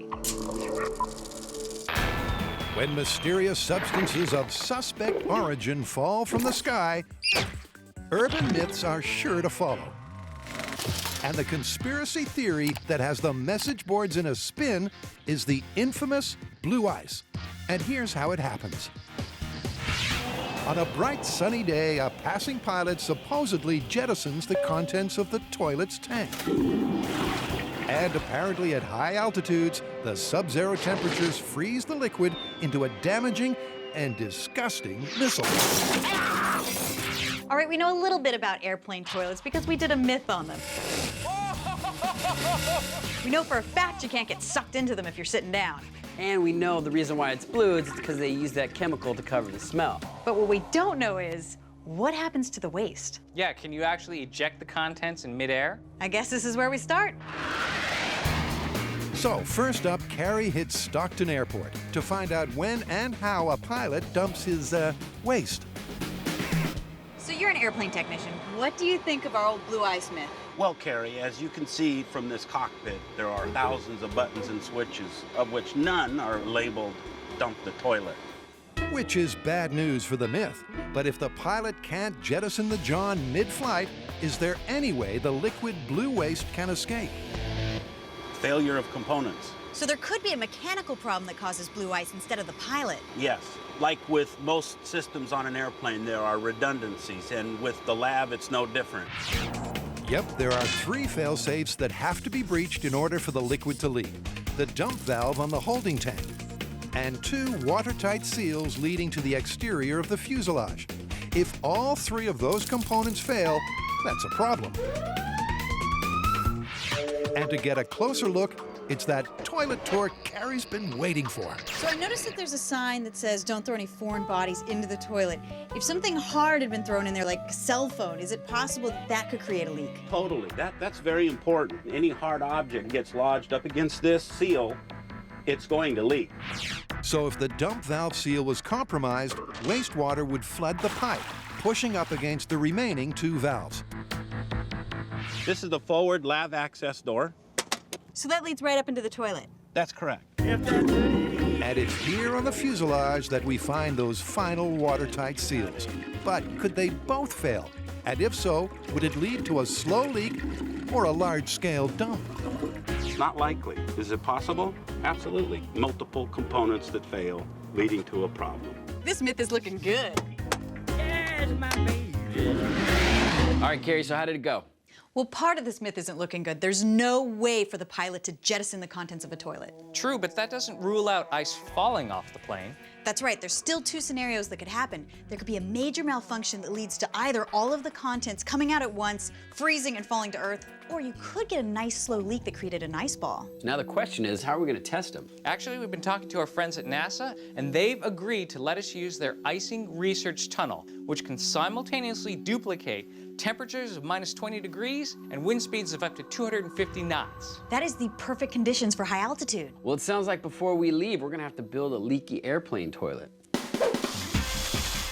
Now, this myth is about airplanes, but in order to test it, we don't need to build a full airplane. All we need to do is make something that has similar aerodynamic properties. So, this is our design. And this will have low drag and a place to leak, which are the most important things. So for their tests at NASA, Carrie builds a waste system designed to fail in two ways, either with a slow leak or a catastrophic dump. Then with the wind tunnel simulating a high-altitude flight, they'll be able to determine if blue ice forms in either scenario. Now, according to NASA specs, it had to be out of aluminum because that's what airplanes are made of, and we were not allowed to weld anything because they didn't want anything breaking apart inside the wind tunnel because there's going to be so much pressure created by the wind.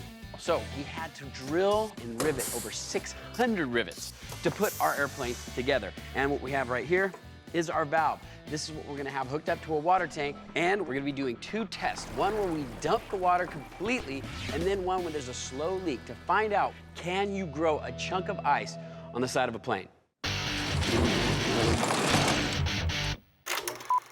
Jason Bourne knows how to make an explosive exit. But could a magazine in a toaster really toast a gas-filled apartment? After getting to know their enemy in the shop, the guys are ready to go full scale.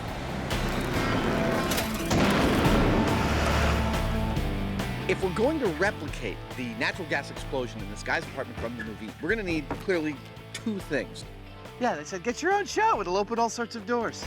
One is methane, natural gas, which is easy to get, and two is the guy's apartment, which we don't actually have. So we've come out to the bomb range where they've got plenty of room, and in a few hours we're gonna build this guy's apartment. Not to code, we just need it to be a gas containment device that is in the shape of the apartment. But it will be properly appointed, I'm sure. So to find out if you really can get a room to kaboom with just gas, a magazine, and a toaster, they'll precisely replicate the circumstances of the movie, starting with the apartment dimensions, 16 by 32 feet. Oh, hello. Are you here for the explosion? With Adam and his minions working on the four walls, it's over to the Heineman to provide cover. I'm putting together the roof. How this will work is I'm just making 16 by 8 foot wide panels. I'm going to go ahead and skin them and everything, and then I'm going to lift them up with the forklift and put them on the roof. Screw them down. We have a roof. Once the roof has been successfully raised, it ain't pretty, but it's home. It's time for the resident exterior decorator to take over. After you blow enough things up, you start to look for aesthetic finesse in the explosion. I'll give you an example. First hot water heater, when we painted that little house red.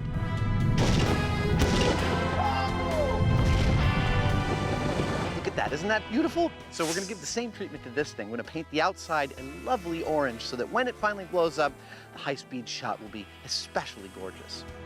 Well, it certainly will be explosively tangerine. And while Agent Orange gets ahead, Jamie is busy on the inside. We need this room to be more or less airtight, or the methane we're going to pump in here in a few minutes will escape, and that would be a bad thing. To do that, I'm using packaging tape because it's quick, it's cheap, and I can remove it after we're done with this thing, along with the screws that we're using to build this room, because I want to recycle the lumber. I don't like to waste stuff. And of course, that is assuming that this isn't all splinters after the explosion. Yep, as per usual, anything they don't destroy is recycled. It's the MythBusters way.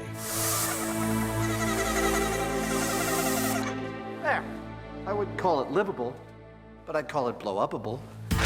It is blow-upable, and the final finishing touches are to furnish it before they step on the gas. Excellent. It's got a nice view here, you know, the valley out the window there. Don't you just know that Jamie's gonna hate this? The house may be complete, but soon it'll be filled with highly flammable gas. And in the event they don't get an ignition, Adam has created this. What I've got here is an exhaust system so that I can evacuate the gas from this room. Because one of the most dangerous things that could happen to us in this experiment is nothing. We found this on Cell Phone Destroys gas station. We had a room full of gasoline fumes and we didn't get it to ignite. And nobody wants to approach a room full of fumes. Hello, explosion. Hello. So, if nothing happens, I've got a switch I can turn that will start these fans all up and get all the gas out of this room so it's safe to do a reset. I think that's the last piece of the puzzle. I'll get to a safe location. And that's not the only safety precaution they're taking with this test. This is our methane outlet, which has tinsel on it, which we will be able to see moving if gas is coming through here on our remote camera. This is our tank of methane. We have a regulator and a flow meter attached to it. Now, this rig is set up to give us the same kind of input of gas into our house as you would normally have in a domestic gas line going into an apartment. Now, this valve here I have with a line attached to it that goes to our bunker. And I'm gonna pull on this line if there's anything that bothers me about this setting, because, you know, it's gas, it's flammable. If there's something we don't like, we want to be able to shut it off. And from this distance, I can safely pull the plug if there's something I don't like. The list of things Jamie doesn't like may be a long one, but if the explosion of the movie is anything to go by, putting this myth to the test could be very dangerous. Well, it's a little post-earthquakey, but I think this is a fine experimental space. It's fine now, but in a little bit, it's not going to be very happy in here. Not if everything goes well. No. Well, shall we get started? Yeah. After Thank you.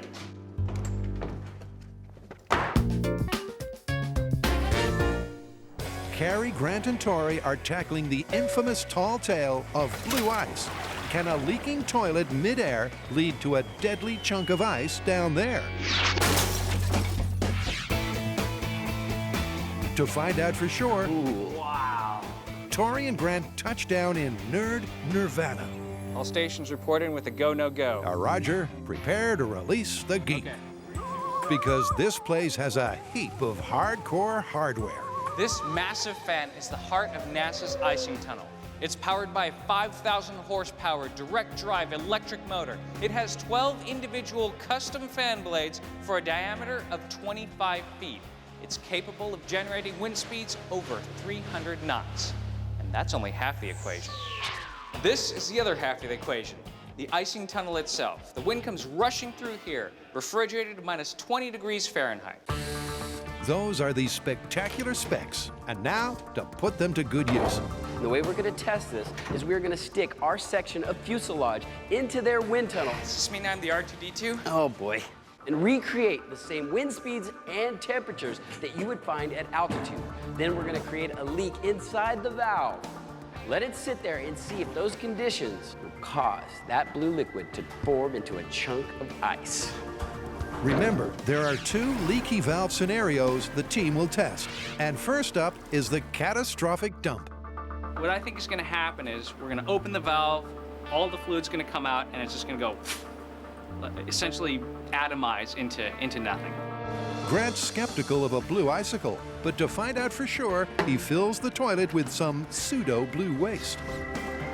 Smells like a chemical toilet. All right, start the test. We have our model in position. We're ready to go. All right, fire it up. All right, let's go. Fire it up. Maximum warp. Ugh, sorry, I just made that really We're geeky, trying to didn't make I? science cool, dude. Here we go. And for cool science, let's make it so. The fan winds up, whipping up a 290-mile-an-hour wind speed. Then the heat exchanger drops the air temperature to a high-altitude minus 20 degrees Celsius. Our model is holding together perfectly. Then they're ready to pull the pin on the catastrophic failure test. Will the blue liquid instantly freeze into a chunk of blue ice? So this is full tanked up in 3, 2, 1, go! Oh my God! Look at how fast it's coming out. That is awesome. As soon as the liquid exits the aircraft, it's ripped away by the shearing force of the wind. And despite the bitterly cold air temperatures, it's unable to form the mythical slice of ice. So behind me are the results of our complete release test where we dumped the entire contents of the waste tank. Now, it didn't atomize all the way because you can see some of it formed on the surface here, but it also did not form one big chunk that could fall on someone. Yep, although most of the blue waste was vaporized on contact with the wind, some did form a thin layer, just not enough for a blue icicle. But I mean, it's incredible. We got an actual layer of ice, and pretty quickly. All right, well, let's try again, and this time have a slow leak. All right, let's see if that gives us a big chunk of ice. Okay, so we're ready to do our slow leak test. My personal feeling is that we'll probably get maybe a line of frozen liquid. Maybe that's building up, but I don't think there's any way we're gonna get anything this big freezing and falling off the fuselage. Once again, the NASA techs simulate the same high-altitude conditions and then sabotage the plumbing for the drip test. And once the leak is leaking, Look how quick the ice is building up. the results are as astonishing as they are immediate. Dude, this is looking great, and it's blue. That is fantastic. It hasn't even been 2 minutes yet. Oh my gosh, that is incredible. The liquid moving over the surface of the aircraft is protected from the extreme wind speeds by what's called a boundary layer. What that means is that not all the air traveling over the airplane goes at the same rate. In certain areas, it actually travels a lot slower. Which creates a protective cushion where ice crystals can form. This thing is like this big. I call that baseball size right there. If that whole thing broke off, that would be just like the myth. The guys are blown away, unlike the ice. The question is, how big can it get, and will it fall off? I just can't believe how big it's getting. 20 minutes later, with a diameter around 10 inches, the blue icicle seems to have reached a size plateau. It's approaching soccer ball size. And with plenty of water still in the tank, that's not the limiting factor. But Grant thinks he knows what is. Now, an interesting thing to note here is that as the ice is getting thicker and pushing away from the skin, it's actually pushing its way out of the boundary layer. Once it exits the boundary layer, it actually hits the faster-moving air and just goes away. It doesn't allow it to freeze up, which may be a reason why the ice doesn't get really, really big. So with this fuselage, these wind speeds, and this air temperature, this is as big as it's going to get. But let's see if we can get it to fall off. Let's pretend like it's at its final descent, temperatures are rising. Maybe we can get it to break off and find out exactly what happens when it does. Perfect. All right, start warming it up. It's a good theory, because as the aircraft descends and the air temperature warms, Oh, we're getting bigger chunks breaking off. surely it's only a matter of time before the blue ice particle becomes a blue ice missile. -7 degrees. And as it turns out, when the wind tunnel conditions match those of an altitude of 12,000 feet, we have liftoff. That thing blew up in one giant chunk. Wow! Dude, that was perfect. It was a perfect illustration that this myth has a foundation in aerodynamic fact. That is unbelievable. That is solid ice. And it happened so quickly. And it came off in one giant chunk. This myth is starting to look very, very believable. Yeah, but you know what the next step is? What happens to the ice after it falls off? I can't believe it. here's the story we're testing. Jason Bourne, knowing that the bad guys are coming, wanting to buy himself a little extra time for the chase, opens up the gas line of the house he's in, walks over to a toaster, grabs a magazine and sticks it in that toaster and sets it as a remote fuse, and then he exits the house. 30 seconds later, a massive explosion gives him the lead time he's looking for. Now, is that remotely plausible? Well, those are the circumstances we've got set up in this house right here, and that's going to be our first test. In other words, this test will be exactly like the movie, but with one exception. According to our testing, it actually takes about 2 minutes for the toaster to set the magazine on fire. So that means that we've had about 4 times the amount of gas going into the room, and that 2 minutes is what Bourne had for the whole house to blow up. Now, that 2 minutes, in our case, is only allowing about 7 cubic feet of methane to go into the house, and it's rising towards the roof. Meanwhile, our source of ignition is about 15 feet away. I don't expect to see any kind of explosion at all. And that's down to stoichiometry. In theory, for a room this size, 7 cubic feet of methane will be too low a concentration to ignite. All right, I'm ready. Okay, Adam, go ahead and turn on the gas. Copy that.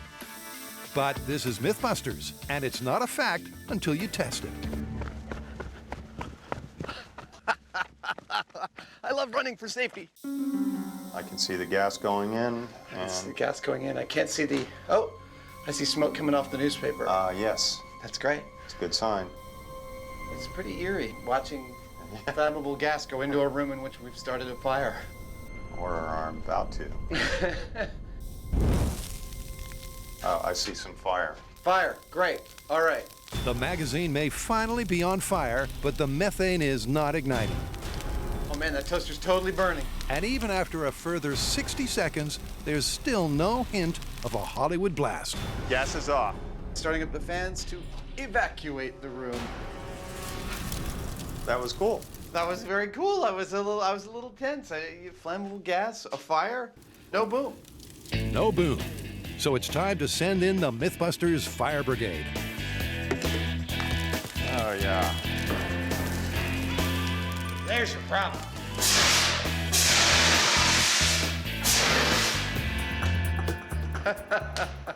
So we knew from our small-scale experiments that flammable gas plus fire does not always get the reaction that you're looking for. The mixture has to be perfect. And we posited that replicating the circumstances from the Bourne film in full scale would not yield a reaction, and that's in fact exactly what happened. It's rare, but it turns out we were right.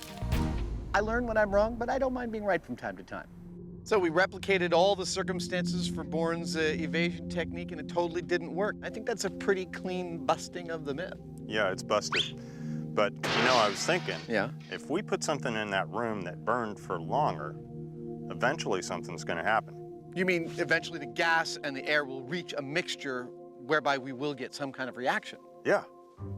I love it. I think that should be the next test. Although the exact circumstances of the movie won't get the bad guys off your tail, the question is, could a little more gas and a longer fuse get the big Bourne boom? We know from our small-scale testing and our research that it takes a minimum 6% fuel-to-air mix for methane and air to support ignition. The way we've got it planned out, if we take the contents of this methane tank and put it in our test room, we'll have the right fuel-air mix. So it's just a question of connecting the flame that we've built in there with that gas. If that happens, she's going to blow. How are we going to get a long, burning, open flame? Well, we're throwing out the toaster and the magazine, and we're going with a supermarket fireplace log. Light this puppy on fire, it'll burn for at least an hour. This is for real. The log will burn while the gas builds to the 6% ratio. That's it. But when it hits the stoichiometric zone, will they get the bad guy repelling detonation of the movie? Adam has his doubts. What's going to happen exactly? Well, look, we know that the ideal mixture of air to flammable gas is a ratio, and it has a range. Presumably, the reaction we're going to get out of this next experiment will be a reaction at the bottom of that range. So I don't expect it to be a fire and brimstone massive explosion. I expect it to be more like a really big champagne pop, like pah! Back in the safety of the bunker, at first, things go just as planned. Did you leave a log burning on the kitchen table? Aw, crap, I did. But in a dramatic turn of events, after 4 minutes... Oh, you know what's happening? The gas is actually making the whole room catch on fire. Things suddenly get incendiary. I see smoke on the... Oh, we're burning this building down. And out of control. Uh-oh. There we go, we had a blowout. That's it!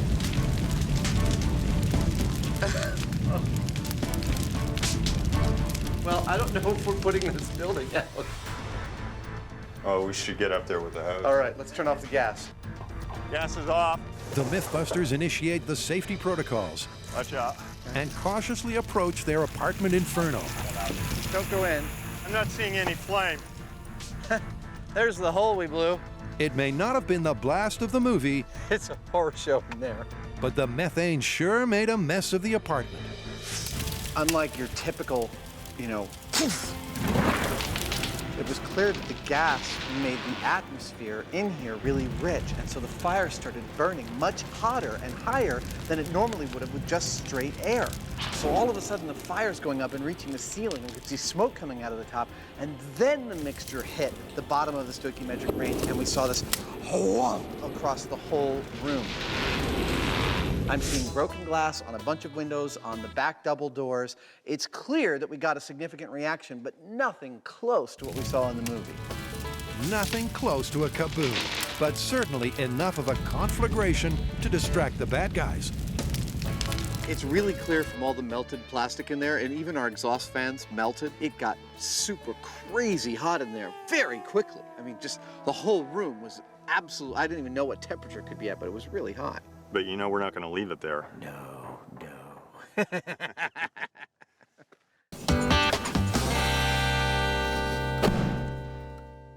So here's where we're at. We've looked into airline toilets and found that they can leak through an external valve. Is it possible? Absolutely. We made our own fuselage, went to NASA's wind tunnel, and found that you could actually form a giant chunk of ice, which then fell off the airplane. Now what we're going to test is what happens to that ice after it falls. What we need to see for this myth to be confirmed is for that ice to fall through the air as one giant chunk and hit the ground as one piece with deadly force. This is the final piece of the blue ice puzzle. While falling from 12,000 feet at a terminal velocity of 160 miles per hour, will the ice stay in one piece? Or will wind erosion and warming temperatures cause it to break up into harmless blue rain? To track that, the team has a spectacular plan of action. We have our airplane. We're going to load it up with a large chunk of ice, take it up to altitude, and then throw it out. Now we're going to have a few skydivers jump out with the ice to track. Carrie is going to be one of those skydivers. Yep, and skydiving team leader Nick also has the crucial job of timing the drop. Because if the myth is true and the blue ice falls in one chunk, missing the mark could be deadly. Let's hope they can see that. So Nick, what's involved in actually calculating where something's going to land? Well, first off, we need to figure out how fast this object is going to free fall. The second thing is we have a lot of wind here, so as the wind blows, the object's going to blow with it. The third thing is, too, the airplane has forward speed when we chuck out the ice out of the plane. And what that creates a forward throw. So all these three factors is what we use, and we make an educated guess of where we need to drop it from the aircraft to land right on the target. Are you ready? That sounds simple. So, Grant, what's the plan? Okay, so here's the plan. Carrie and our expert Nick will go in the plane with the ice. They're going to go up, and based on the prevailing conditions and Nick's calculations, they'll know when to release the ice at an altitude that they deem safe. Nick will jump out, and so will Carrie, following the ice down. You'll be fine. I'm gonna double check this. Meanwhile, Tori and I will be on the ground tracking the ice in the air and looking for the impact zone. And as for the blue ice, well, earlier, Carrie prepared a similar-sized block to the test at NASA. It's approximately the diameter of a basketball, eye-catching, and easily retrievable. To make sure that we can watch this ice fall, I've done something a little different. I've made it red instead of blue so that it's going to stand out on the blue sky. I've added some really long streamers so that we can track it, and I'm going to put a GPS on it. Now, for this myth to be confirmed, we need to see that block of ice drop from altitude and get to the Earth in one solid chunk. Good luck. Good luck, you guys. What I think is gonna happen, I think Carrie is gonna scream her head off. She may potentially pee her suit, but I think that block of ice is gonna land on the ground in one big chunk. Okay, here's the package. Good luck. And despite all of their precautions, they will need some luck. Their goal is to drop the ice and Carrie from 12,000 feet. Here we go, Carrie. The height at which Grant and Tori saw the ice release from the fuselage at NASA. Okay, now I'm starting to get a little nervous. But will it remain intact? Traveling with an energy of 392,000 joules, its impact will certainly be deadly. However, if it melts in the rising temperatures, it'll be rendered harmless. We've done many experiments where we drop things from altitude or throw things out of planes, and you know what? My feeling is that this ice is going to fall down in one piece and land with a tremendous amount of force. Both? In fact, I think it's going to land so hard it's probably going to leave a little crater down at the ground. Whether it's going to break up or melt, no way. It's going to be one giant chunk. At 12,000 feet, Carrie and her free-falling friends are preparing to deploy their blue ice cargo. All I gotta do is look at the ice. One job! But will it break up on descent or have the devastating impact internet reports claim? Oh boy. This is it, huh? If the team misjudged the timing of the drop by even a second, a 35-pound projectile traveling at 160 miles per hour could crash through a neighboring house. But that's only if the ice actually stays in one chunk. If it breaks up, the only thing busted will be the myth. I got them. They're approaching the drop zone. So this is it. It's time to drop out and jump off for science.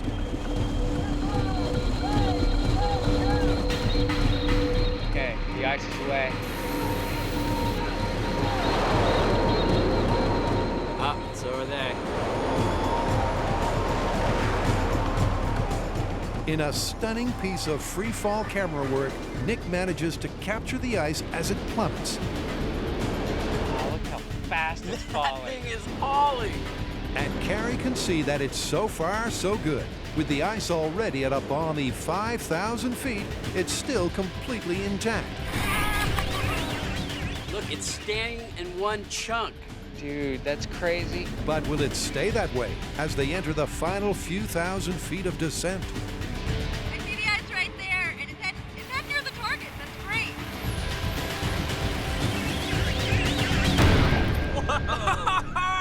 Do you see the size of that impact? And did you see it stayed in one chunk? Wow, that's maybe only 150 feet from the drop zone. I saw the ice go down, and I swear I saw it land. It stayed intact. Let's go meet Carrie and we'll go find it. All right, let's go get it. Hi, Tori. Hi, Grant. Here she Oh, comes. she's coming in hot. You made it. Wow. Nice. What a ride, and what a test. And no wonder Carrie's adrenaline is off the charts. Good job. Let's go check out the ice. Did you see it? Yeah, Did you see it? right over. Everything went according to plan. For the majority of its descent, there was visual contact, confirming that the ice retained its shape and mass. And then, thanks to Carrie's visual aids and Nick's awesome aim, finding the impact site is a breeze. There's the streamer. Is it intact? I mean, it was a chunk before it hit the ground. And that is still a chunk of ice. Check it out. It dug itself into the ground. Wow, that is a serious impact.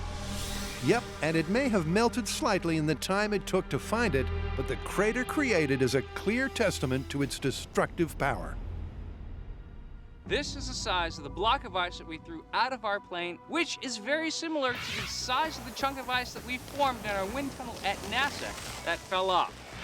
That block of ice reached terminal velocity very quickly, and it left a sizable impact crater. And what's more, it stayed pretty much intact all the way down to impact.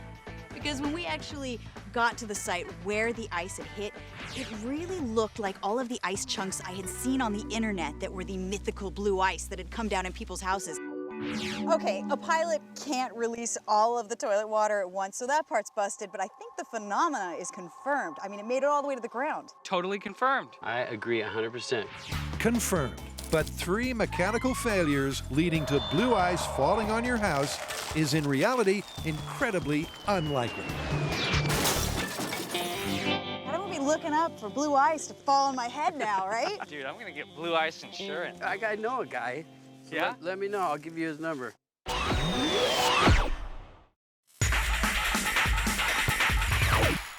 At the MythBusters mansion, they've been renovating Bourne style. No boom. However, the myth as it appears in the movie is busted. Uh-oh. But it ain't over until the man in the beret gets a big Bourne boom. So next, they're upping the ante with more gas.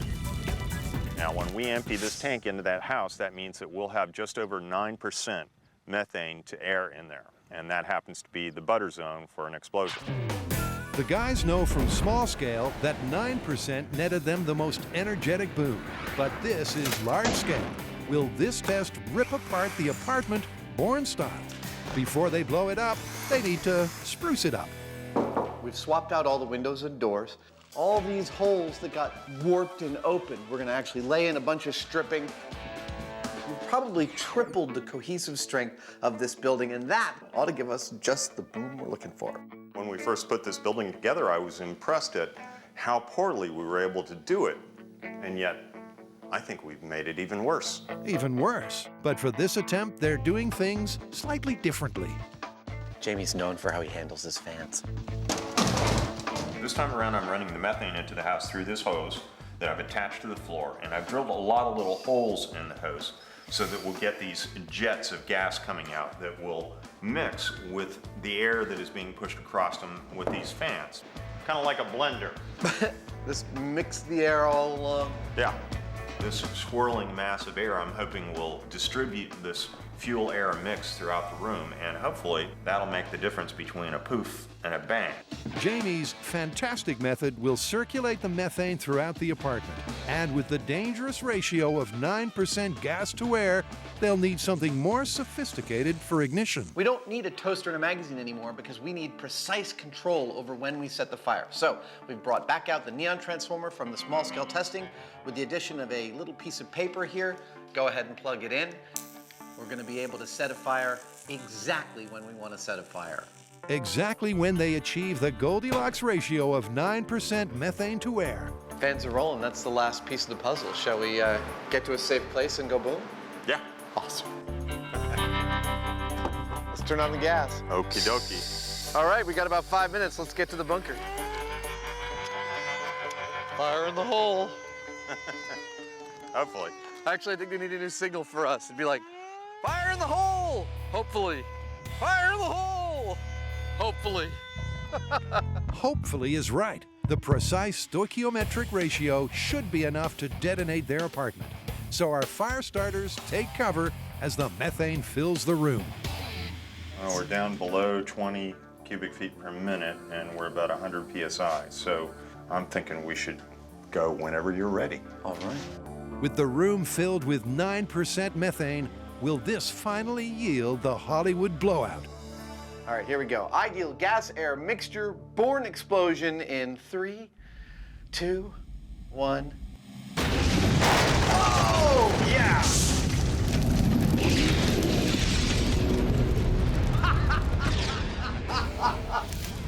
That is awesome! We blew out the whole front. Yeah. We couldn't have done that if we planned. That was perfect. And there you have it. One magnificent, made-to-order apartment explosion. But unlike the movie detonation, this one is polite enough to put itself out. Well, almost. I hope this is a cautionary tale what happens when you mix MythBusters It's science. Okay, here's the thing. While that was fairly exciting, I mean, we blew out the wall, I want to point out that we didn't break any glass. There was no bang. It was a whoosh. And that's something entirely different than what we saw in the movie. The fact that this was an ideally mixed mixture with fans and everything in the exact quantity, and that's the best we could do, kind of tells you what the real deal is. It's not what the movie showed. Clearly, we were born for this job.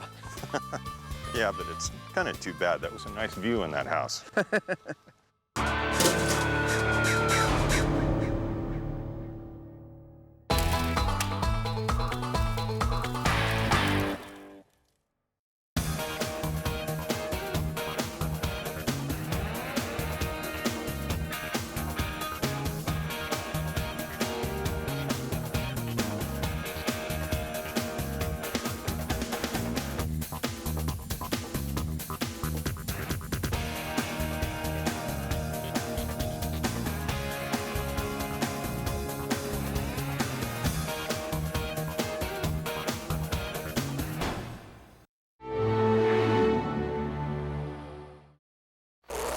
On this illuminating episode of MythBusters, There went his first glass. Adam and Jamie have a smashing time I can see nothing. This is insane. as they reflect on something truly enlightening. It looks great. I didn't think it would be this good. Can you really use mirrors and the sun Behold, I am the master of the sun. as a form of ancient lighting?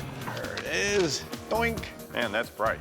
Then Tori, Grant, and Carrie That was hairball. investigate a freeway fable I think there's some law enforcement people who would be very interested in talking to us. that you can slow down an out-of-control vehicle Your idea of a safe stop is to shank me? by playing bumper cars on the blacktop. We're on the road to madness. Who are the MythBusters? Adam Savage. What more do you need to know? And Jamie Heineman. When in doubt, C4. Between them, more than 30 years of special effects experience. Joining them, Grant Imahara, It's lethal, people. Carrie Byron, Jamie just doesn't look right. and Tori Belleci. And touchdown. They don't just tell the myths, they put them to the test.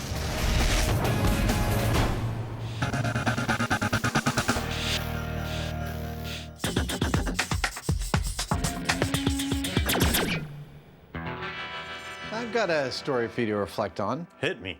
I will hit you with the sun's rays. In the film The Mummy, there's a scene in which the hero has to go deep into a dark tomb, and in order to light his way, he kicks into gear a system of ancient Egyptian mirrors which bounce the sun's rays from outside deep into the bowels of the cavernous tomb so that they can navigate safely. How enlightened. Well, that's the question, isn't it? That's the question. And here's the clip. Sunlight is bounced into the mummy's tomb. And then there was light. But is this ancient illumination really possible? So what do you want to do first? Well, look, this myth is all about lighting up the darkness with the sun's rays reflected. We need to answer the question, what does it mean to light up the darkness? We need to define that. What's the minimum amount of light necessary to move around in an unfamiliar space? Exactly, and I think I've got just a procedure to test this out. Okay. Oh, don't worry, you're gonna love it. Before we start bouncing light around the shop with mirrors, we need to determine a couple of benchmarks that we'll be aiming for in these tests. The first one we've determined is the Hollywood benchmark. This is the amount of lighting that they used while filming the film that properly tells the story of a light beam bouncing around with mirrors and lighting up a room. The second benchmark is what I consider to be the heart and soul of this story, and it is, what is the minimum amount of ambient light required to see? So, step one is finding the minimum benchmark light level needed to see by. And Adam's brainwave to test it is a makeshift maze. So, what's with the setup? Well, we try to think like archaeologists. An archaeologist going from the desert down into a tomb full of unknown valuable objects and unknown antiquated history does not want to disturb anything in the tomb, even if the lighting conditions are really dim. He doesn't want to disturb anything. He definitely doesn't want to break anything, and that's why we have all the wine glasses precariously placed on posts. We are going to try and make it through this obstacle course under very low light conditions to determine the minimum light conditions you can make it through this obstacle course without breaking anything. That's the sound of failure. With the course set, the guys focus on benchmark 1, the Hollywood level of illumination. I'm all set. That means playing with the light level until it matches that of the movie. Okay, that works for me. And then record the lux level. We're going to measure our ambient light level using a meter like this one, which receives light in through the sensor here and converts that to an electrical signal. Now, our computer converts that signal into what is known as lux. In the days when candles were king, scientists determined that 1 lux is the amount of illumination that falls over 1 square meter if a candle is set 1 meter away. Using this scale, about 300 lux is the minimum level needed to read by. But how many lux is the movie scene? To find out, it's trial by tweaking as the MythBusters crank up the levels bit by bit. 201 lux. And with the benefit of a jump cut or two, that ought to do it. They soon find the level they think is a lux lookalike for the mummy. This looks great. It looks just like the movie. Okay, that gives us an average of 200 lux. So that's the Hollywood level sorted. How will benchmark 2 compare? Adam's got a plan. Since the archaeologists in this myth went from the bright sun into the tomb, we're going to do the same thing. Here I am in Jamie's electronics room with 2 lights simulating the bright sun. I will then leave the electronics room and walk down the Tunnel of Osiris, otherwise known as Jamie's battery and wire storage shelf. I will then enter the main shop area, which will be pitch black, and I'll use this rope to guide myself out into the middle of the shop. And when I hit the knot, I turn and start to walk the obstacle course. The question is, what is the minimum amount of light required for me to walk this obstacle course without breaking anything? It's not going to be easy. To find out, Adam set his overhead light source to its bare minimum setting. Okay, Adam, go ahead and do your thing. All right, here I go. Jamie monitors progress on an infrared camera. Holy crap. There he is. I can see nothing. And for those of you who find the sound of breaking glass disturbing, now might be a good time to switch your set to mute. Oh, I'm the worst archaeologist ever. It's a bruising encounter. As Adam This is insane! Stumbles his way through the wine glass maze. Here I am, I made it to the end. And it's clear this light level's far too low for the human eye test. That was a horror show. You pretty much broke every glass that was in your path. Yeah, I think we need to turn up the lights a little bit. Let's make it a little brighter and see if I can't make out some of these shapes. Okay. I'll replace the glasses. Adam tries a slightly increased light level. There we go. One notch up. And sets off again. Okay, Adam, you're good to go. All right, here I go. Man, I can't make out. There went his first glass. I'm starting to be able to see things. Oh, my eyes are adjusting. Yeah, he's doing a lot better, actually. It's still a blur. Oh! There's number 2. Oh! Number 3. 4. 5. Nope. And after a disappointing start, 7. It soon becomes another catacomb catastrophe. All right, Jamie, I'm at the end. Let's turn on the light. You did a little better. I did a little bit better. It's the kind of thing where, you know, if you start to not try and look ahead of you, you can sort of make out rough shapes in front of you. It was nowhere near what I would consider visibility. I think we need to turn it up. So they increase the light level again. And again. And again. But it's not until light level 6 that Adam finally makes it. This is it. This is the light level. I'm going to make it the whole way.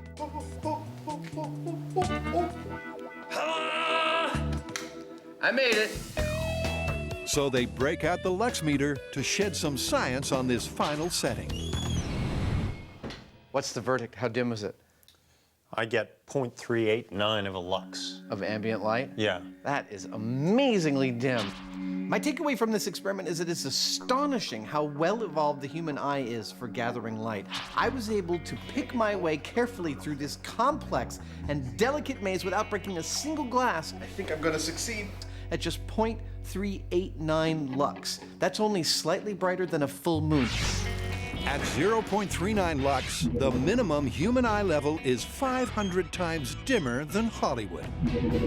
And with both benchmarks in the bag, the question now is, can bouncing light with mirrors beat either benchmark? All right, let's turn out the lights.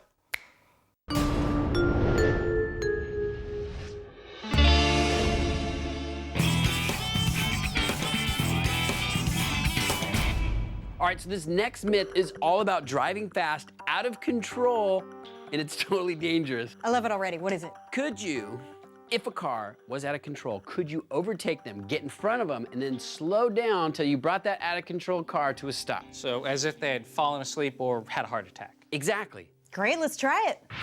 When a driver passes out of the wheel, things get very bad very fast. But does it have to end up like this? Well, apparently not, because according to this myth, you can safely stop a runaway car by overtaking it, then carefully bringing it to a standstill. Freeway fact or blacktop baloney? Okay, as I see it, we have two scenarios. First, the driver's lost total control of the car and has no influence over it at all. There's no steering, and the foot is off the accelerator. So just coasting then? Exactly. The second scenario is a little more extreme. There's still no steering, but the foot's jammed onto the accelerator. Would that make a difference? All right, so we have two tests. It sounds like we need to go to stunt driving school. I mean, if this myth is about a car out of control, we need to see what it feels like to be in a car that's out of control. That is a fantastic idea. Cue a ramped-up shot, and they're ready to roll. We're out at the Alameda runway, but before we can start our experiment, we need to learn a little precision driving. We're gonna learn how to approach, bump, and overtake a car. And these are the cars that we'll be using. We've painted them primary colors so they'll be easy to identify. They've been outfitted with all the safety gear that we need, and in addition to our precision driving instruction, we're gonna find out what it's like to be out of control.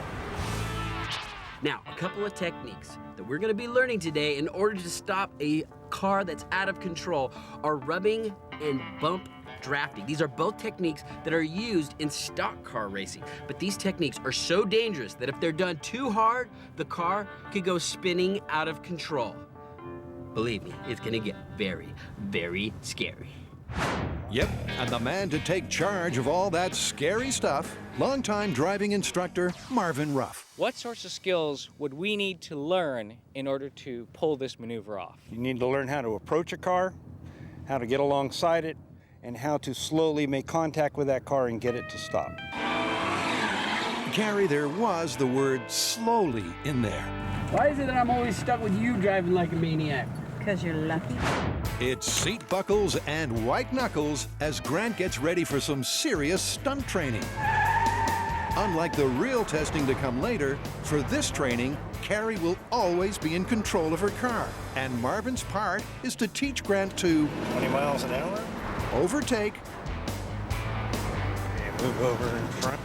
Okay, here we go. Slow his car down. Oh my God, this feels crazy. Back the bumper against hers. Like landing an airplane. He's slowing down too fast. We're gonna crash.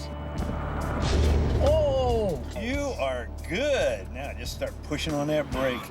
And bring it all to a stop. Okay, there it is. Nice. Thank you.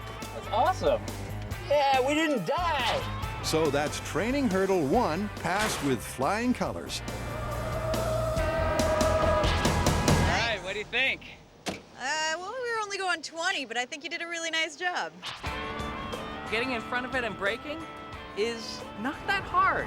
Now, get your brake going. The hardest part is being smooth. Slowing down too fast. We're gonna crash. But you know what? I only did that at 20 miles an hour. I think as we attempt to try this at faster and faster speeds, it's gonna get a lot harder. And being smooth and being safe, that's gonna get harder too. Next, it's challenge 2. learning what it feels like when something goes wrong, courtesy of the infamous pit maneuver. And we're not doing the pit maneuver just for the fun of it, even though it's probably gonna be pretty freaking cool. But what we are trying to do is see what it feels like to be in a moving car that is put out of control. The worst part is Carrie's driving. Here we go, in 3, 2, 1, go. Trying to get away from the law. Scarier still, the rain set in. And ready to put them into a spin, Marvin stalks the red car. Here he comes. This is it. Pulls up alongside, Ready to go out of control. touches the rear fender, Whoa! and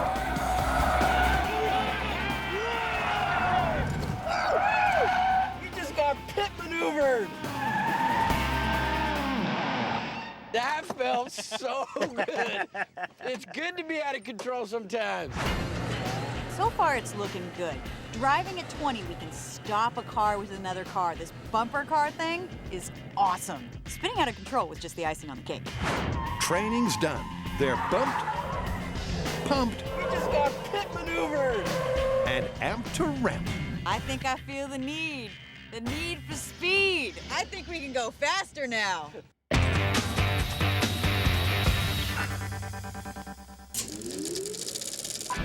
Can mirrors illuminate a murky mausoleum using the sun?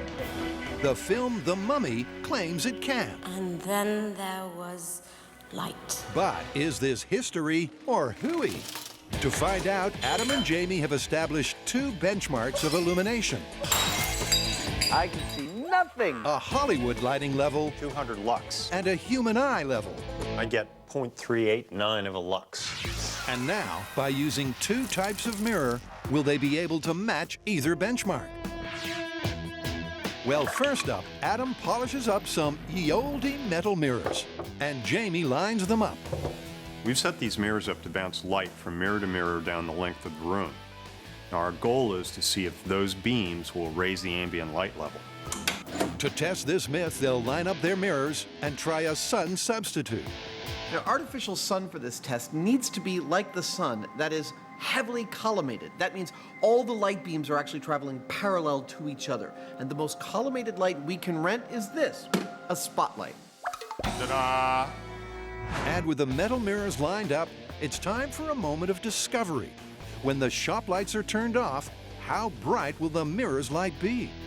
All right, let's turn out the lights. It looks great. I didn't think it would be this good. Adam's right. First impressions are that these mirrors are working well. But crucially, how are they doing in the lux department? Got it? All right. The average ambient light of the polished metal, 1.13 lux. Do our light bouncing mirrors work like they do in the film? I'd say that they do. There is an impressive amount of ambient light in this room solely because of the mirrors. Do they look like they do in the movie? No, they do not. By the 6th mirror, this beam is no longer collimated. It is a heavily, heavily scattered affair. The scattering, or loss of focus, is not a good look, but the level of light itself is promising. It's clearly not as bright as the movie, but it is better than their naked eye benchmark. So can modern glass be a more polished performer? This is our polished metal mirror, and this is our glass mirror. Obviously, the glass mirror is more reflective, but is that what we really want? It may be the case that the metal mirror is actually diffusing light more and therefore lighting up the ambient light in the room more. We're just going to have to try it to find out. So to do that, they position the mirrors with the overhead lights on, and then... Well, the mirrors are in place. They look great. Here we go. That looks fantastic. It looks just like the movie. Surprise, surprise. Yeah, the beams are a lot clearer than they were with the polished metal. This is more than enough light for me to make it through that maze. Yeah, I would think so. Well, let's take some readings and find out. The modern glass looks better. All right, good. But does the data back that up? How did our glass mirrors do? You're gonna love this. First, you remember the ambient light reading we got from the polished metal was 1.13 lux? Yeah. Our glass mirrors came in at 0.487 lux. Who knew? I know, less than half. Isn't that amazing? There seems to be more going on here than meets the eye. The goal of all this is to raise the ambient light level in a room, and mirrors alone aren't going to cut it. That light needs to hit something that scatters it. It could be my white shirt, or it can be fog, but it has to scatter to light the room. Because the modern mirrors give a cleaner beam, the ambient light they give off is actually less than the polished metal, meaning the metal wins. But what's also clear is that the real loser in this proof of concept test is Hollywood.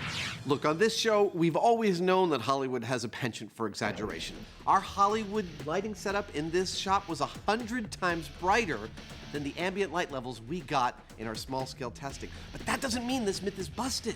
No, because those ambient light levels were still 2.5 times brighter than what we determined was necessary to safely maneuver through our tomb. That tells me we have every reason to go full scale and bring in the real sun.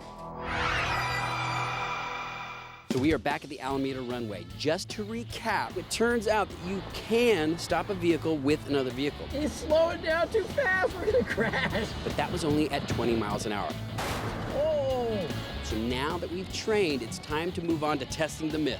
The first scenario, it's as if somebody's been driving, has passed out at the wheel, and now they're coasting at high speed. The speed we're gonna start at for this first test, 35 miles an hour. This is gonna be interesting. Okay, so here's the plan. I'll be in this car, the red car, the rescue vehicle. We're gonna give the out-of-control vehicle a head start. It's gonna accelerate to 35 miles per hour, and then I'll apply everything that I've learned to overtake it, and then apply brakes to safely bring that vehicle to a full and complete stop. But this time, they're going to try one big change. Once Grant gets in front of us, I'm going to take my hands off the wheel and my foot off the accelerator, as if I've just passed out. Let's just hope Grant was paying attention during his training session.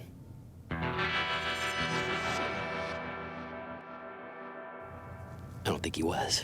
And for test one, gentlemen and lady, start your engines. All right, this is 35 mile an hour. Driver's passed out. Here we go in 3, 2, 1, go.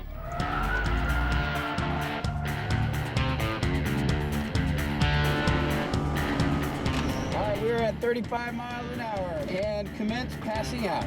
Look, Mom, no hands and no feet, making this officially an out-of-control vehicle. Here we go. Which is Grant's cue to first nose his way in front before slowing down. And it's easy peasy, brakes a squeezy, as he manages to haul Carrie in. And stop. You did it. You That was a stopped little us. rough, but it worked. It totally worked at 35 miles an hour, too. All right, what's next? Faster. All right, let's take it up to 55 miles an hour, freeway speed. Well, let me point this out. The bumper of the out-of-control car is actually underneath the bumper of the rescue car. And what that does is it starts to compromise the stability of the rescue car, making it even harder to rescue the person. The 35-mile-an-hour no-hands test is down. Now they're about to up the danger to freeway speed.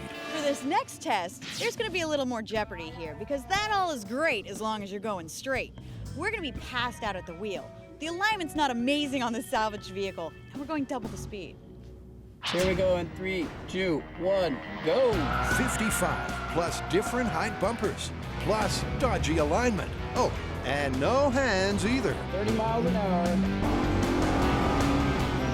55 miles an hour. Yeah, this is too exciting to pass out. But here we go. This is actually kind of scary. I know. All right, we're passing out. Hand is off the wheel. With Carrie comatose behind the wheel, Grant brakes in front. If he's a whisker off dead center, one car or other could spin out.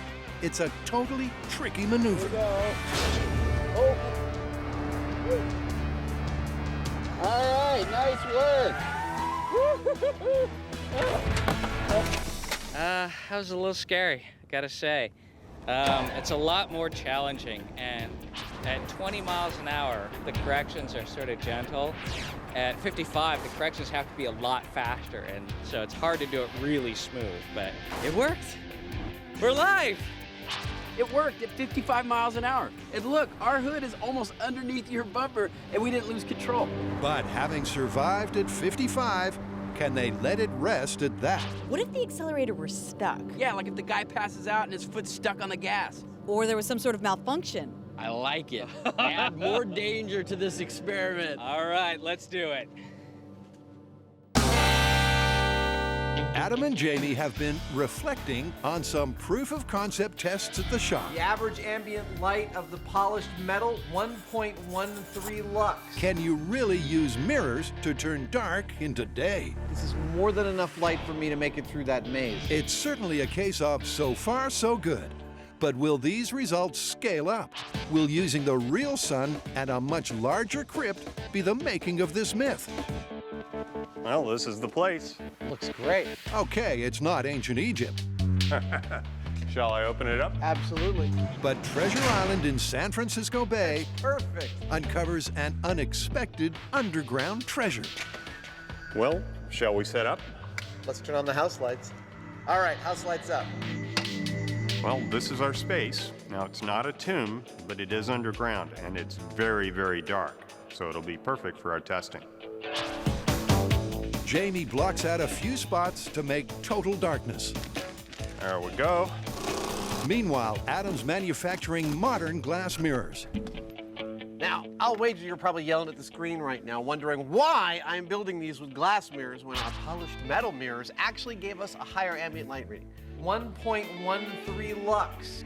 This is probably easiest to explain if you take a look at these two shots our cameraman filmed this morning. On the left are the polished metal mirrors. On the right, the glass. Now, see how the light from the polished metal mirrors peters out really fast? Compare that to the glass mirrors where the light is strong virtually all the way to the end, and that's what's really important. This myth isn't about the type of mirror used, it's about bouncing a beam of light. And the polished metal didn't give us that beam. It only lasted about 15 feet before it was diffused. That's why the glass is what we're using in our full-size tomb. And with that cleared up, there's just one more ingredient left: the sun. Now all we need to do is see if the sun's going to cooperate with us. And that's actually a pretty big if, because not only do we have to worry about whether we can reflect sun into the building, in other words, is it lined up at a decent angle for that, but also this is San Francisco and it's regularly kind of foggy here. If we have a few too many clouds, we're going to be out of business. Yep, without the big guy in the sky, the tomb's doomed. Well, I can see the sun, but it is awfully overcast. It is what it is. So with San Francisco's fickle weather doing its darndest to delay things, Adam has a backup plan. Have you met my son? It is a 7,000-watt xenon spotlight. We're gonna turn it on now. Oh! Look at that puppy. Boom! Behold, I am the master of the sun. Adam's humongous light source gives a whopping 160,000 lux at 50 feet. That is frickin' awesome. But will it be bright enough to illuminate their colossal crypt? I think that's right. To find out, the guys will shine in Adam's sun, position the mirrors, and then check the light reading. Starting now. House lights out. Shall we bring in the sun? Sure, why not? Let's bring in the first sunbeam. All right, you ready for it? I'm ready for it. Bring it on. Okay, here it comes. There it is. Just like the movie, they're using 6 mirrors, all of which are around 35 feet apart. Doink. Man, that's bright. Dude, that is like a 2-foot laser beam. Going for mirror number 4. Nice. All right, there it is. That's as good as it gets. Going for the last mirror. Okay, coming down. Zoop. That's it. You're in. Ta-da! And there we go. That works pretty good. I swear, I'm gonna go out on a limb and say this room is nicely lit. I can move through the antiques without hurting anything. Easily. Look, nobody can say that we didn't accurately match the look and behavior of this technique in the film. Yep, it looks just like the tomb. It's a good start, but what does the all-important data say? All right, let's take a reading. Okay, I got it.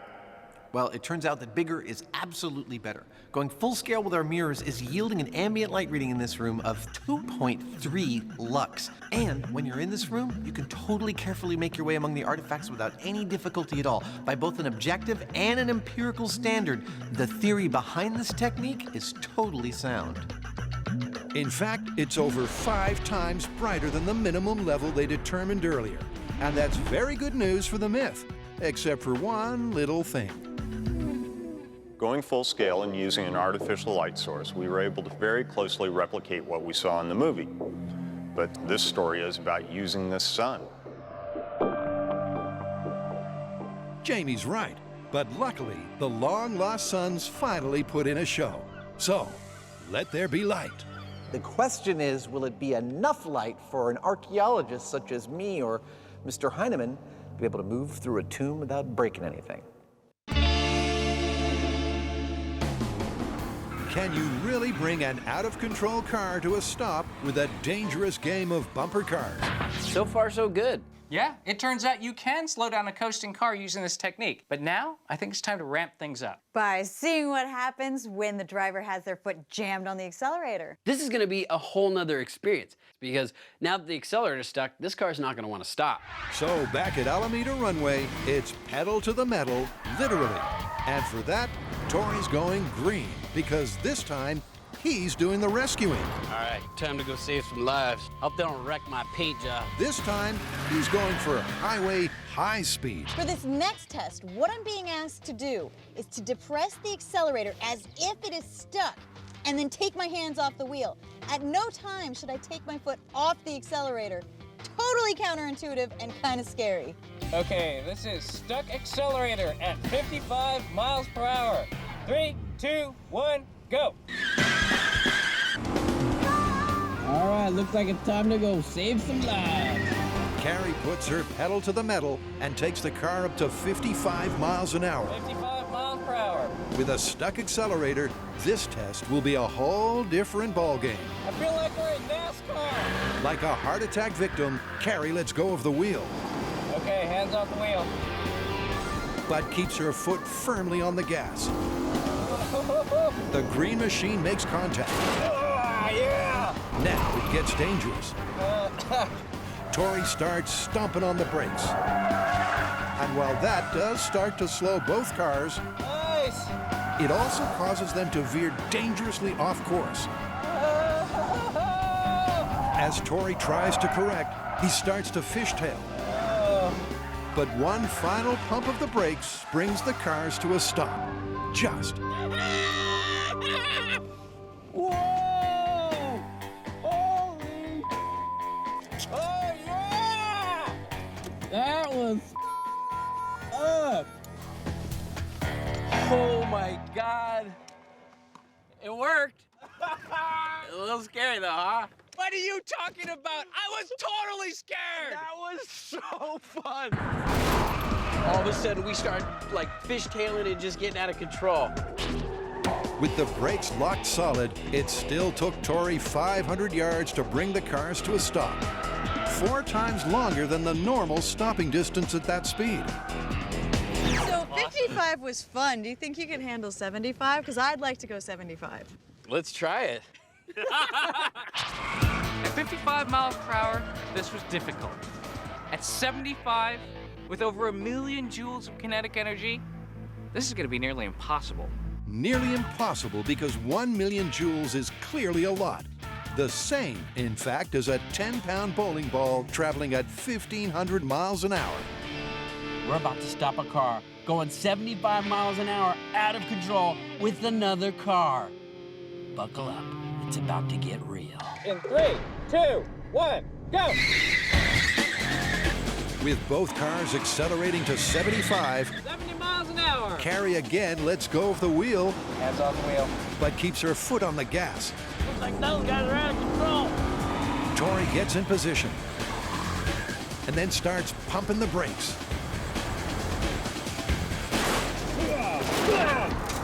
But this time, at this speed, the cars rapidly head off course. With the fence getting ever closer, Tori's wheels lock up, and he veers off again. Fortunately, he recovers just in time. That was hairball. Dude. I had both feet on the brakes, and I still wasn't stopping. We were getting closer and closer to the gate. I'm like, oh, I was like, oh, I'm gonna push him through the fence. Without doubt, it was the hardest rescue yet, as Tori's smoking tires attest. But he did pull it off. What I think we learned from this, though, is that you can stop a car even going 70 miles an hour. Unless we're gonna do this whole thing at 100 miles an hour, I think we have to call it. This one is confirmed. Totally confirmed. Confirmed. Confirmed it is, but not something you should try at home. Now, most people would call it quits, but Carrie's got an appetite for more. So this rescue myth has reminded me of a technique I've heard of that I've always wanted to try, where you actually can sandwich a car with 2 cars to slow it down. Oh, so they wedge the runaway car and use friction to bring it to a stop. A car sandwich. That sounds dangerous. I love it. So hungering for more action, Grant and Tori are about to put the squeeze on Carrie's car. So we showed that it's possible to stop an out-of-control car with another car. But now we're back at the Alameda runway, and this time we're gonna try to stop an out-of-control car with 2 cars. We're making a car sandwich. Basically, this thing we're about to do right here, this is the most dangerous thing we're gonna do all week. You heard right. If they overcook this sandwich maneuver, Carrie's toast. So far, I've been able to handle this, but I noticed that I put my seatbelt on just a little bit tighter for this one. In 3, 2, 1. Most sane people would see this as a seriously crazy thing to try. Carrie driving with stuck accelerator, no hands, at silly speed. And they'd be right. There's a real danger here of 1, 2, or all 3 cars rolling. Grant and Tori pull alongside, move closer, and well, you can see the result. Oh my God, it worked! Oh my gosh! It worked! It was ugly, but I think it worked. We stopped an out-of-control car with 2 cars. Oh my God, it's working! I would have to say that's working. It definitely was successful in stopping the car. Man, I think we could do this better. I mean, this was super clumsy.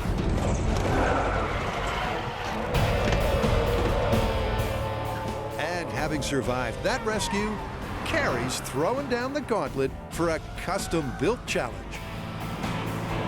Why don't you guys figure out a better way to stop the out-of-control vehicle? What if both of you go off and come up with your own ways to stop the car, and I'll give you a challenge as a really out-of-control vehicle? You like being out of control, don't you?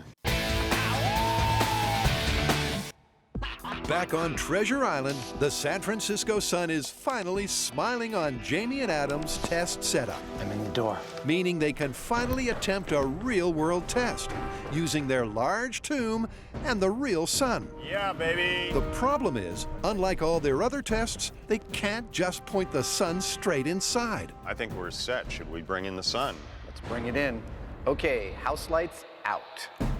Instead, they have to bounce it in, courtesy of a primary mirror outside. Wow, look at that. I'm gonna go for the first mirror. Okay.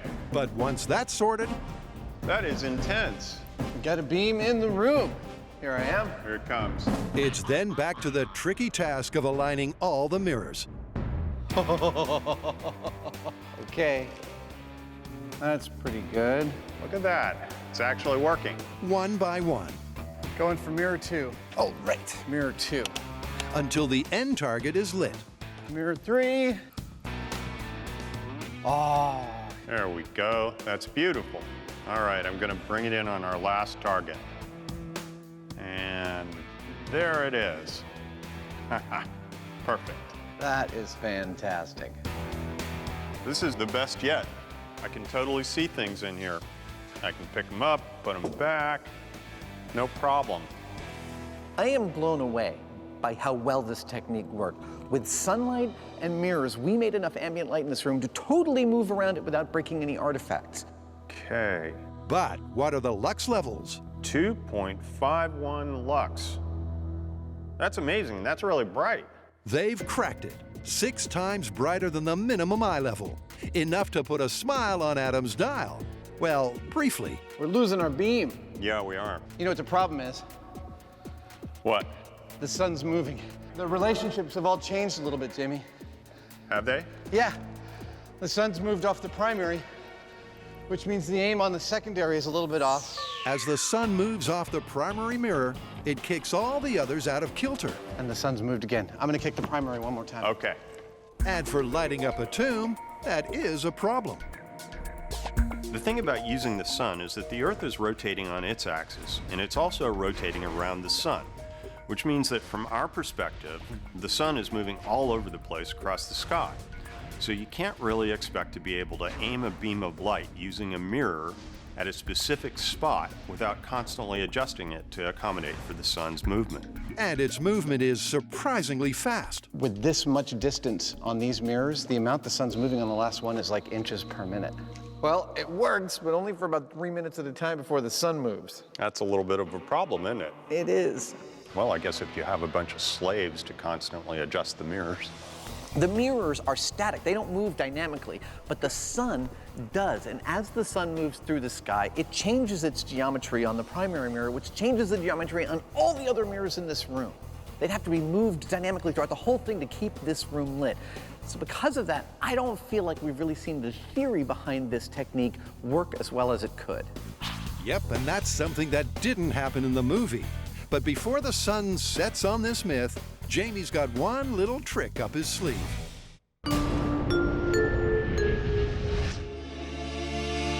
Carrie, Grant, and Tori have confirmed the myth. You can stop an out-of-control car with another, with brake and bumper technique, plus that crazy sandwich combo.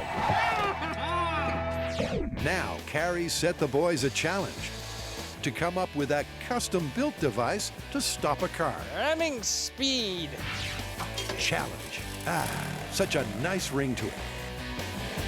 So with a mix of metal and midnight oil later, perfect, they come up with a typical ingenious MythBusters solution. Yeah. Now they're ready to reveal all. Come on, you guys, try and stop me. Grant first. To address Carrie's challenge to come up with a better way to stop a car, I have this. These paddles mount underneath the front bumper of each car. Employing the sandwich technique, we'll come in and they will allow us to control the runaway car and bring it to a safe stop. All right. See, the other car's bumper comes in like this. We don't have to get so far in front, so there's no chance of spinning out. Then we just lock you in with the L shape and slow you down. Sounds good on paper. Sounds bad when that's through the grill of the car. As for Tori's approach, all you need to do is get your car going really fast and then rear end the car that's out of control. The whole idea here is that you harpoon the car in front of you. Once you are inside the car, you release that hook. Really? This is your idea? It might give you whiplash, but it should stop your car. Your idea of a safe stop is to shank me? More like harpooning. But enough of all that glum talk. There's a car to be captured and saved. Twice.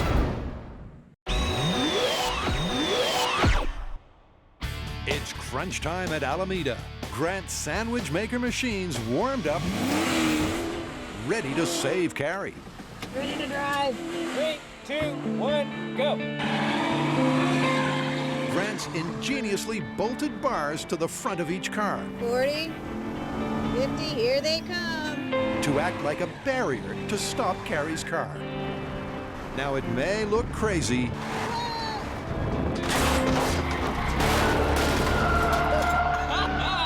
but it's blitzed the job. Gotcha! Woo! Gotcha!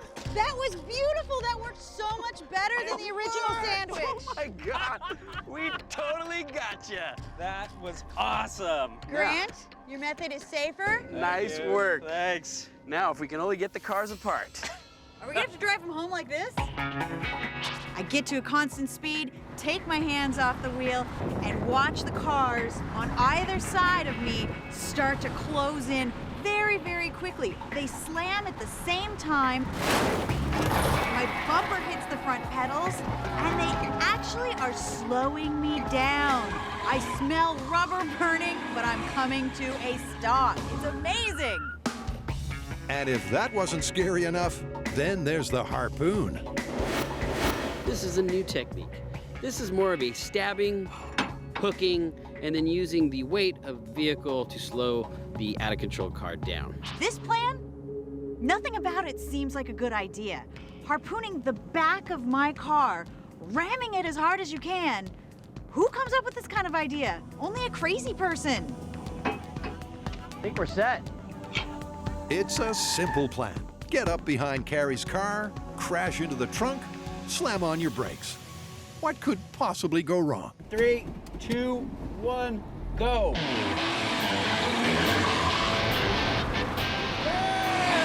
The Runway Road Warrior sets out, ready to rescue. This is Tori and Grant in Harpoon Rescue, in pursuit. Okay, hands off the wheel. Go for it, man. Here we go. Carrie's car is skewered.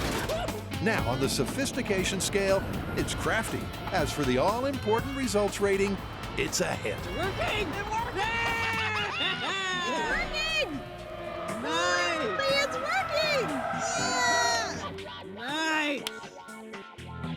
Good job! I can't believe that worked! The rear spear! Dude, that's awesome! It stopped the car out of control. Okay, we're gonna have to take both of these ideas and patent them so that we can sell them back to the Highway Patrol because that's amazing. I think there's some law enforcement people that would be very interested in talking to us. The harpoon technique worked. Carrie took off at 50 miles an hour. I caught up with her. It didn't take much to punch through the back of her car and hook it. I came to a stop. She came to a stop. Nice! I have to say that stopping a car with another car has been very successful. We've gotten in front of the runaway car and applied our brakes and safely stopped it at speeds in excess of 70 miles per hour. We've come up to the sides and sandwiched the car using plates welded to our front bumpers. And finally, we've deployed a crazy harpoon-like spear to punch into the trunk of the runaway car and drag it to a stop. Just goes to show, if you have a runaway car, call the MythBusters. Actually, no, you should call the police.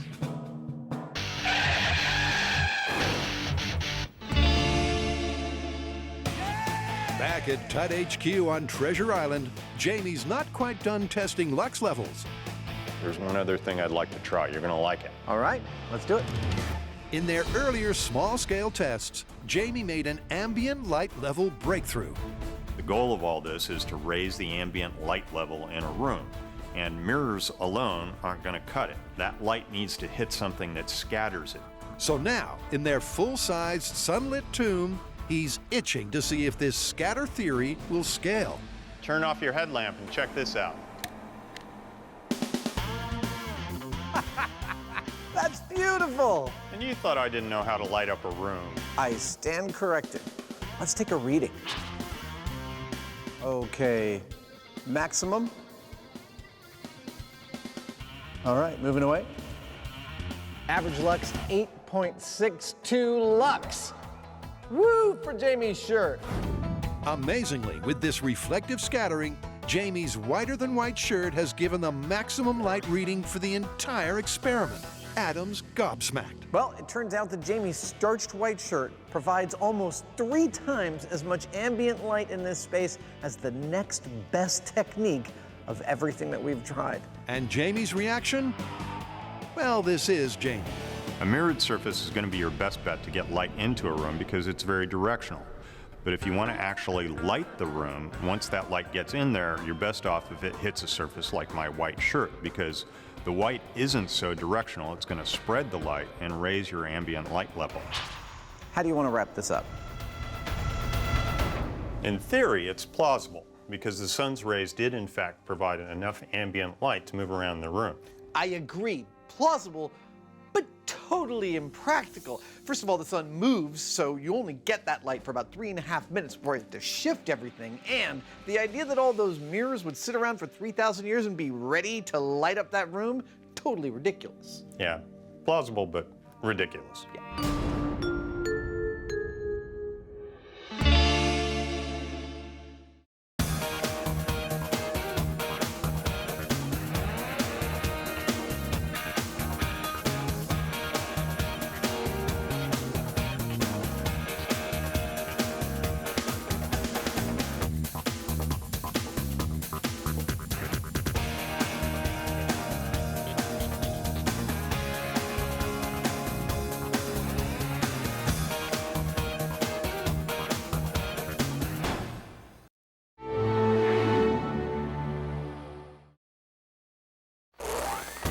On this episode of MythBusters, Adam and Jamie launch a prolonged assault That was awesome! on a devilishly difficult weaponry myth. That is amazing! That's what I'm talking about. Finding out if 13th century Syrians She's hungry for some boat, aren't you, girl? created the world's first rocket-powered torpedo. I don't know, maybe that was a little too powerful. What do you think? Meanwhile, Carrie, Grant, and Tori are feeling the pressure. It's really strange having a job doing things that your parents told you never to do. As they pop the cork on a vino myth. Can a blaze in a wine bottle truck really turn into a cork-firing machine gun? This is why we can never have anything nice. Who are the MythBusters? Adam Savage. Here we go. That's 100% wacky right there. And Jamie Heineman. Relax. This one hurt a bit. Between them, more than 30 years of special effects experience. Joining them, Tori Belleci, This is real science. Carrie Byron, Let's do it. and Grant Imahara. He's alive! They don't just tell the myths, they put them to the test.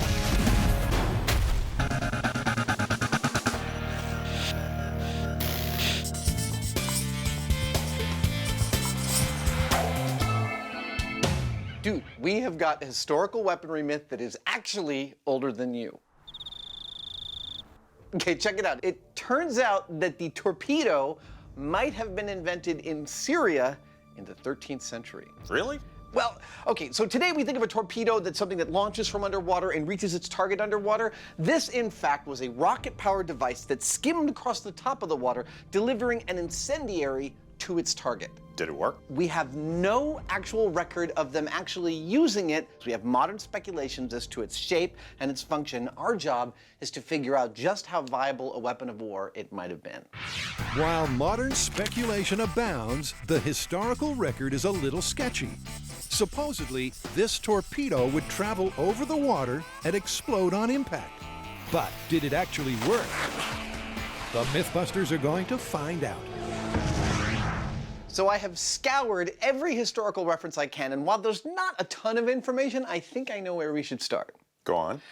All the accounts generally agree on the overall shape of this torpedo, that it is pear-shaped, with a narrow end and a fat end, and it had two fins extending from the rear, and that it's powered by a black powder rocket of about 20 pounds of black powder. The question is, what does the underside look like? How it met the water? Nobody has a speculation about that. That's kind of up to us. Well, why don't we go down in the shop and each take a stab at it and see what we get? Exactly what I was thinking. If you're thinking torpedoes, you're probably thinking about World War II versions that move along just under the surface of the water, where this one was specified to skip along top of the water like a small motorboat. So if you're thinking about motorboats, on the one hand, you could pick a deep V sort of a hull, which has the advantage of tracking straight and being able to handle choppy water. But on the other hand, it actually requires a lot of power to do that.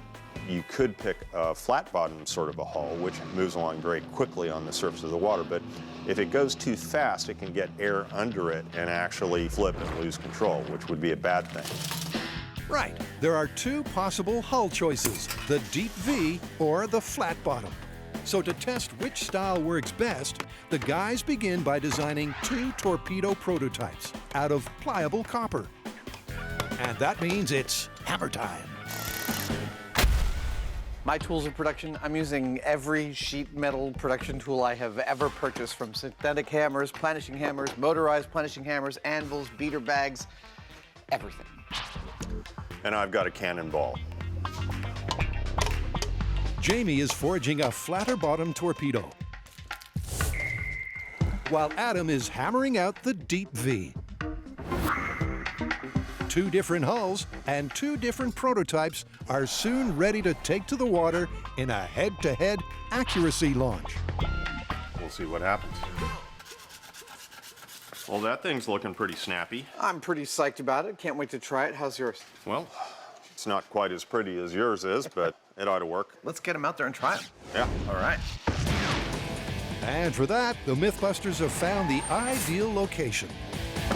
A lovely day to fire torpedoes. Let's get to it. I'm standing in one of our favorite MythBusters locations on the island of Treasure Island in the middle of San Francisco Bay at a fire training facility. Now, we've filmed exploding stun gun and dumpster diving out here, but we have never used this pool behind me. We're going to use it today for testing some ancient torpedoes. And they'll be aiming those torpedoes at a target 100 feet away. But to get them there, first, they'll need some thrust. Our rocket power today will be supplied by this, which provides 5.9 pounds of thrust for 2.8 seconds. Will that translate to my torpedo making it from one end of our 100-foot pool to the target? Honestly, I don't think so, but that's okay, because this is a relative test. We're just trying to figure out the best hull shape at this point. And first to launch is Adam's Deep V design. It's just sinking into me what we're doing. Crazy. In 3, 2, 1. There it goes.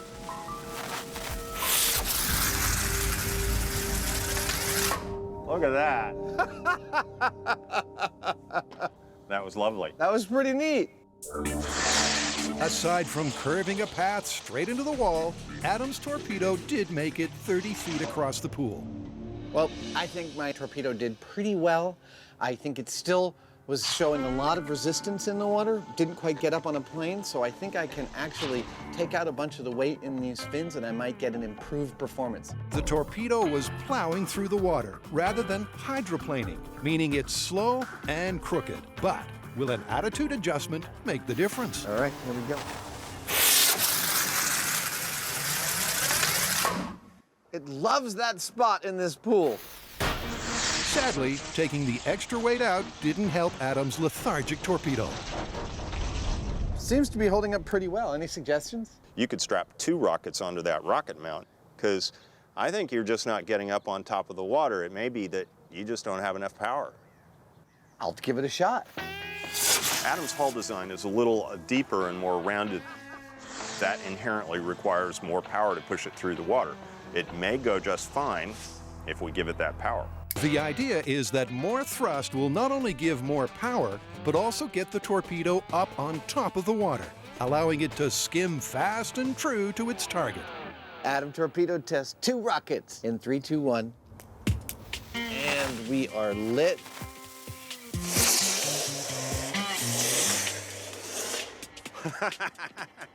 That was awesome!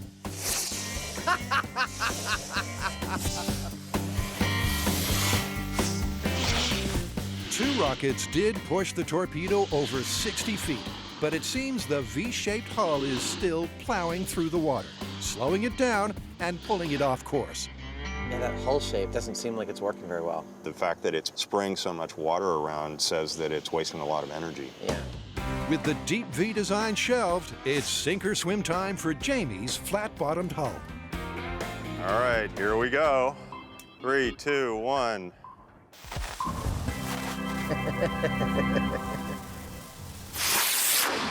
Ooh! And sink is not the option Jamie was looking for.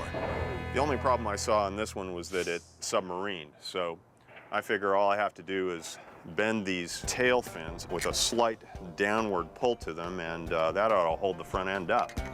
Okay, now to see if this minute modification makes all the difference.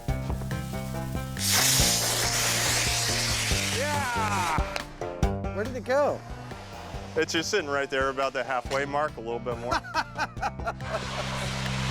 Amazingly, the Torpedo skimmed the water, hydroplaning 70 feet straight along the pool, proving that a flat bottom is faster and more effective. The slight adjustment to the rear fin seemed to do the trick, and I gotta say the flat bottom and long, narrow design allowed it to track pretty well over a great distance right on top of the water. I think we're looking pretty good. Looking pretty good, but just to be sure, it's double or nothing. This one's for the gold. There you go. Come on, baby.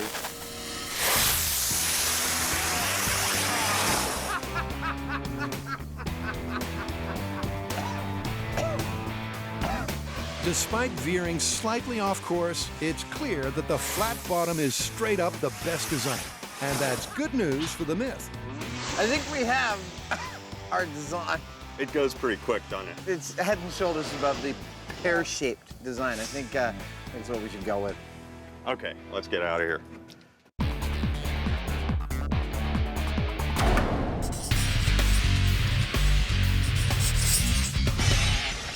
So our next myth combines two things that don't normally go together: projectiles and wine. Oh, you're talking about the exploding wine truck myth. Correct. Supposedly, a semi filled with wine crashed on the freeway and caught fire. Oh yeah, and the fire gets so hot that it causes the wine bottles to violently fire out their corks. How violently? Like, were they lethal? Well, we don't know because no one was ever hit. But here's the mythical part. Supposedly, the corks flew 100 feet, and when the bottles went off, they sounded just like machine gun fire. There's no doubt this blazing bottle inferno actually happened. But were the reports of its demise greatly exaggerated? Did it really launch corks over 100 feet with a machine gun-like rattle? Okay, the way I see it is we've got two directions we can go here. Either we just set a wine truck on fire and see what happens, or we can go to the shop and do some bottle testing. Yeah, I mean, personally, I'm a little hesitant to set a whole truck full of wine on fire unless we know what's going to happen. So why don't we start out with learning more about wine and the bottles and the corks, and then move on to our small scale. Ooh, research. Since this myth is about corks firing out of wine bottles like machine guns, we thought what better place to go than Domaine Carneros Winery to see what kind of circumstances might have caused this to happen. Was it the bottles? Was it the liquids inside the bottles? Or was it the heat applied to the bottles? And to find the answers, Carrie's encountered an expert. You've been making wine for 30 years. What do you think of the idea that if a wine truck caught on fire, that wine corks could start shooting out of it like a machine gun? I believe it is conceivable. I know that when wine bottles get too warm, that sometimes the cork will push out a little tiny bit. I think that still wine bottles under extreme pressure of intense fire could shoot corks or could explode. And pressure is the name of this game. As heat is applied, the wine starts to evaporate, which increases the pressure in the bottle until... But what else could affect the power of the projectile?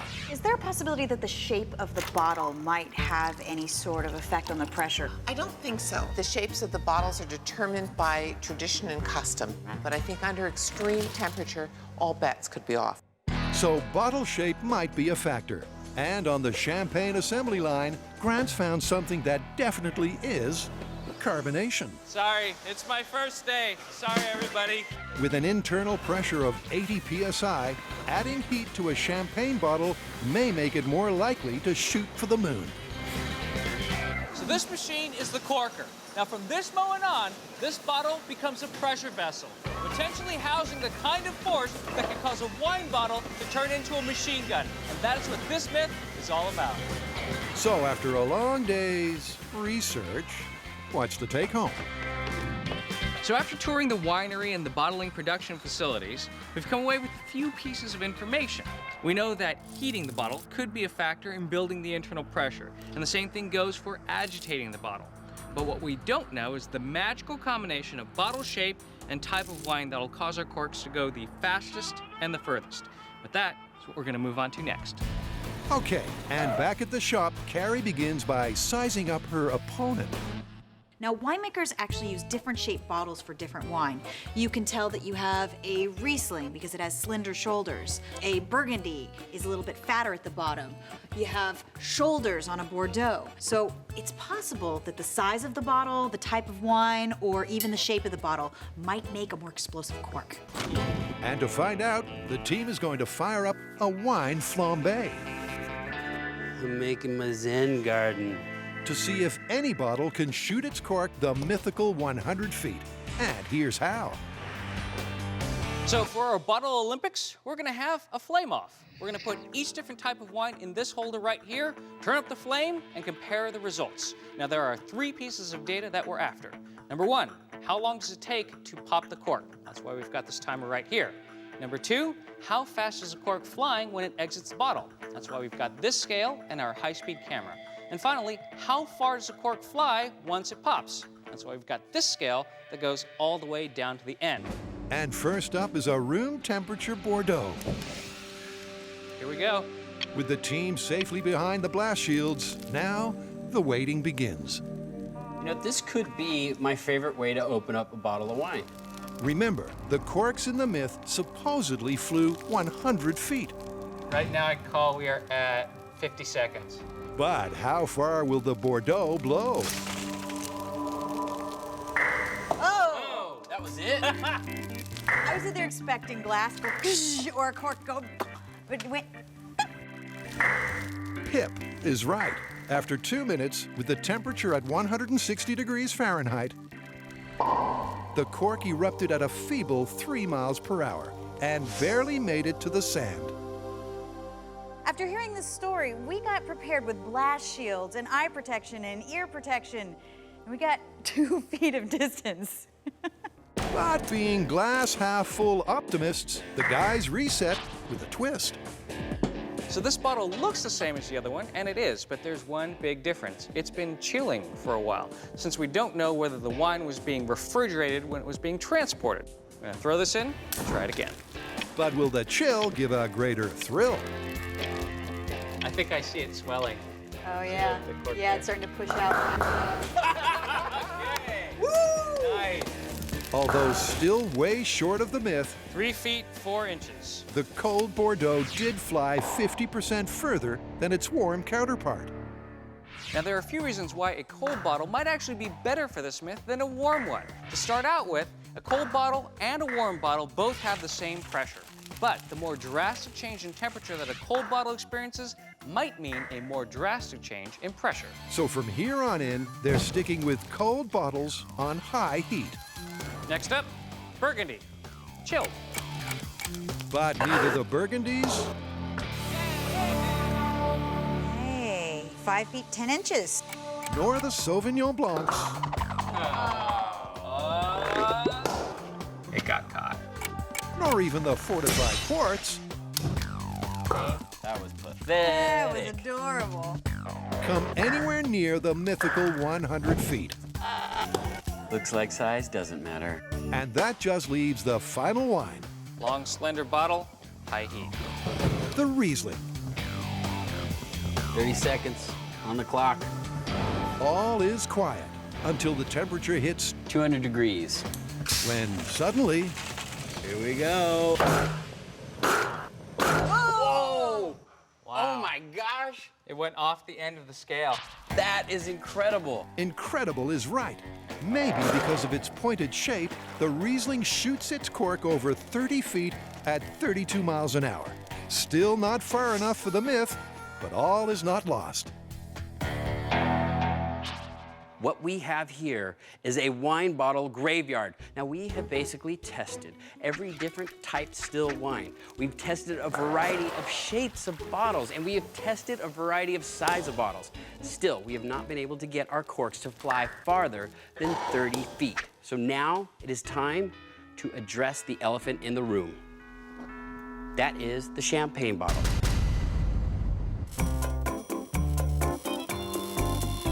Supposedly, the ancient Syrians created the world's first rocket-powered torpedo. But did it work? In the small-scale launch, Jamie's flat-bottomed prototype won on speed and accuracy. So now what? I can't think of anything to do now but go full scale. Yep. So about that 20-pound black powder rocket, you think we need to build one? Nah, those things are scary. I think we should use a modern rocket equivalent. All right. Well, then I guess what's ahead is to build a few full-size torpedoes and find a body of water to test them on. Sounds good. And that means the guys are ramping up the scale for a full-blown torpedo attack. The steel structure is my mold. I'm going to weld the sheet metal to it, and that'll hold it stable while I beat on it with a cannonball welded onto the end of a jackhammer. I have no idea if it's going to work or not. I don't either, but it is cool.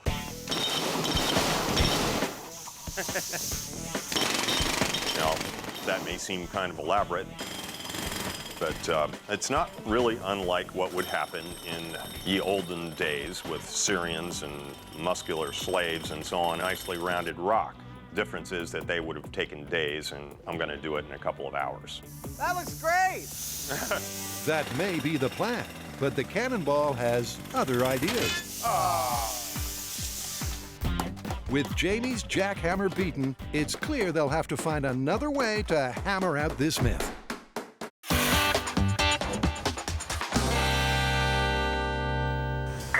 That was it? So far, the Mythbusters have popped the cork on still wine.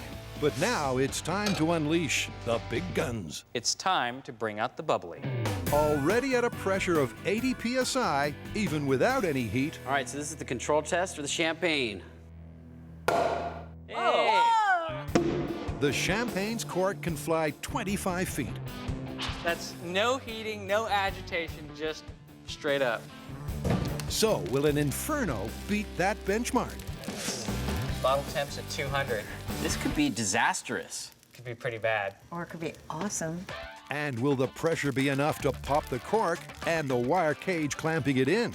Or will the bottle give way first? All that pressure is building, and if that cage holds that cork in place, the bottle's gonna explode before the cork shoots out. Raining down boiling, sparkling wine on all of us. It's a sobering thought, so Tori gets an elaborate safety solution. That'll keep us safe. It looks like it's gassing out. That's not good. No, it's dripping. I can see it dripping down the side. I wonder if the cork caught on fire. Which could be really dangerous. I see steam.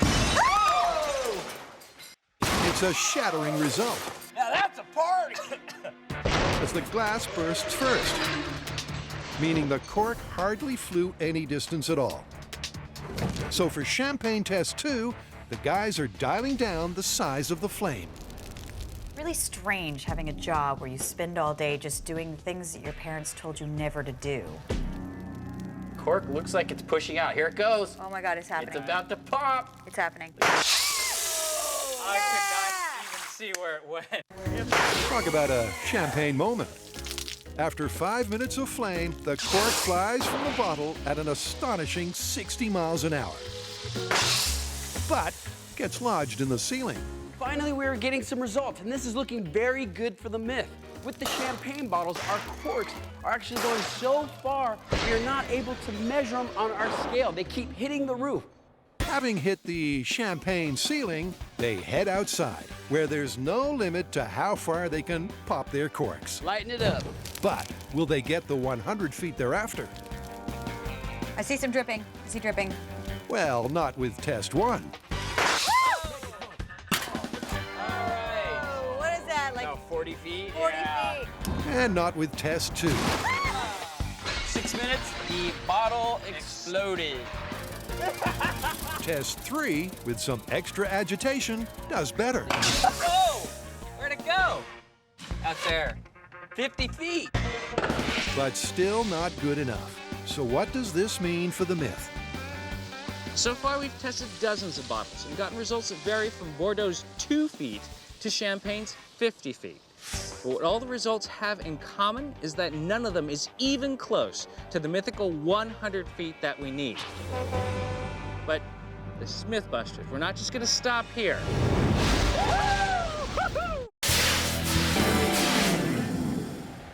Turning torpedoes full scale, the MythBusters struck a problem. But it's okay, because Jamie Heineman has been on the case. Dude, that is amazing! I'd heard about this technique called hydroforming, where you use water pressure to form sheet metal shells, and I decided to give it a try. All you do is you take a couple of pieces of sheet metal and you weld them together, and then you pump high pressure water in between them, and it inflates like a balloon, at least in theory. Let's go! Whoops. This first attempt actually buckled severely, so it wasn't usable, but I figured if I weld it to a heavy steel frame that it might restrict the buckles, and it kind of did, but, well, it buckled the frame. At this point, I was getting really invested in this and determined to see it work. You want to see how I pulled it off? Okay. Yep, with his extracurricular determination, Jamie has come up with an ingenious Plan B. Take our piece of sheet metal and clamp it between two massive plates of steel. We've cut out an almond-shaped hole in the top plate and attached our pressure washer pump to a small hole in the bottom plate. Now here's the fun part. All we do is start the pump, and the water pressure pushes the sheet metal out the almond-shaped hole, inflating it just like a balloon. Ha! It's perfect! It's a long way from medieval blacksmithing, but I can make a torpedo shell in about a half an hour. It's like magic. Beats beating on it with a hammer. With the shell production line in full swing, Jamie assembles them into torpedoes. Each set of shells is given a rocket casing and some foam flotation to ensure they don't sink to the bottom of the lake while testing. And finally, a set of laser precision control fins to keep them in line. That was a lot of work. Man, they look fantastic. I think our torpedo army is ready for deployment. Time for a road trip? It is. And Ione Quarry, where the MythBusters have slid, flipped, and blasted myths before, oh yeah, is the perfect location for deployment. Shall we get started? Yeah, why not? Let it drift. First up, to create a familiar target. Do you want to save your own city? At 800 feet from shore, the boat is positioned well out of reach of an ancient archer. But will it be within reach of their torpedo? Well, there we go. Was nice and pretty, now it's really ugly. You may remember earlier that we do best with a flat-bottomed hull on our torpedo, and this is actually kind of rounded. But I figure it's okay because of the way that I've placed the rocket motor back here, and this forms kind of a straight or flat line, which is what I'm looking for, because when this gets up and running, this is all that's going to be actually contacting the water, and that's what's important. That's what's going to allow it to move real quick and real efficiently. Quick and efficiently, because to test its success as an ancient weapon, they're zeroing in on two crucial criteria: its accuracy and its ability to deliver its deadly payload. And to test those, they'll need some rocket power. In the sparse details we've been able to uncover about this story, the torpedo is said to be powered by a rocket composed of 20 pounds of black powder. What does that equal in a modern-day repeatable equivalent? Well, it turns out to be this puppy. This is an M motor. It puts out 270 pounds of thrust for approximately 14 seconds, and it will be our ye olde rocket engine. When we're walking it forward, don't you feel like we should make some sound effects?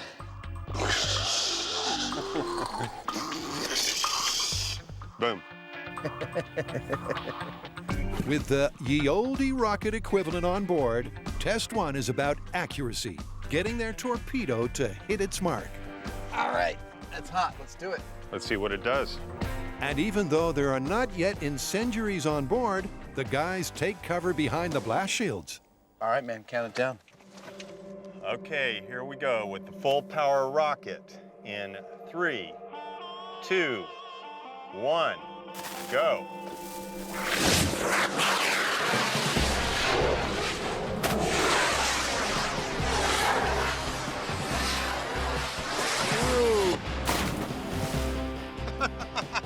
Well, I don't know, maybe that was a little too powerful. What do you think?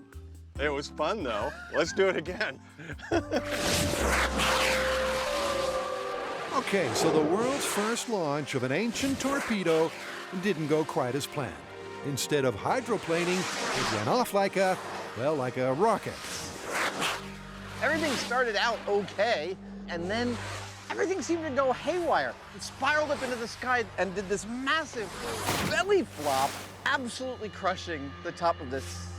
Wow, that is a lot of damage.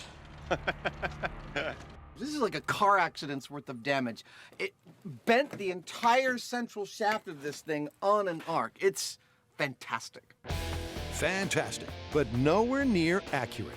So for test 2, they'll reduce the speed and cut its thrust. Now I know, when you think of Goldilocks, you don't automatically go to an anodized aluminum tube filled with explosives, but that's what's just happened. Welcome to the Goldilocks rocket. This nozzle's been drilled out to 5/8 of an inch, which should lower its pressure rating to between 150 and 180 pounds of thrust, which should be the butter zone that'll get our torpedo all the way to the boat while staying in the water. Now this is rocket science, but that's still the equivalent of the mythical 20 pounds of black powder, just with a longer burn time. Let's get her down to the water. She's hungry for some boat, aren't you, girl? I don't know why I personify the rockets like that. Question is, will reducing its speed help their torpedo stay waterbound and stay on target? This is the Goldilocks torpedo in 3, 2, 1, fire.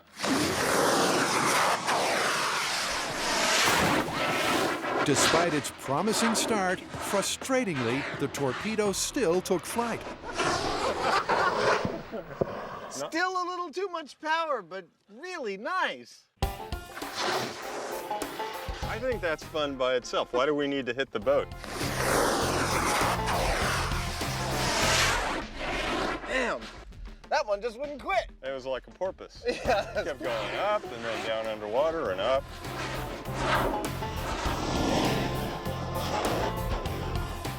And although the torpedo's aerobatics are certainly entertaining, annoyingly for our MythBusters, it's a long way off the direct hit of the myth. It's not working too well. We're going to have to figure something else out. Yeah, well, let's get on it. Okay.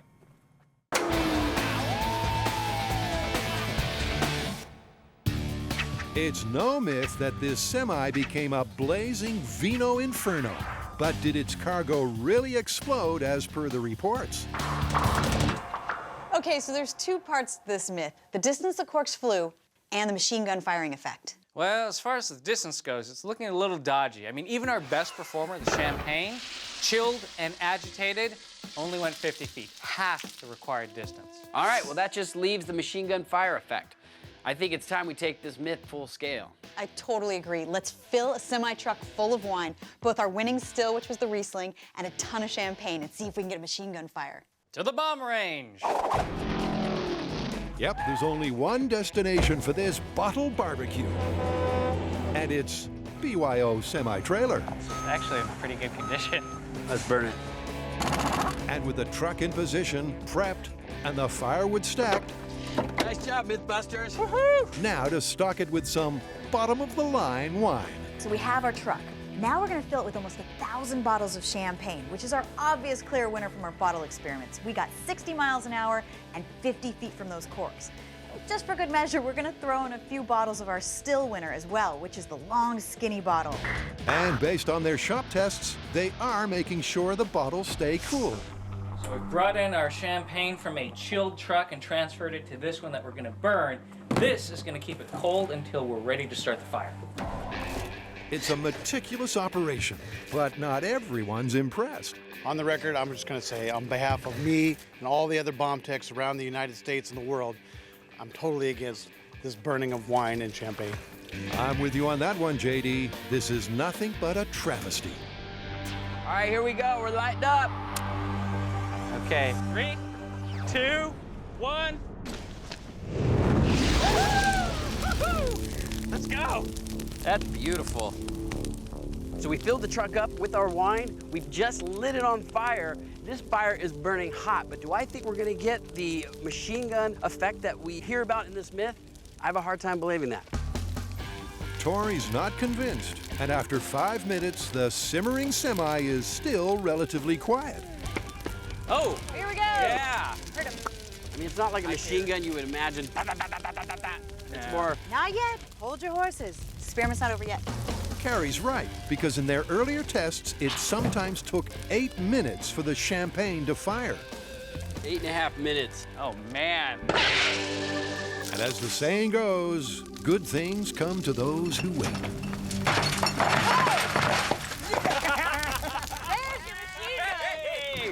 Oh, my goodness. It's like firecrackers. Yeah. Really expensive firecrackers.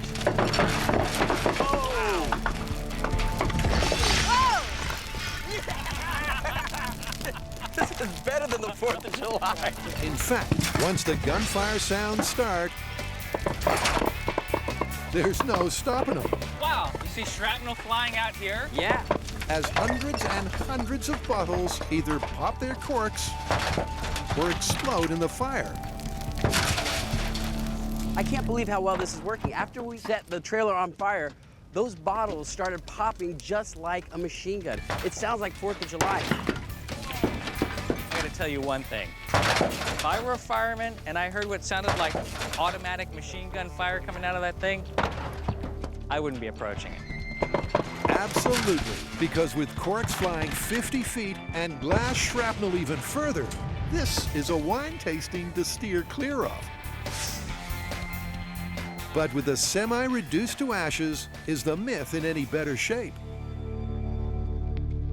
Look, there's one right there. Wow. What distance is that? That's easily 50 feet. You know what? It sounded like a machine gun. Yeah, but the myth's at 100 feet. That's not even near it. So I'm thinking this is busted overall. Yeah, I say busted. All right, busted. But what if we harness the power inside these bottles? Like what? I don't know, make it directional? Make some kind of a gun? A machine gun? Maybe. Are we gonna MythBuster this up? Yeah.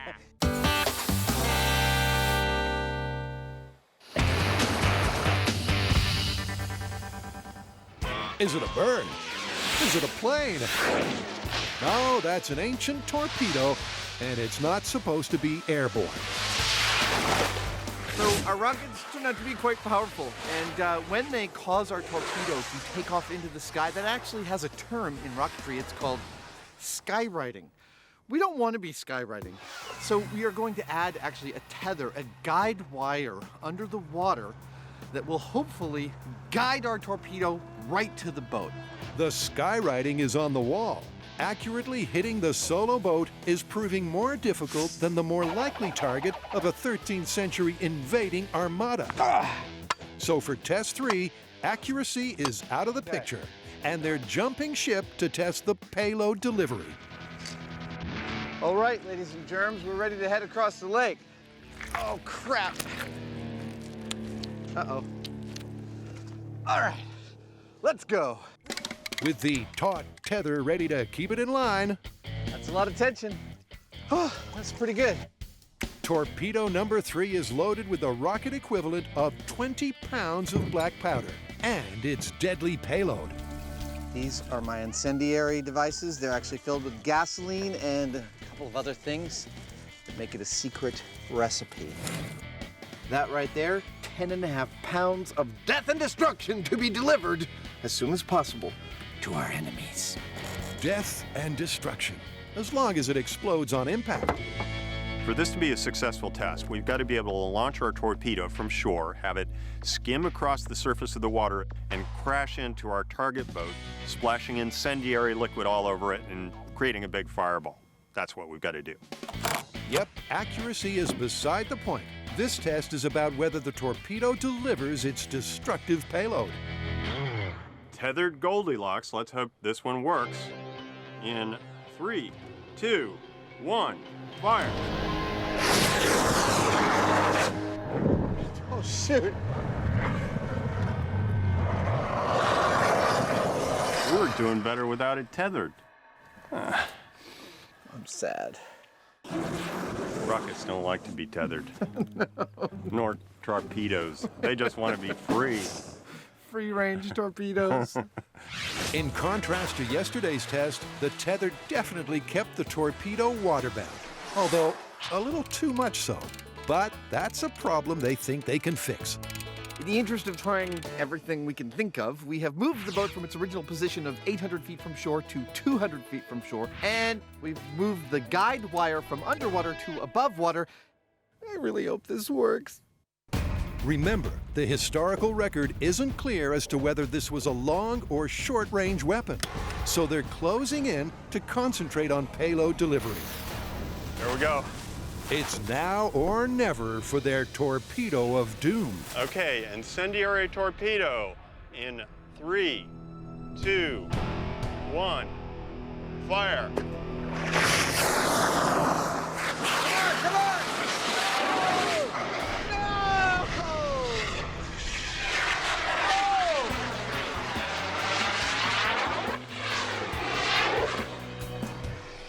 Wow. That didn't go at all like I expected. So close, but so far. Maybe we should just go home. No! We have to hurt this boat! Darn it! Everything was going to plan, but the tether snapped, turning the torpedo into a surface-to-air missile. And getting the MythBusters all bent out of shape. I'm a sad monkey right now. That's our enemy. Look how close he is to shore. We've got rockets, we've got incendiary. Somehow we can't stop him. Just bugging the hell out of me. Yep, it seems the torpedo is less death and destruction and more like a weapon of mass frustration.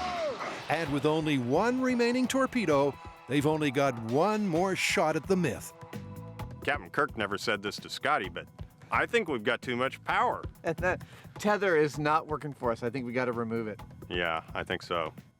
I didn't know you watched Star Trek. Sure.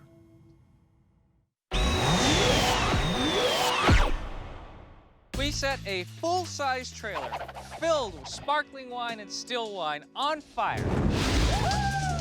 And we got a machine gun type effect.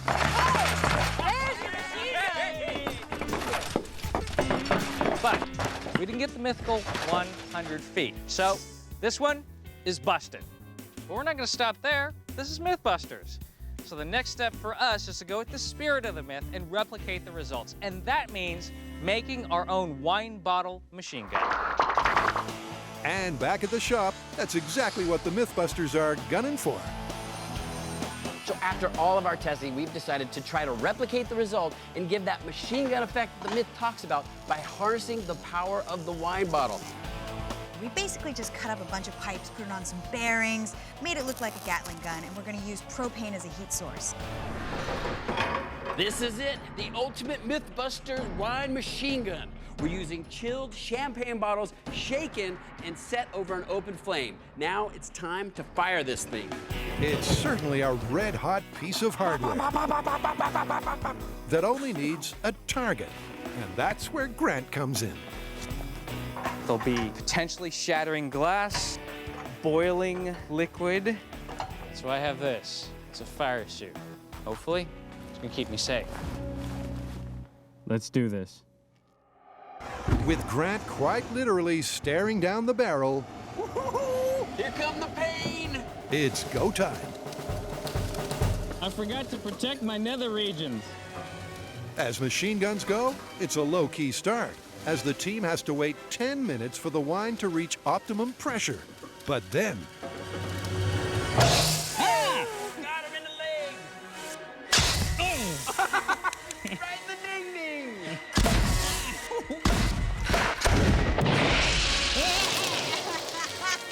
I don't know about dangerous, but it's hilarious. Oh! They're actually hitting with some force. Oh, wow. Right in the gut. It's a sparkling MythBusters moment. Oh, yeah! But with reloading too dangerous, the conclusion is inevitable. Is that it? All right, I think that's it. We got the wine bottles to act like a machine gun, and we got the corks to go in the direction we wanted it. Now, I feel a little bad for Grant. Oh, yeah! But I think he would agree it was worth it, at least for science.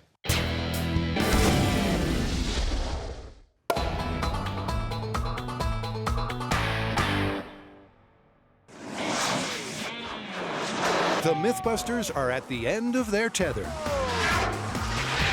Frustratingly, their ancient torpedoes have missed the boat on accuracy and payload delivery. But they've had a eureka moment. Perhaps it's all down to too much rocket power. Well, sometimes less is more, and I think this is one of those times. We're going to lose the tether, and we're going to go with a rocket motor that puts out about half the thrust of the ones that we've been using heretofore. Hopefully, that'll allow our torpedo to stay as a boat and not a rocket and go crazy. Yep, this is their last torpedo and their last chance to get accuracy and payload delivery all in one. If having the thrust doesn't get a direct hit, then this myth is totally and utterly sunk. But in case it does, Adam's given the boat an ancient overhaul. Why the hell are you putting all that crap all over the boat? It's just going to catch on fire. I don't want to burn this boat down. I mean, I know we need a finale, but maybe we could save it somehow. It's an important addition to make our boat just as flammable as its 13th century equivalent. Now, for those of you playing at home and complaining that the enemies of 13th century Syrians were much more likely to be Mongols than Romans from 1300 years earlier, I say congratulations on knowing so much about history. With the boat fully prepped and the torpedo armed to the teeth, it takes its slow walk to the shore. Don't drop it. I will not. But will it have the bite of the myth? This part, when the explosives are live, is not the fun part of this job. No. The tension mounts as their final torpedo is ready for launch. It's live. Good. Then the guys retreat behind the shields, and it's sink or swim time. It's now or never. Incendiary torpedo in 3, 2, 1, fire. And a misfire.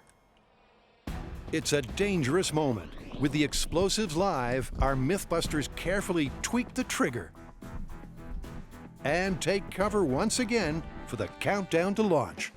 Third time's a charm. I just wish it had worked on the third time.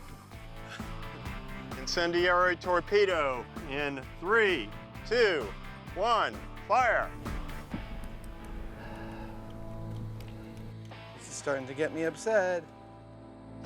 There it goes! Come on, baby, come on! Hit it!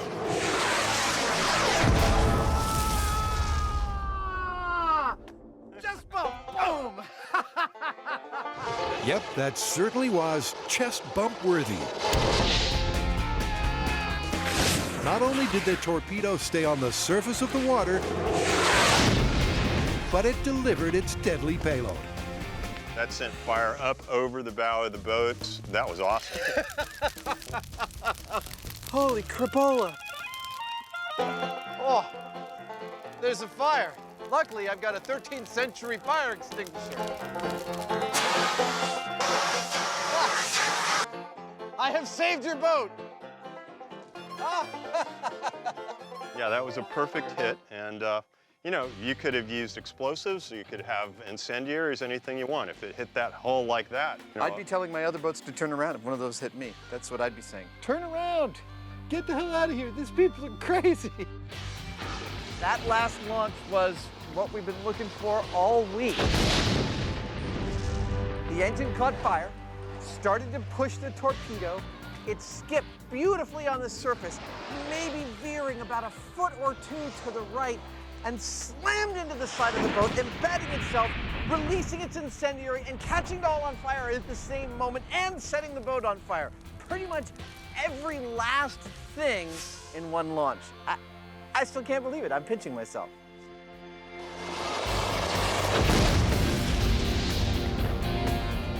Well, how do you want to call this one? Was the Syrians' mythical surface rocket-powered incendiary-delivering torpedo been an effective weapon of war? indeed it was, based on this task. We have to call it plausible, don't we? Absolutely. Barring a time machine, it's plausible. Let's get out of here.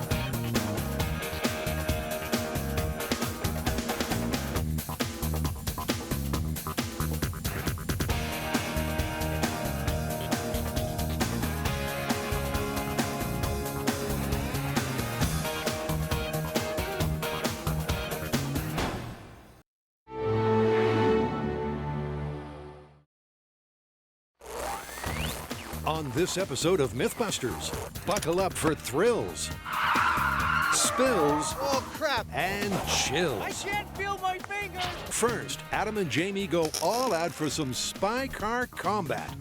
Oh, I got you. Oh, yeah. You want some of this? Testing whether wheels of misfortune Not enough here. and hood-mounted machine guns really work. Swerve all you want, man. I can follow you. Meanwhile, Carrie, Grant, and Tori get in a spin MythBusters on ice. as they find out if a bullet fired into a frozen lake can really spin like a top. Now see, there's no string here. It's a story that starts in San Francisco I don't see any spinning bullets. but ends in a bitter battle as the MythBusters take on Mother Nature. Our next myth is in the Bahamas, right? Who are the MythBusters? Adam Savage. Wow! And Jamie Heineman. All right, it's party time. Between them, more than 30 years of special effects experience. Joining them, Grant Imahara. For science. Carrie Byron. Right tool for the job. And Tori Belleci. They don't just tell the myths, they put them to the test.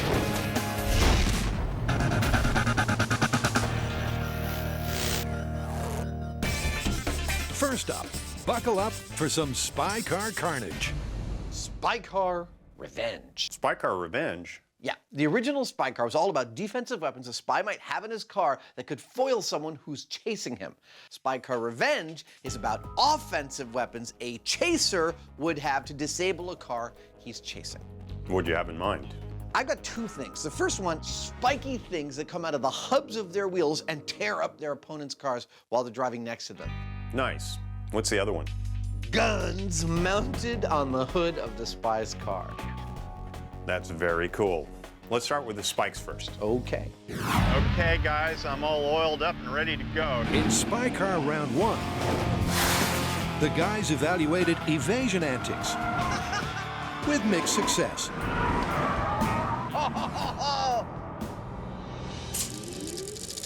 But this time, it's out with escape and in with attack.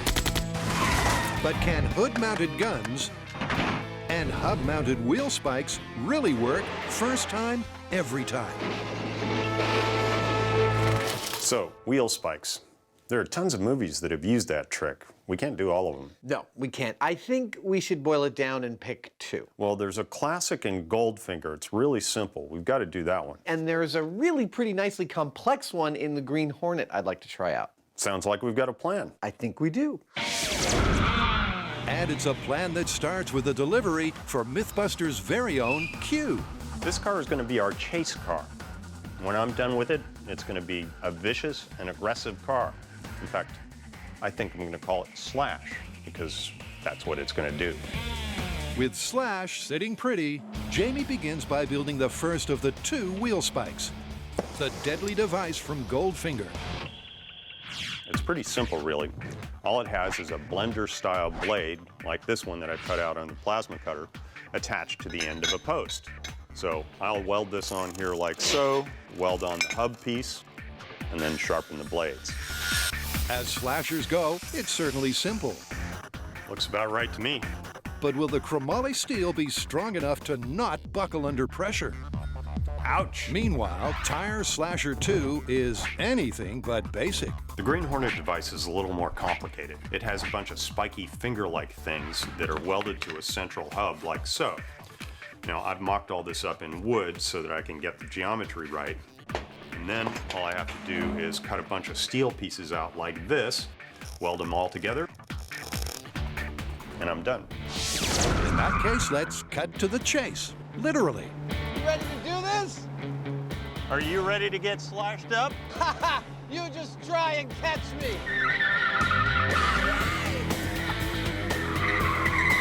Enjoy it while it lasts, buddy.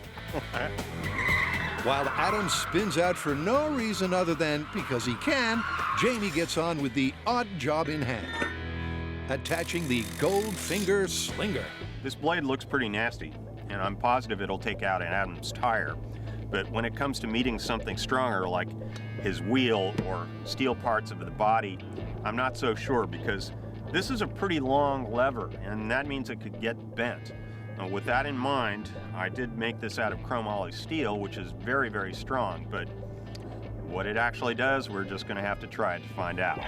And to do just that, the guys are establishing some very precise rules of engagement. This story is all about how much damage Jamie's spikes will do to my car. I'm not going to avoid him. I'm going to drive at a constant speed while he pulls up and does as much damage as he can. So, from the green flag, the two cars will accelerate to 40 miles an hour. When they hit the red flag, Jamie will engage the weapon into the driver's side of my car. He'll have 500 yards to inflict as much damage as he can. My prediction? I don't think this Goldfinger spike is going to do much more than carve up the side of my car. I don't think it's going to take me out. Dude, nice Goldfinger spike. Pretty nasty, huh? Totally. Are you ready for it? Absolutely. With the first spike locked and loaded, let's get the show on the road. Okay, Goldfinger spike in 3, 2, 1. Both cars accelerate towards the red flag of the engagement zone. And once there, the carnage can begin.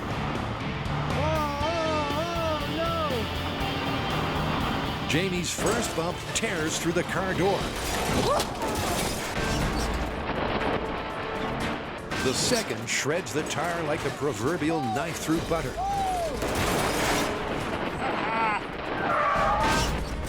And that loss of traction brings Adam's car to a slow stop. You all right there, little buddy? You totally disabled me. Meaning that for the James Bond simple spike, it's pretty much mission accomplished. Wow, dude, that is beautiful. That was crazy effective. Yeah, it sliced right through the rear of the car and went into the tire, no problem. That was a hell of an adrenaline rush. I have never been in a purposeful accident. Especially not one where the person I was driving next to wanted to cause damage to me. Oh, that's really scary. My leg is right on the other side of this. Check that out. And it took out this tire magnificently. I had no idea that this method would be this effective. Test 1's low-tech specs were a steely success. But can its more elaborate counterpart do any better?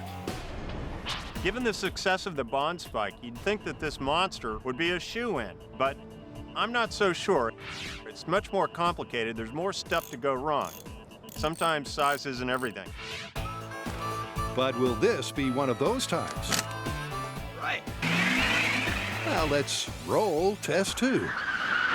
Dude, from here, those spikes look sick. Well, are you ready to feel the touch? I'm ready, let's do it. Okay, Green Hornet in 3, 2, 1. Like last time, the guys carefully accelerate. Because they want to know if the weapon works, not how easy it is to deploy. All right, I'm at cruise control, going at 40. Here he comes. Oh, crap. Oh, crap. Oh, no. Oh, no is right. Any hope that this weapon's sting would be harmless is immediately abandoned. Crap. Oh, oh, oh, oh. Come on, let's have some more. Come on. Despite Adam's fighting talk, one bump later, and his journey's brought to a premature end. What did you do to me? Another successful destruction. Insane. I think I'm getting a little better at this as I practice. Yeah, you took that tire out pretty handily. Yeah, I went in right about here and then started to go back until I hit the tire. I heard the bang. Awesome. The Green Hornet spike made mincemeat of Adam's car, opening it up like a sardine can and shredding the tire to pieces. Oh, no! But Jamie's not convinced. Personally, I think this one is more show than anything else. I mean, it did take out the tire and it messed up the side of the car, but it really didn't do any more damage than the Bond one did. Jamie's got a point, because both wheel spikes did more or less the same damage. That felt like I got hit by a power tool. And both brought Adam to a complete stop. Oh, I lost all power. But Jamie thinks there is room for improvement. Both of our movie spikes work pretty well. The thing is, they're really pretty much just fancy tire poppers, because who cares if you put scratches or holes in the sheet metal? It's not really going to stop the car. Makes me wonder, though, what would? And that's a thought that should have Adam very, very afraid.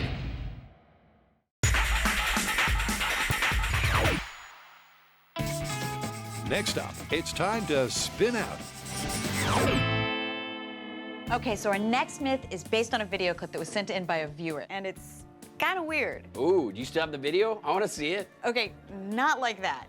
There's a guy on a frozen lake bed with a bunch of his buddies shooting a 9mm into the ice, and somehow they get their bullets to just spin like a top. Now that sounds like a myth. And that's exactly why we're testing it. It's no myth that a bullet fired from a handgun spins at over 80,000 RPM. But can a bullet fired into a frozen lake really spin like a top? Now see, there's no string here. In other words, is this video the real deal, or is this myth on thin ice? Look, I gotta say, I got my doubts about this one. Yeah, I know. This looks pretty bizarre, but I think it's worth testing. I agree, but where are we gonna find a frozen lake bed? It's the middle of summer. Yeah, I've been thinking about that, and I think we've got to build our own frozen lake. We've done crazier. Yeah, and we should definitely try 2 different shots. Maybe we'll shoot one directly into the ice and then one as a ricochet and see if one of those gives us a spinning bullet. Okay, let's do it. But before anyone spins out, Tori's getting to grips with a gun grip or ransom rest, because for this myth, geometry is key.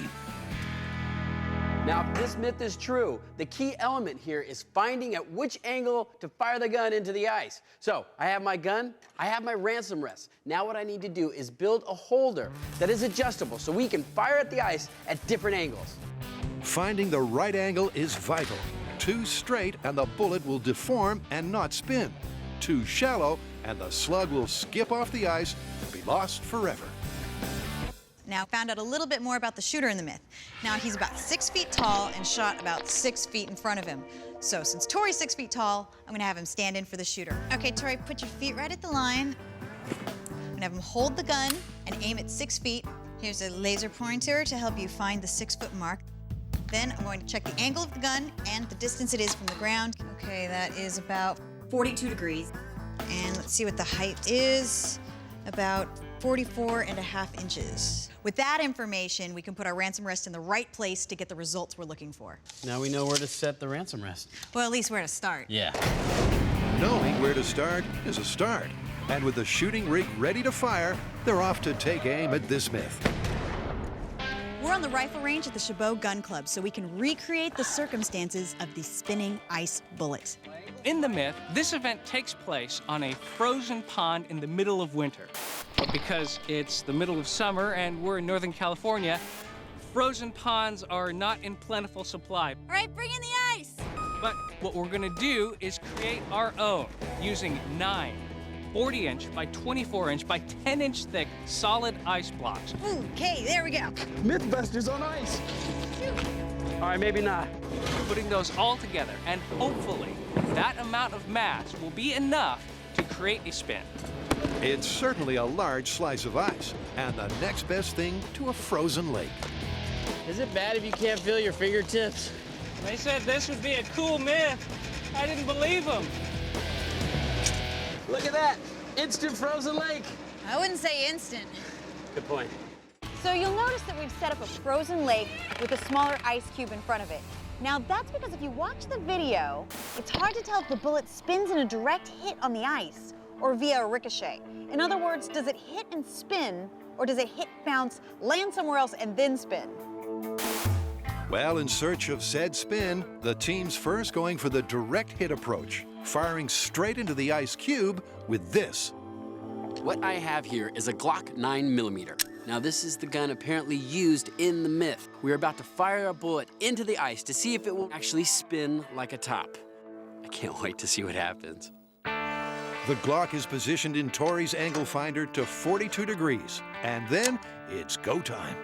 Okay, so we're gonna fire and then look and listen for any sort of spinning bullet. All right, this is spinning bullet at 42 degrees. In 3, 2, 1. The gun fires, the ice shatters, but what happens to the bullet? Well, we hit the ice, but no spinning bullet. Yeah, look how much it fractured. I bet it's right in there. Carrie's spot on. The bullet hit the ice and simply embedded itself deep inside, where a spin is out of the question. But undeterred, the Mythbusters decide to try again. All right, gun is loaded, we're hot. Let's do this. Round 2. 3, 2, 1. Wow! It's another 42-degree hit, but with the same result. I don't see any spinning bullets. But all is not lost. Okay, we're 0 for 2, but you know what? That's fine, because it doesn't always work in the viral video. Not every shot yields a spin, so we can't call it just yet. In 3, 2, 1. Test 3 also has nothing akin to a spin. But when they recover the round, there is cause for cautious optimism. Oh my gosh, but look at this. The bullet has not deformed, which means there might be some truth to this myth. That could potentially spin. But with test 4... Where is the elusive spinning bullet? 5... It's not here. 6 and 7 also failing to spin out. That optimism soon melts away. Sun's coming out, the lake's melting, still no spinning bullets. Meaning it's time for a plan B. So the direct hit experiment isn't really giving us anything. So we're gonna change our firing angle and try for the ricochet. We're going to fire into the ice block and hope to catch the spinning bullet on the larger frozen lake. This is not gonna be easy. So far in the spy spike department, we have tested the Goldfinger spike, which did this kind of damage. We have also tested the Green Hornet spike. Oh crap, oh no! Which did this kind of damage. Oh, that's great! Now apparently, Jamie's rigged up some kind of special Heinemann sauce to come at me with one last time. Even though Adam was psyched by the spikes, I'm going home. Jamie saw room for improvement. I don't think he's going to make it very far. So he slipped back to the shop to conjure up a wheel of misfortune straight from the Heinemann House of Horrors. I think that'd hurt another car if you drove into it. And back at the runway, with nuts tightened, it's time to put it to the test. This design is about the worst thing I could come up with. What's different about it is that the other designs all had relatively long, skinny shafts with a cutting blade on the tip. And those shafts could bend. The little blades that were on the tip could also bend or dull relatively easily, and they did. Whereas this has this massive base that's very strong. So I reckon this will go right into the car and just keep on cutting without damaging itself. You are one sick puppy. Ruff. That is messed up. How damaging do I think Jamie's slasher is going to be to my car? Well, let me put it this way. We've bolted it to the side of Jamie's car that will affect the non-driver side of my car. That's how afraid we are of its destructive power. Are you ready? I am. Okay, the slasher. In 3, 2, 1. For the final time, the Mythbusters motor down the runway until the red flag signals the bullish Jamie to charge. Straight away, he takes out Adam's rear tire. Then he slices and dices along the whole side. Oh! Come on, Jamie, I can take more. With Adam at his mercy, Jamie goes in for the kill. And rips the entire front tire clean off. Not enough! Leaving only one possible outcome. That was too much fun! Woo! That fulfills like a deep childhood fantasy. I want another car. I want to do this again. It was a heavy metal massacre in the truest sense of the word. I gotta see this. I think I messed your car up a little bit. I'm sorry about that. I don't know what I was thinking. That is a horror. Where's my tire? My tire is not there. That was like the amusement park ride from hell. First, he takes out this tire. Forget about what he does to my door. I saw glass like fly up, like popcorn. Then he removes my entire front tire. I wouldn't have said that was possible. If you told us we had to do that, we would have said, it's really unlikely. And his spike still looks perfect. I'd say my spike was pretty effective. I mean, there's not a whole lot more that you could do to the side of a car.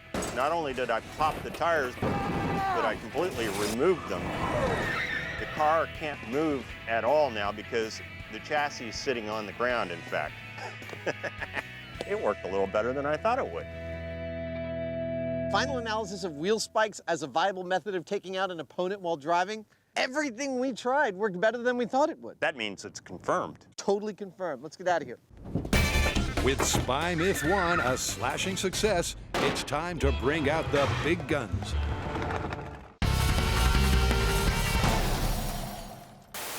Is this firearms film the real deal? Or just bullet baloney? Can a slug really spin like a frozen top? 3, 2, 1. Well, the MythBusters' direct hit approach was shot down. I don't see any spinning bullets. So it's time to modify the method. So far, the direct shot did not work. So we're gonna move on to the ricochet, which brings into play our larger frozen lake bed. What we're gonna do is lower the angle of the shot, hopefully allowing the bullet to skip off the ice onto our frozen lake bed, and we'll see if we can get that bullet spinning. Sounds easy? It won't be. So it may sound to you like we're trying to find the equivalent of a needle in a haystack, but we actually have information from the guy who supposedly did this. And what he told us is that every time he tried it, the bullet landed between 2 and 8 feet from the point of impact with the ice. We have a 10-foot slab of ice out there. Surely that's gonna be enough to find that bullet somewhere in there. Well, to find out, they're starting by using a ricochet-friendly angle of 30 degrees. Hoping this works. In 3, 2, 1. It's a clean hit, but the bullet's gone AWOL. It's not on the pond, nor in the cube. Wait a minute, that's good news, because the bullet isn't in there. It did ricochet, I don't know where it went, but at least it popped out. Right. The high speed confirms that on the one hand, they did get a ricochet. But on the other, the bouncing bullet did not land on their leg. So they reset for try 2. All right, let's go before spring comes. But again, the bullet disappears. The good news is we got a ricochet. The bad news, we can't find the bullet anywhere. It's nowhere on the lake bed. So that's why we have this. This backboard with the white paper is gonna tell us. If the bullet hits this, we'll know exactly where it goes. All right, we're hot. That's the theory. Is this the magic formula? But in practice, 1. even the ricochet catcher doesn't catch the ricochet. So it must be firing way over our backboard. So next, the team wrangles the angle. But whether it be high, All right, we are loaded at 45 degrees. 1. low, 31 degrees. or somewhere in between, All right, we are locked and loaded at a 38-degree angle.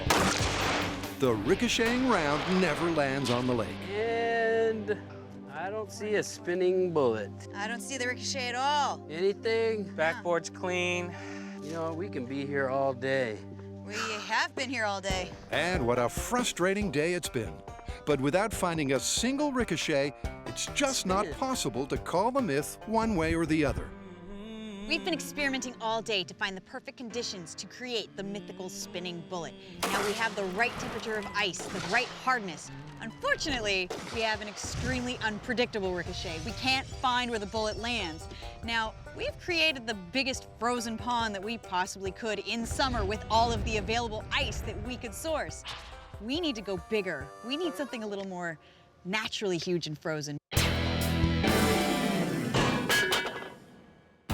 In Spy Car: The Revenge, wheel spikes were a rip-roaring success. Not enough yet.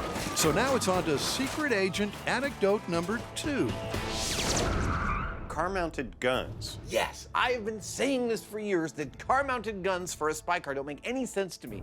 They're fixed.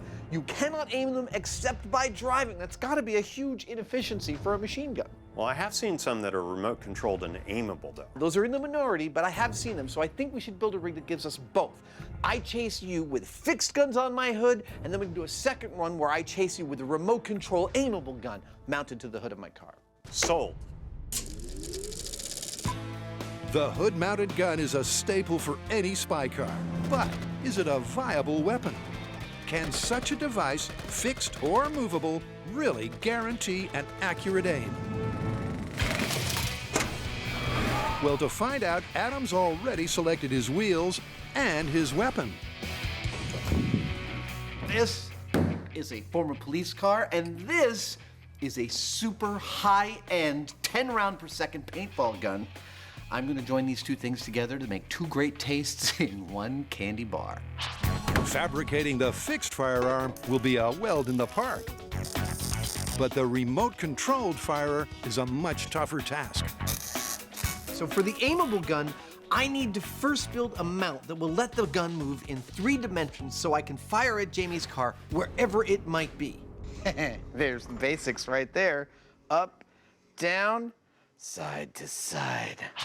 Then I'm going to add a joystick system so that I can control the gun's aim from inside the car while driving. That's XY control. Next comes the all-important trigger, so I'll be able to shoot up to 600 rounds per minute. I press this, it ought to fire. That's remote firing. Finally, I'm going to add a camera onto the mount and a monitor onto the dashboard so I can see exactly where I'm aiming. This camera is what turns this from something cool into something awesome. Jamie, come here, check it out. Wow. Push, push, push, push, push. In your face! That looks great. Actually, I should say, it looks like crap, but it works great. And with those words of encouragement, Adam gets on with the final part of his firearm.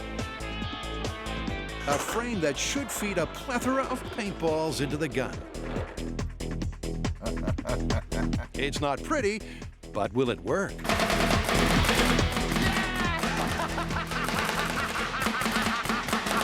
I got you! I got you! Oh, yeah! You want some of this? You want a little piece of this?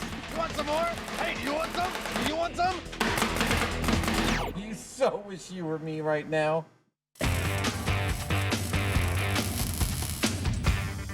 All right, so where do we stand? Well, we've got 2 issues. 1, we can't get a spin from a direct hit, and 2, we can't find a ricochet. Not only that, this is supposed to be easy. I mean, in the video, the guy shoots, he gets spinning. That's not what we found at all. Not so fast. Check this out. You're not gonna believe what we found. Now, the cameraman was going through some of the footage. Now listen, can you hear that?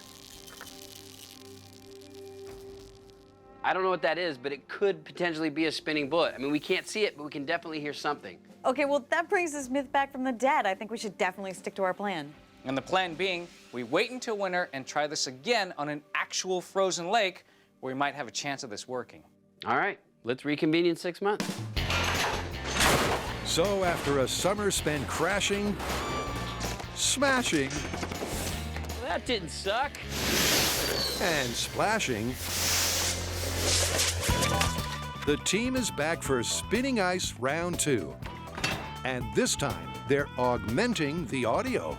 hearing is going to be key to finding the spinning bullet. So I want to come up with a low-tech way to amplify my hearing. So I'm going to make cones that are going to be able to like muffle out all the peripheral audio and directionally be able to give me that little buzzing sound of the spinning bullet. You know what else we could use it for? What? Aww. Go sit in the corner. So while Carrie's going old school, I like to bet on the tech. This device right here is a parabolic reflector. It captures the sound waves and focuses them on a microphone in the center, which is then amplified. Surely, this will be able to hear a spinning bullet from across a frozen lake. While Grant and Carrie get their ears to the ground. Did you say kumquat? That's awesome! Watermelon. Watermelon, this definitely works. Tori's been busy with the science of the spin. Now, if these bullets are actually spinning on ice, and it's not just a hoax, one of the reasons why this might be happening is it's acting like an ice skate. When the blade hits the ice, it melts the ice, creating a water barrier to allow the skate to move across the ice. This might be happening with the bullet. The bullet hits the ice, the heat from the bullet is melting the ice, creating a vapor barrier, and the spinning is coming from the rifling of the gun. So when it hits the ice, it spins just like a top. And that's why this myth might have some merit.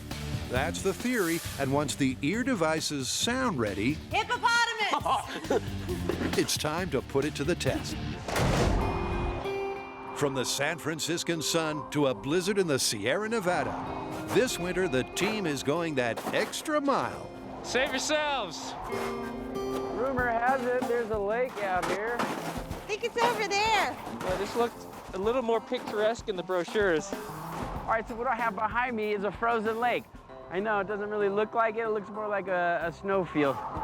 We're at 7,900 feet. The temperature is 10 degrees. This is exactly what we need to test this myth. The only problem is we're in the middle of a snowstorm. I'm freezing my off. Our next myth is in the Bahamas, right? Yeah. Despite Tori's optimism, the temperature of his nether regions is certainly not the only problem. Look, so building our own frozen lake was problematic, but compared to this, it was child's play. Here is what we're up against. Our blast shields, which we left out overnight, are now buried under 6 feet of snow. Our paramedic can't get here because the road's closed, but worst of all, the lake is buried under 3 feet of snow, which means before we do any shooting, we've got to dig to get down to the ice. And as the weather goes from bad to worse, I've already dug 2 feet. I haven't even seen ice yet. that digging gets harder and harder. It's like we keep digging it out, and Mother Nature just keeps filling it back in. So Carrie brings in reinforcements. Since we're digging at high altitude and fighting 40-mile-an-hour gusty winds, we've decided to bring in a few helpers, like the sheriff who lives up here, and maybe a few others. With all hands on deck, the team exposes enough ice before anyone gets exposure. All right, so the good news is, if you can call anything good news in these kinds of conditions, we found the ice. So now we're ready to start testing. Now remember, this myth is about shooting a 9mm into a frozen lake bed and finding the bullet spinning like a top. Seems kind of counterintuitive to fire into the ice that you're standing on, but I mean, this isn't Logic Busters. We've gone to great efforts to make this myth work, including getting high-tech hearing devices, low-tech ear trumpets. But as you can see by the horizontal snow zooming past the camera, there is a huge amount of wind, and that is all we're going to hear in those hearing devices. So, we're going old-fashioned. We're running, we're listening. But will that technique be good enough to locate the mythical spin? All right, this is Spinning Ice Bullet in 3, 2, 1. At an abandoned military base, Adam and Jamie are about to unleash the beast. It is a perfect day for chasing. And shooting. Indeed. As they test whether a spy car's hood-mounted howitzer can ever be accurate. Oh, yeah! Great big! But first up, like all good spy scientists, they're starting with a control. As long as we're shooting between cars, we thought it would be a good idea to start with a baseline, the most common way you see people shoot between cars in the movie, in which during a car chase, the driver of the chasing car will start firing at the person that he's chasing. In this case, I will be that driver, and this will be my handy service revolver. And Mr. Heineman, well, he'll be my grizzled partner. And last but not least, police driver Brian Fraser will play the target in a car that has been specially modified for the role. Unfortunately, we can't use real bullets for these tests. So with that in mind, we've removed the rear windshield because those paintballs will be able to pass clean through just like a bullet would. And if they hit, then they'll show up like so on the helmet. We've also painted the rest of the car a light gray so that we can see that same orange paint, and we've covered the wheel wells so that, well, the paint won't sling off the tires.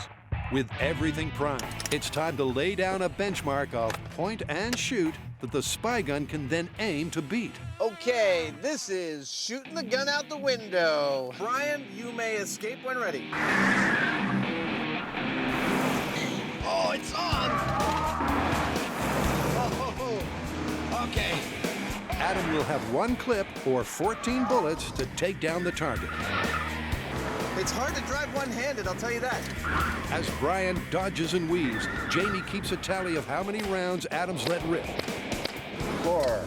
And how many have hit their target. Come on, 12. You haven't even hit the car yet.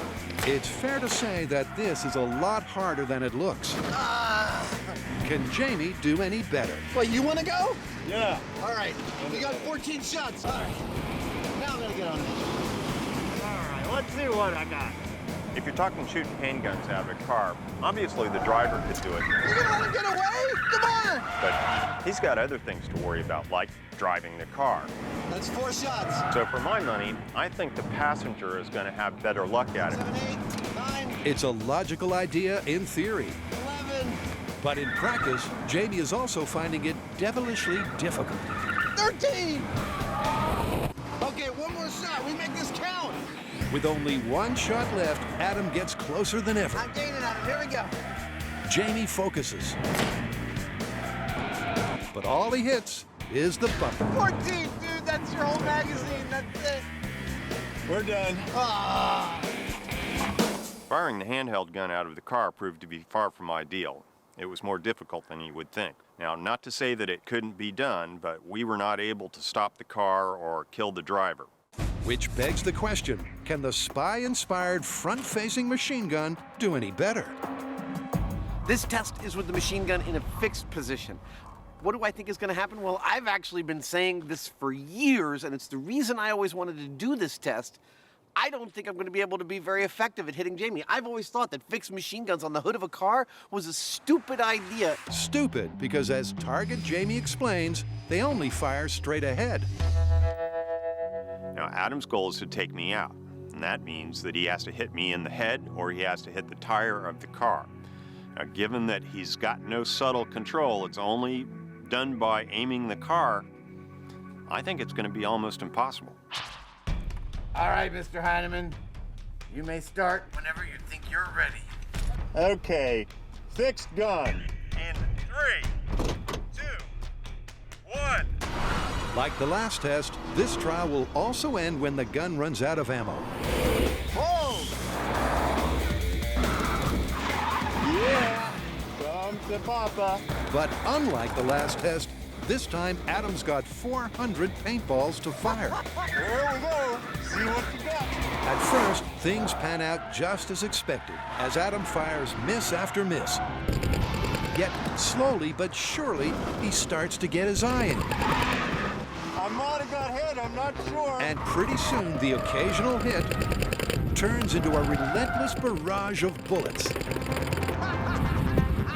bullets all over the windshield right near me, so I'm feeling pretty shot up, actually. No matter what moves Jamie makes, Adam nails him every time. Until he's out of ammo. Wow. What a horror show. I think I achieved my 00 status on this run. Agent Heineman has successfully been neutralized. Not only have I taken out the mud flap, not only have I taken out the trunk, I'm feeling the spray. With extreme prejudice, I've also got a clean hit to the back of his seat, a clean hit to his helmet. I might have got hit, I'm not sure. And I've destroyed his windshield and several of his side windows. That one hit the windshield. So given that the gun itself couldn't move, how did Adam end up doing so well? For the first third of the test, as I catch up to Jamie and he's swerving, it always seems that my bullet's going over his car. And I have this epiphany. If I smack on the brakes, the front of the car goes down and I can actually aim that way. And it turns out I can aim plus or minus like 10 degrees that way. It was fantastic. I coupled that with swerving back and forth, and somewhere around halfway through this test, I found my level and just started laying paintballs into the driver's cabin of Jamie's car. It worked far better than I imagined it possibly could without having physically tried it. So it turns out that the non-aimable gun can aim very well, provided you drive like a super spy. So where do we go from here? Well, I have to admit something. I went into this test with some bias in my mind. I thought that the fixed machine gun was just not gonna work. I've said it my whole life. Fixed machine guns are stupid. They can't possibly work. And that's why I made this thing fully remote control, because I figured the test would go. We tried the fixed machine gun and it wouldn't work. Then we tried the moving one and it would work. I expected that result. But the fixed one worked. We were able to make it work and I was able to kill Jamie. So do we end it here? No! This puppy moves. We're gonna move it. I'm gonna try killing Jamie again. Just for fun. Here we are on the Cape of Frozen Lake with winds up to 25 miles an hour straight in your face. We got temperature lows about -30. And let me tell you, it does not look like it's gonna let up. All of which is making for some seriously challenging testing. So given the terrible conditions, here is our plan. We've positioned our gun at the 42-degree angle.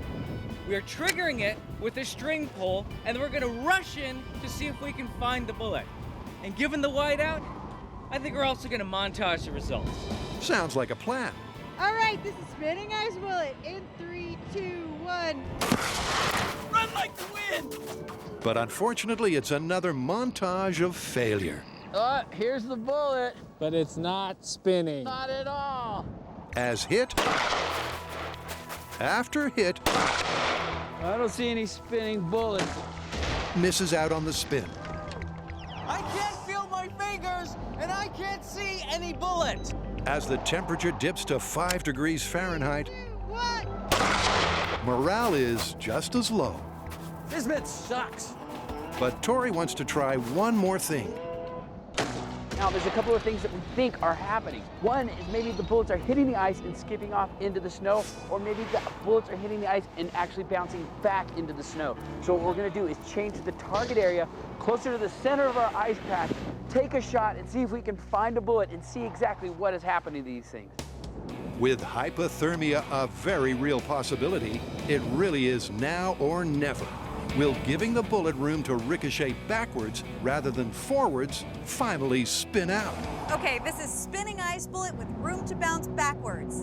In 3, 2, 1. Come on!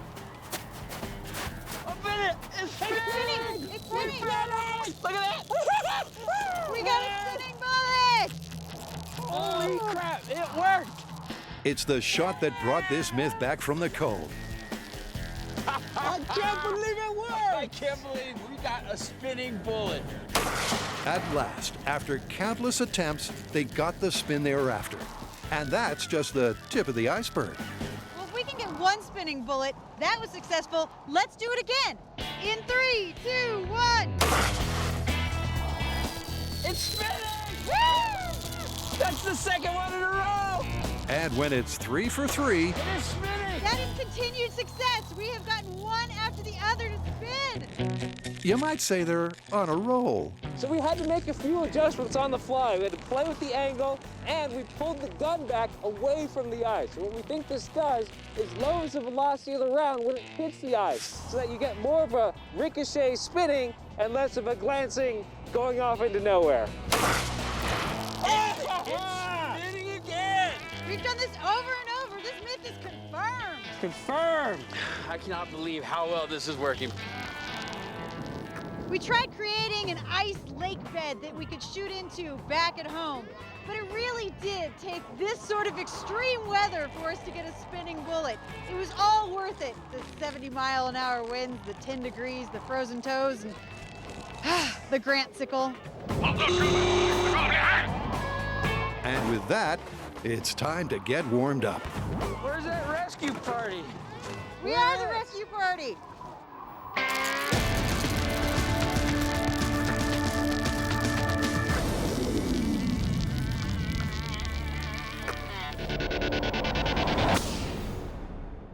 At Spy Car Mission Control, Come to Papa.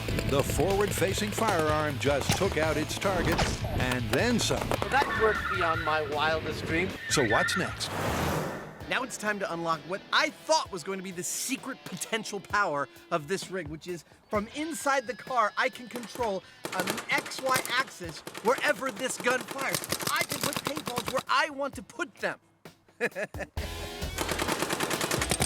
Adam did pretty well with the fixed gun, and it makes sense that he should be able to do even better with an aimable gun.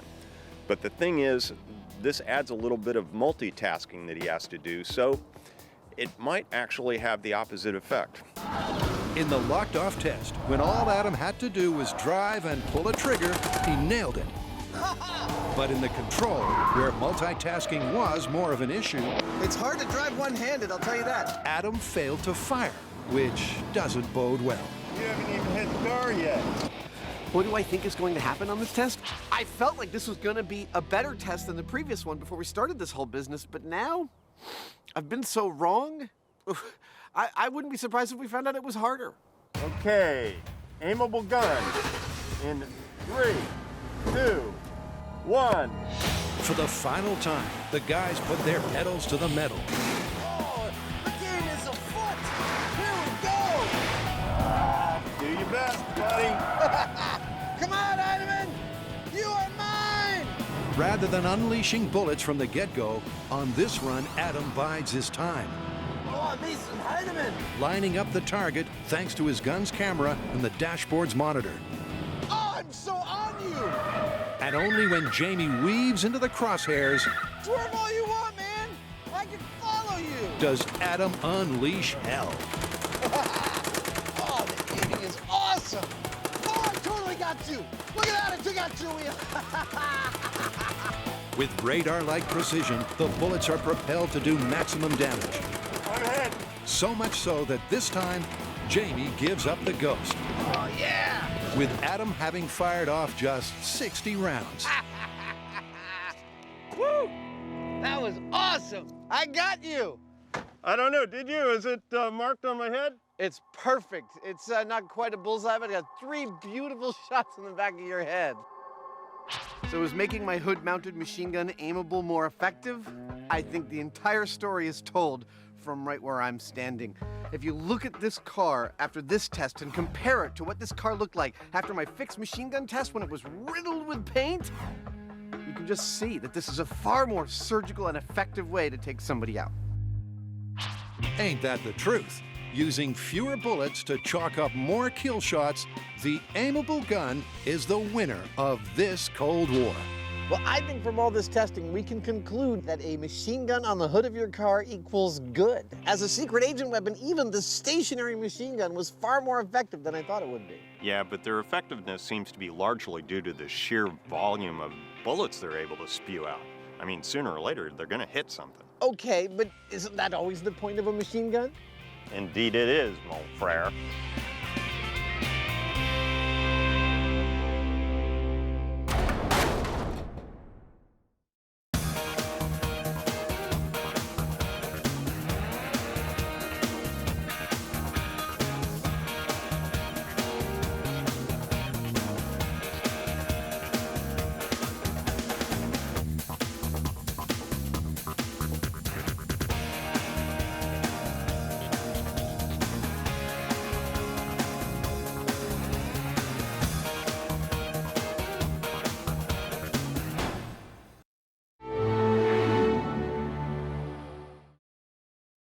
On this epic episode of MythBusters, Go, baby. Adam and Jamie go Newton Cradle crazy Even these 2.5-inch balls are making me giggle.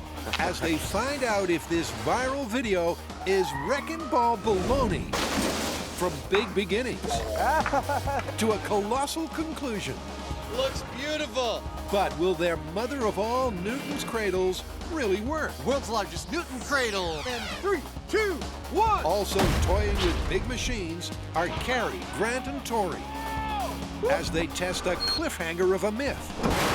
I've had nightmares like this. If your car is teetering over a gorge, With even a breeze, that car's gonna go over. can a bird landing on the hood really cause you to totter over the edge? Don't make any sudden move. Who are the Mythbusters? Adam Savage. It's a delicious memory. And Jamie Heineman. When in doubt, C4. Between them, more than 30 years of special effects experience. Together with Tori Belleci. Well, the name is Science. Brent Imahara. Nothing to touch me! And Carrie Byron. This should be fun. They don't just tell the myths, they put them to the test.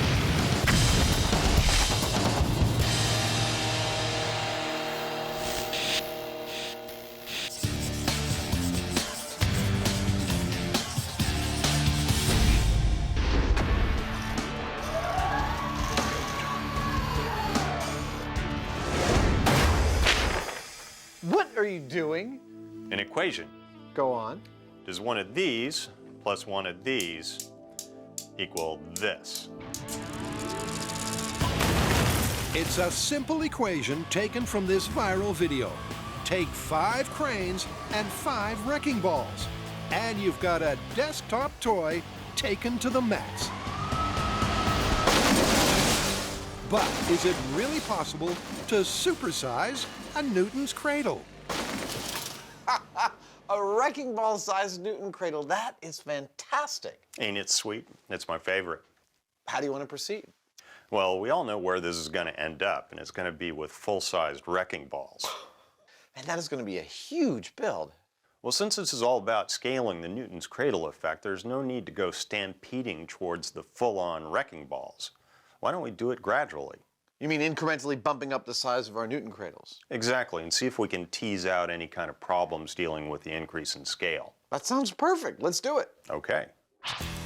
So after the first of many cheap gags, You need to stop playing with your balls and get back to work. Adam set sail on small scale.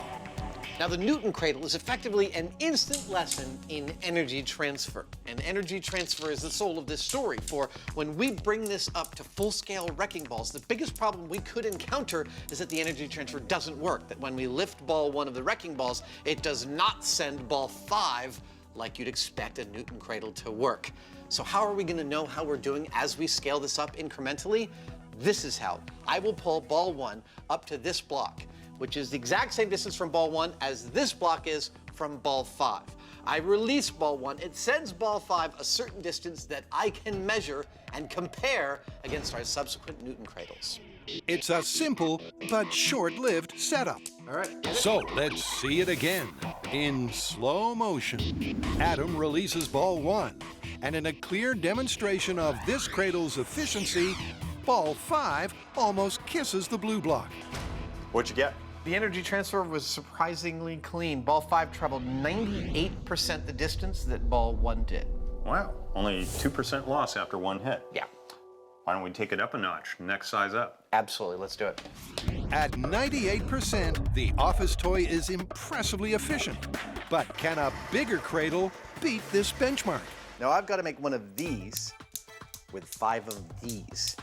Now clearly all I have to do is attach some string to this, but that's no mean feat. I don't know if you've ever tried to drill into a chrome steel bearing, but I have, and it sucks. So I'm gonna have to machine a solution to solidly hold on to these and turn them into a Newton cradle. Using 2.5-inch ball bearings is no walk in the park. But hats off to Adam, because he's got a solution. Last one. Now this little aluminum hat here is how I'm gonna hold on to this steel ball, but how, you ask? They don't seem to match up very well. Well, I'm gonna cut a concavity into this aluminum hat that matches the sphericity of this ball. With what? With a tool I haven't actually used in about 15 years. It's called a radius cutter. And what it does is you set it up to cut an exact curve, and it will cut into my little hats a perfect 2.5-inch diameter curve that'll allow me to glue these hats to these balls with a tremendous amount of surface area. And with that complete, a quick montage later, and Newton 2.5 is ready to roll.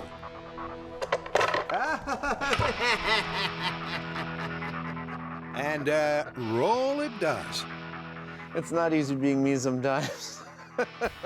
But after a quick restring, shall we try it out? It's got Adam dancing with excitement. Oh, that's cool. And while both he and Jamie get particularly pleased at something a little low-key... Isn't that nice? Uh-huh. It's definitely a build to be proud of. It's funny. Even these 2.5-inch balls are making me giggle. I love it. But in my mind's eye, I'm already seeing the larger and larger ones that we're going to be building, and it's going to be hilarious. But before that hilarity, it's time for scale test 2. 2.5-inch ball Newton cradle in 3, 2, 1. Let's check it out on high speed. Like last time, Adam releases ball 1 before measuring where ball 5 maxes out. And the results are very encouraging. Come on, come on, come on, come on, It looks come on, like come it's on. going to touch. It's 3/8 away, which is 3%, which means it's pretty freaking efficient. The desktop model, the ball went 98% of the original distance. This is 97% of the original distance. It's scaling beautifully. In our first test, ball 5 moved 98% as far as ball 1 did. That's a 2% loss in that exchange. When we moved up to 2.5-inch balls, we had a 3% loss. That's only 1% of difference. But here's the thing. The 2.5-inch balls are about 3 times the diameter of the 1-inch balls, but they're 23 times the mass. So a 1% difference, it's not very much. And what that means is that going ludicrously large, like the Myth, may just yet work.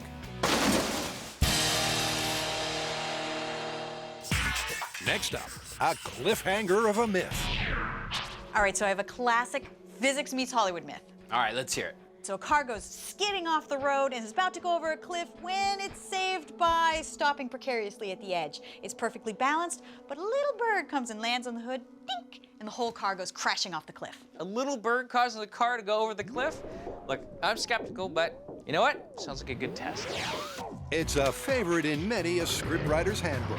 But if a car comes to a standstill on the very edge of a cliff, can an inquisitive bird be enough to tip the balance? All right, so obviously we're gonna have to balance a car on the edge of a cliff. Why don't we build our own cliff? That way we know it can hold the weight of a car, and if we go over, we won't get killed. Good idea. And then for the fun part, getting a bird to land on the hood. I don't think that's gonna be as easy as we think. No, I think balancing the car is gonna be the easy part. So with tipping over a real cliff ruled out for obvious reasons, at the bomb range, the MythBusters are going to build their own. I think we mean business. We got a lot of work. Luckily, we have the big tools today. All right, let's do it. All right, let's move some earth. What we got here is a front loader. Big toys for big boys. This thing is very powerful. It's got to move a lot of weight. Let's see what I can break with this. Which we are going to be doing. We're going to be moving a lot of earth to get our slope up to our cliff. Not better than playing with big machinery. Although it may look a little bit precarious, No! the goal here is to build a solid cliff edge courtesy of a shipping container, Enter one portable cliff. which a car can then be balanced on. It's taking a while. Well, it took Mother Nature like hundreds of thousands of years, so really, we're right on schedule. Beyond the cliff edge, they're making a sloping escape ramp, which should make a survivable descent when the car tips over a little more likely. It may look like we've been out here all day playing. I mean, I've been up and down this ramp probably about 100 times, but there's a very good reason. And that reason is we're gonna be in the car that goes off this container and down that ramp. So we want this thing to be perfect. And Grant better hope 100 times was enough, because with the Cliff Car delivered and pimped, Just in case there was any confusion, who was pushing a car off a cliff out in the middle of the bomb range? it's all systems go for the pre-bird testing. Finding out the precise balance point of the car. We built our cliff with a container and a ramp. Oh, what could possibly go wrong? We put our car on top that's incremented by 6 inches so we can see just where the teetering point is. Well, the car could crash. It could maybe catch on fire. We're gonna inch forward, get it just that balance point, I didn't really want the answer to that. and then they're gonna lean forward and go down the hill. Hopefully successfully. If not, God, I wonder what Jet Li and Johnny Depp are doing. Really? Okay, you guys ready? No. Finding the tipping point in 3, 2, 1. Guess you're just gonna ease forward, right? Oh, man. Tori's first task is to carefully drop the front wheels over the edge. Okay, slow, you're about to get the tire off. You can make it. I've had nightmares like this. Ugh. And once there, the balance point test can begin. But it's a delicate operation. Okay, slowly, slowly. Ah! Little less on the accelerator. Too little throttle, and they won't budge. Okay, we're not tipping yet. Too much, and they'll flip over the cliff without finding the tipping point. We got no more traction on the back wheels. And that was too much. Holy crap, that was scary. It was like 1 second we were on the edge, and then boom, we were off. I think we need to do that again. I think so. Good news and bad news. Our safety ramp worked. We were able to get the car to go off the cliff and land safely, and we didn't die. Bad news is, though, I hit the gas too hard, and instead of finding that teetering point, we just went off the cliff. So we don't know exactly where that tipping point is yet. We're gonna do the test again to find that. This is gonna be fun.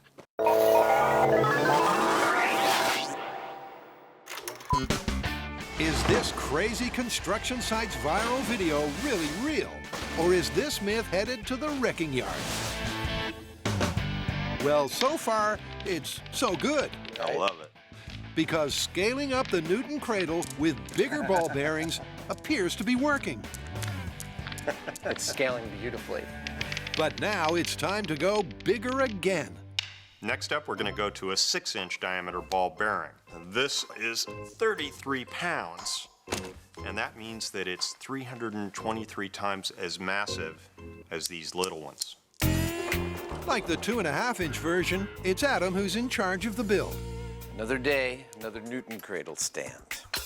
From the stand, that this time is more heavily reinforced, Nice rack! to the ball securing system. Oh, yes! Wow, that's heavy. It's an intricate fabrication that is soon ready for a trial run. First impressions are good. This is 160 pounds of Newton Cradle right here. The ball bounce back seems solid. Oh my God, the energy is just massive. And Jamie's giggling with excitement. I've been obsessing about this story ever since I first came across it. But now that it's here, I'm finding it difficult to describe how much fun it is. So the only thing I could come up with was to just show you. The little balls, bigger balls, and really big balls. Need I say anything more? Actually, yes, Jamie. How about you give us a countdown to the efficiency test? 3, 2, 1. Nice. That was a good clean one. Shall we check out the high speed? Yep. All right, Jamie. Ball 5 went to 94.1% of the distance of ball 1. Yeah, that's an additional 3% loss. I'm still feeling pretty good about this thing. Yeah, still working. So is increasing the mass causing us a problem? Well, we are seeing an increase in losses the more we scale these balls up. But here's the thing, it's not proportionate. These balls are over 200 times the mass of the original small balls on the toy. and yet we're only seeing a total of about a 6% loss. It's not very much.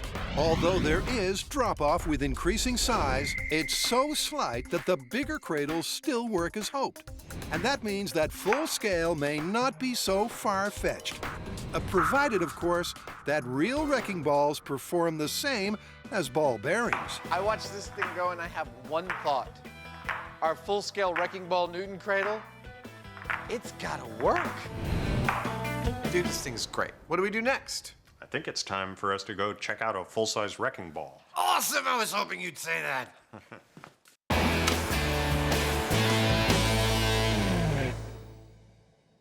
To find out if a bird can tip a car over a cliff, the MythBusters first need to find their car's balance point,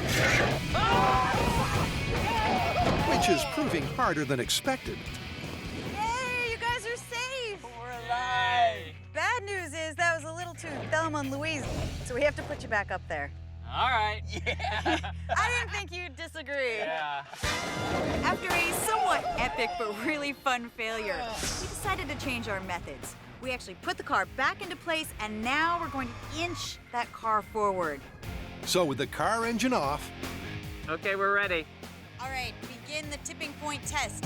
the forklift will instead gently ease it forwards. Okay, stop. But will it have the required control? Right about 5.5 feet. How's it feel? There's no tipping. Okay, give him just another tiny little nudge.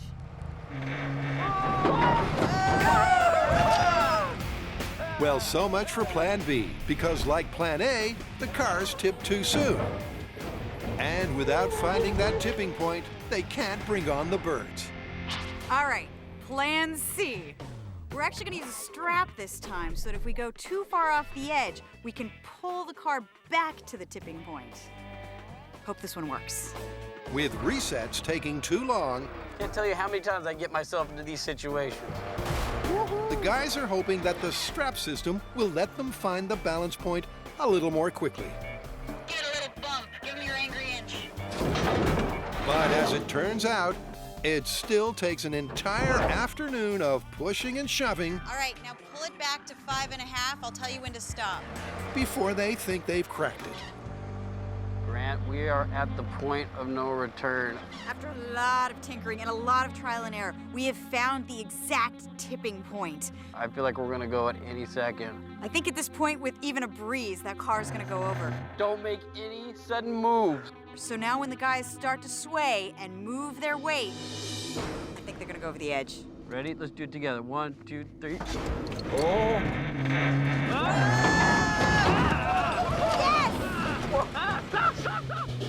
Finally, they've hit pay dirt.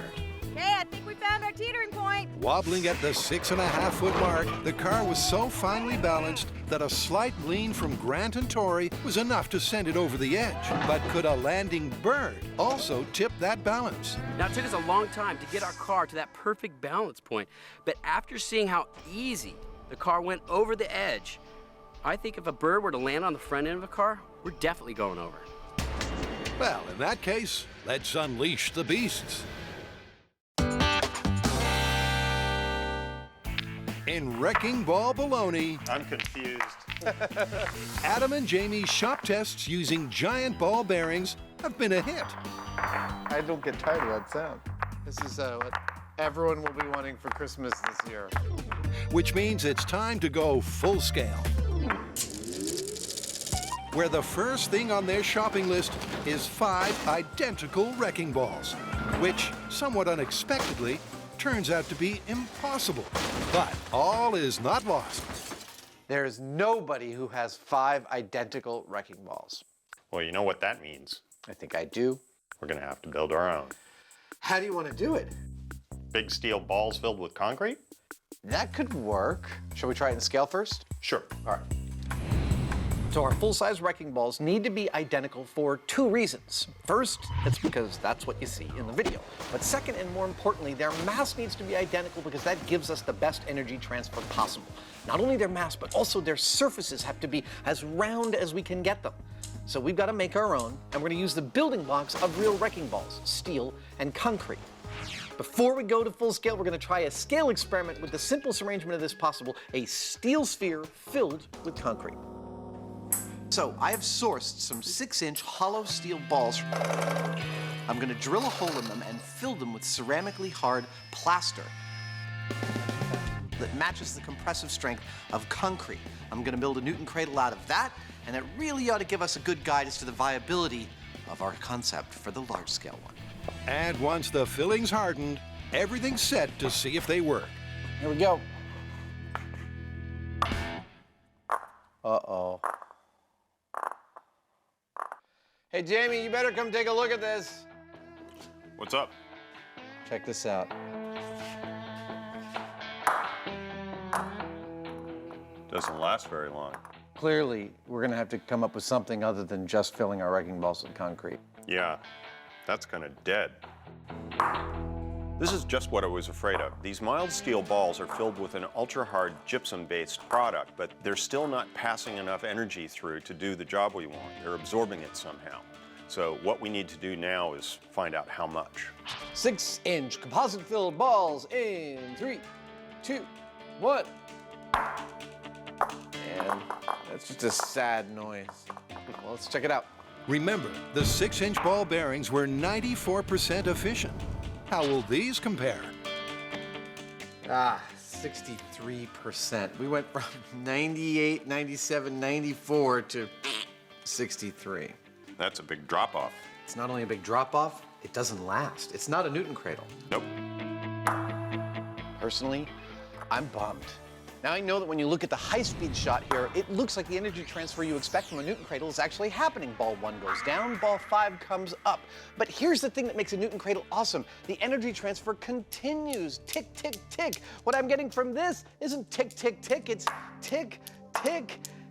And everyone seems to want to go home. I don't know what we're going to do. With real wrecking balls unavailable and the most simple do-it-yourself design falling flat, what this myth needs is a brainstorm. So, giant Newton cradle. How do you want to do it? Well, we've got this problem, right? This is going to be probably 20 feet high. I mean, we can't forge these solid steel. Yeah. There's just no way we can, And yet we can't have just a big sphere that we fill with something like concrete. It's a slow start, so let's speed things up. Their goal is to design a wrecking ball stand-in that transfers energy better than their earlier effort. But after an hour, all they've come up with is the shape. I think something round, something that looks like the quintessential wrecking ball that you expect to see. They really are going round in circles. You can't just take something and fill it with sand or anything. We need the energy transfer across the center. Until Jamie gets a bolt from the blue. Oh, I know. All you need is a plate to go right through the middle. And then we get some metal spheres and weld them top and bottom, then fill the rest with rebar and concrete. Don't they make buoys that are made of steel? Yeah, that's the ticket.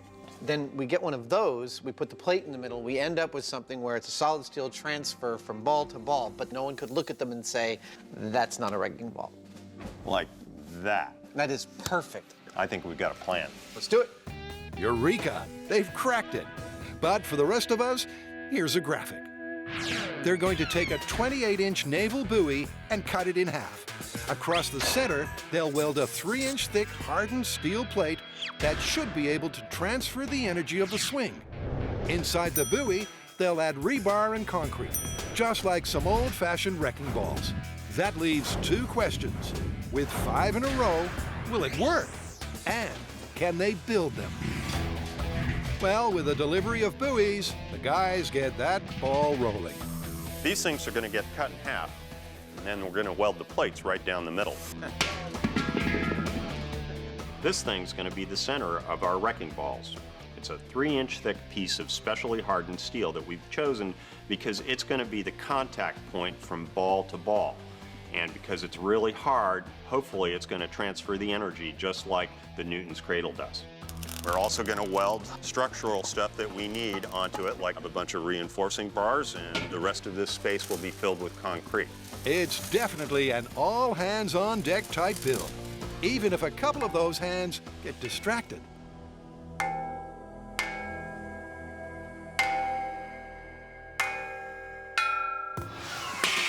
But once Adam and Jamie chime back in, their fearsome spheres, a kind of hybrid of real wrecking balls and giant ball bearings, take shape fast. And off we go.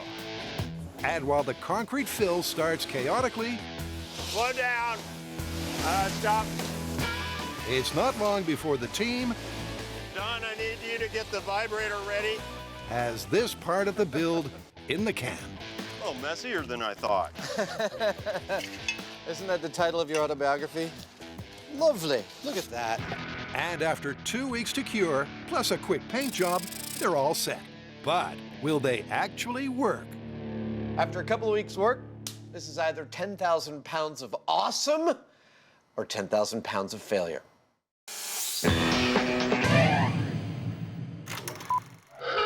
A precariously balanced car is no laughing matter.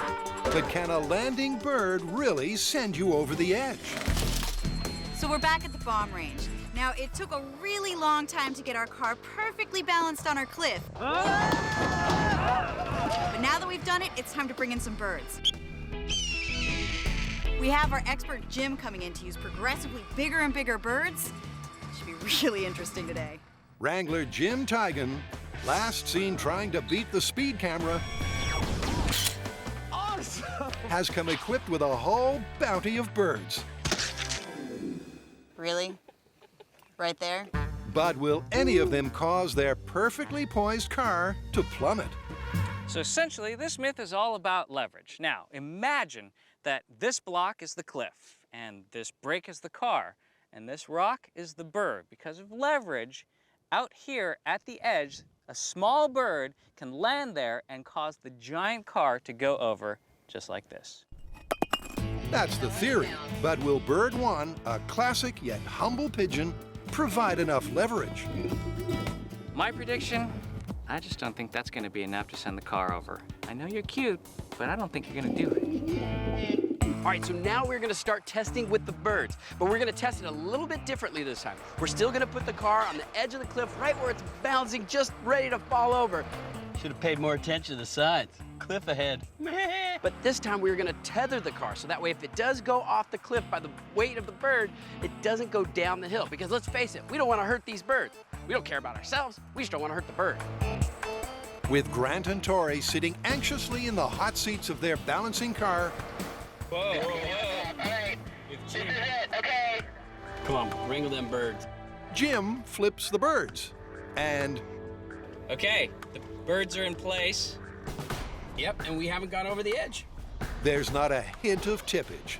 But to be sure, the guys shoo the birds down the hood. Go away, go away. Shoo, shoo, go. Get out of here, go. Don't you have a park to poop on? Because the further they are from the fulcrum, the greater the chance of a tip. 2 pigeons, not happening. Nope, we are not going over the edge.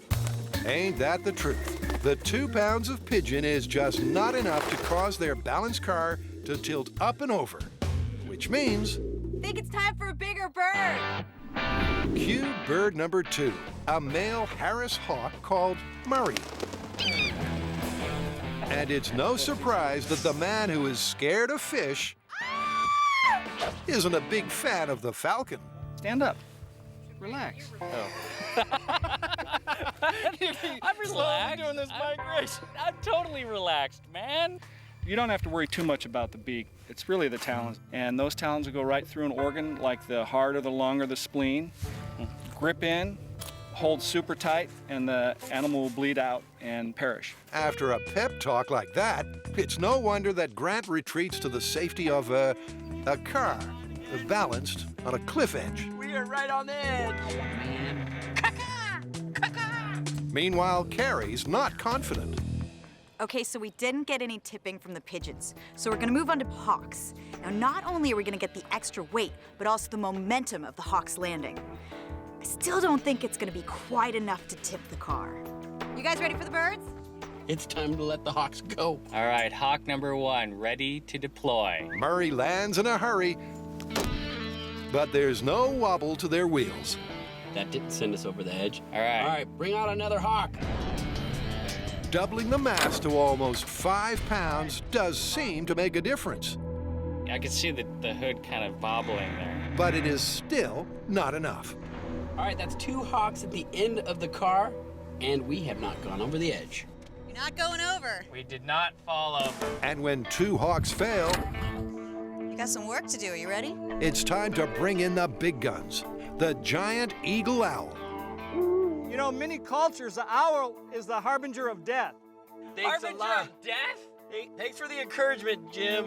And with those wise words, it's go time. All right, let's see if this owl will send us over the cliff. He's big. He's really big. We survived. We did! He's at the edge of the car, and we did not go over the cliff. Yep, once again, the car's balance is unaffected, even with this 7-pounder right at the front of the hood. Well, if the owl's not gonna do it, I don't know what is. Grant, for one, is not that surprised. Okay, so why don't I think this works? Well, imagine that you're at a playground and you have a perfect seesaw. Theoretically, if you have a mass, which is the bird, landing far enough away from the pivot, it should be able to move the seesaw no problem. The only problem here is that this seesaw weighs 3,000 pounds and it's on a metal pivot. And the bird isn't heavy enough and it's not landing with enough force to cause it to move. In other words, it's going to take an even bigger bird to tip this car. And for that, it's back to the shop. Do you hear that? That's the call of the wild. Caw-caw! Caw-caw! Adam and Jamie's wrecking balls are ready. Let's move them out. All right. Now they just need to be strung up into the world's largest Newton's Cradle. This is our location. It's a dry dock in Vallejo, California, and we've used it a number of times before for experiments. Check this out. I don't mind saying I'm hyperventilating. So why this location? Well, for the wrecking ball scale version of the Newton's Cradle, we need to be able to suspend the balls at quite a height. Now, we could do it on top of a large building, or we could do it by suspending them over a big hole, like this one. As well as the big hole, the dry dock also comes complete with its own cranes. But unlike the video, the guys won't be swinging their balls from them. Now, in the clip, our wrecking ball Newton Cradle is actually suspended from 5 adjacent tower cranes next to each other. And there's 2 problems with this picture. One is they don't use tower cranes to swing wrecking balls. And 2, we were never ever going to find 5 tower cranes that we could park right next to each other. So, this I-beam and 4 others quite similar to it are going to be a figure-8 structure which we are going to hang our wrecking ball Newton Cradle from. Just about to weld it in place. That's it. That was fast. Let's get it in the air. Yeah. With the frame secured so that it juts out over the dry dock, the guys then need to attach their wrecking balls to it. I'm gonna go over here. Which, given their combined weight of over 5 tons, aren't they pretty? Is something which is easier said than done. Given that each of these balls weighs about a ton, it's going to be quite a process to hoist them and maneuver them into place. So I'm going to be on the ground with the forklift, and I'm carefully going to cradle them and pick them up and put them in place. Okay. How's it look up there? Looks beautiful. While Adam is overhead on a boom lift, arranging the slings and the cables. And we'll carefully scooch them all in so they precisely fit, because if this thing's going to work, that's the way it's going to have to be. All right, let's give that a shot. I don't know. I'm getting the impression we need maybe another ½ inch. Copy that, no problem. Making sure that the central steel plates line up perfectly is what may make or break this myth. You know, they're all kind of dropping a little bit because of the additional weight to the cable overhead. So getting that spot on is crucial. I think it's good. It looks perfect. And once that's sorted, the guys get on with the finishing touches. Does that add something to them? Totally. Yeah, it makes them pop a little bit, huh? But some viewers may be wondering why there's not 2 strings attached. Why, oh why, you might be asking, are we hanging these wrecking balls from single cables when every Newton cradle we've thus far built in this episode hangs from 2 cables in a V formation? That's because this is the arrangement that we see in the clip. We are testing the circumstances of the clip first, and only if that doesn't work do we go to 2 cables. With the string theory sorted, everything's finally ready for a test. Now, in order for us to call this a bona fide Newton cradle, I think we need to see 2 things. One, of course, that when ball 1 hits ball 2, we see ball 5 go up. And I pretty much expect that we're gonna see that. But the second part, the part that makes me nervous, is that ball 5 needs to come back down, hit ball 4, and send ball 1 back up. We need to see not only a tick-tick, but a tick-tick-tick-tick-tick for this to be a real Newton cradle. Remember, the internal steel plates, theoretically capable of transferring the energy of the swing, should give this myth a helping hand. Consequently, expectations are high. We're ready to go. All right, you ready? I've been waiting for this, you I know? know, me too. The world's largest Newton cradle. Test number 1 and 3, 2, 1. Oh. Oh. Oh. Uh-oh. Uh-oh. Oh, we had a little rig settling there. Yeah, it wasn't very exciting, though. No, it wasn't. It was one hit. A one-hit wonder. A one-hit wonder indeed. And not a good one at that. But all is not lost. I don't need this high-speed camera to tell me that that one was, shall we say, lackluster. Where did the energy go? The middle of every one of these balls is a big hardened steel plate. Well, some of the energy was absorbed by the balls, but some of it was absorbed by our framework actually moving. The amount of force from ball 1 hitting ball 2 moved our entire multi-thousand-pound framework. So we've secured it, and we're gonna go again. With the framework secured to within an inch of its life, it's onwards and upwards, because this time, I think that's good. they're pulling ball 1 back as high as it will go to try to maximize the energy of the swing. Single string, maximum pullback in 3, 2, 1.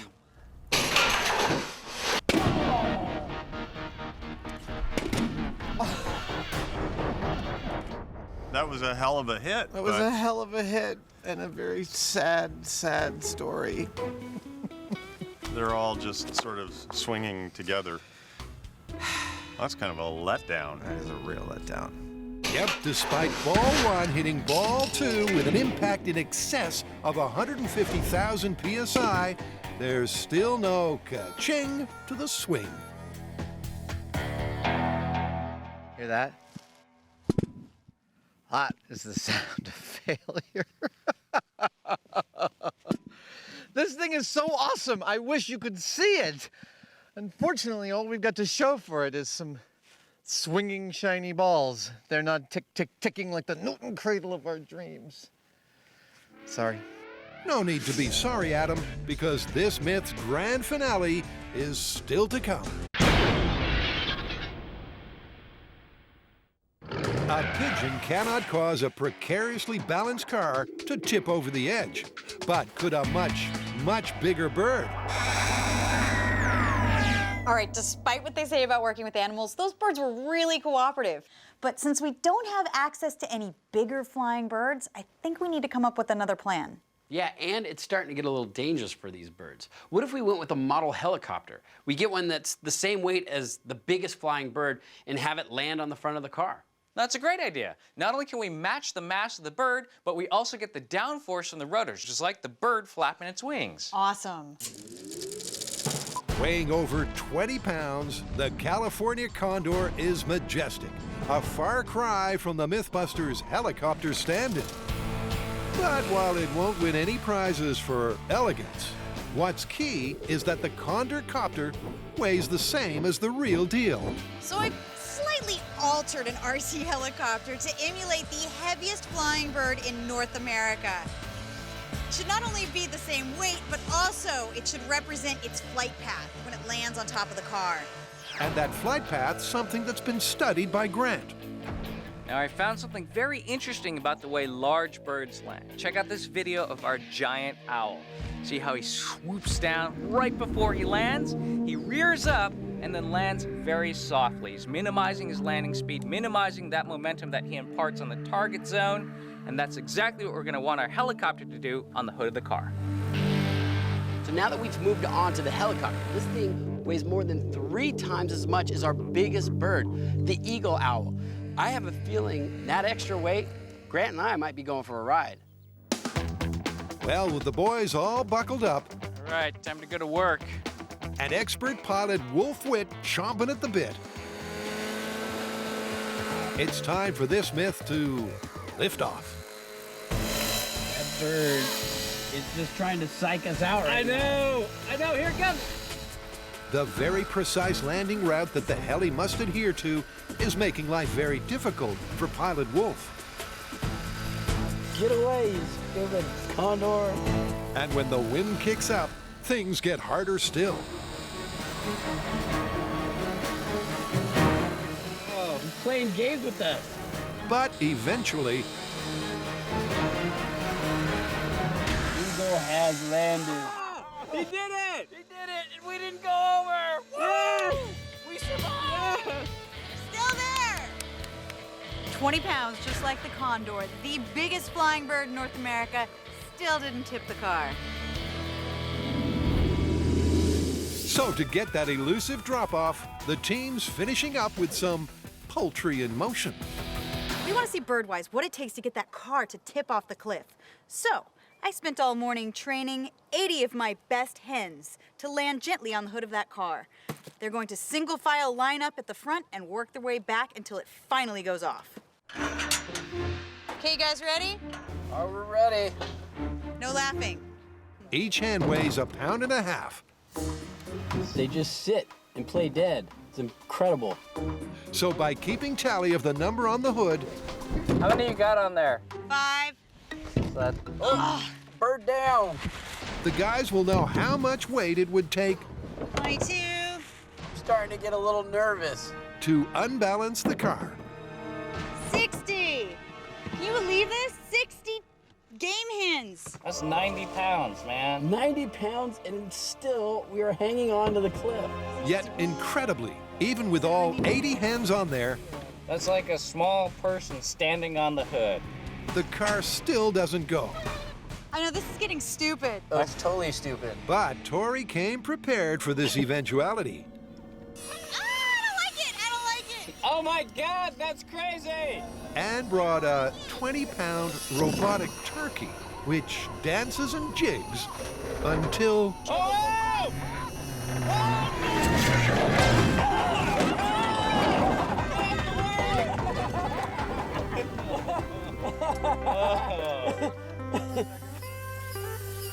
Oh my God, that was crazy. I wish you could see the trail of bird destruction behind you.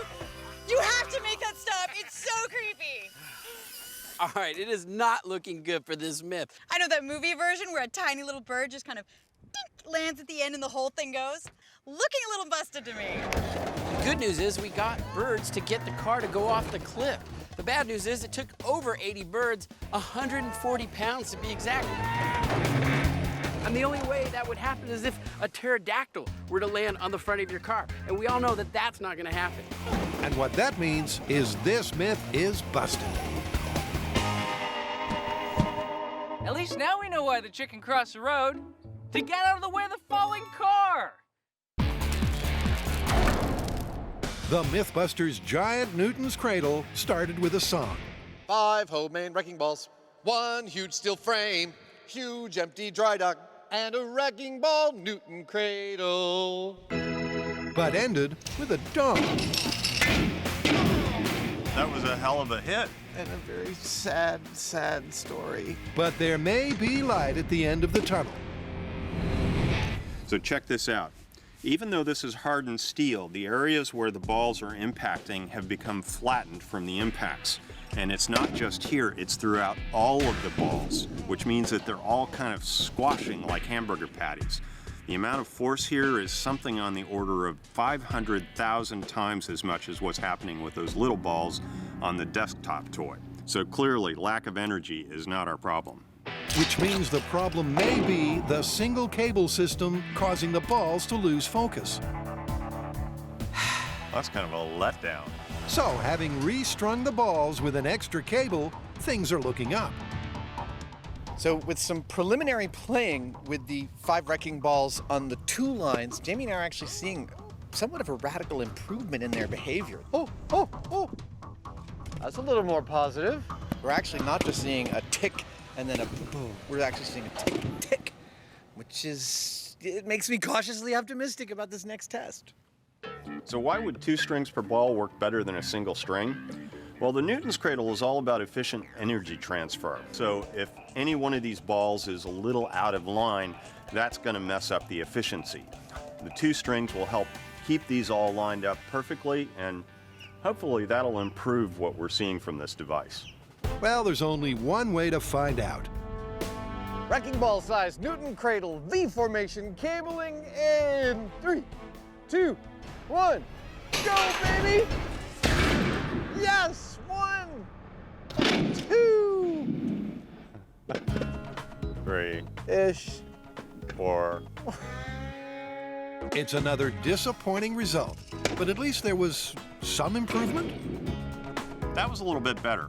While our single string gave us a 30% throwout on ball 5, our double string version gave us a 45% throwout on the same ball. Now, that's nowhere near the desktop version, which gave us 98%, and it's nothing like the clip. But before this balls up gets concluded, there's one last thing to try. Ball 1 pulled back to the max. 2 strings, max pullback.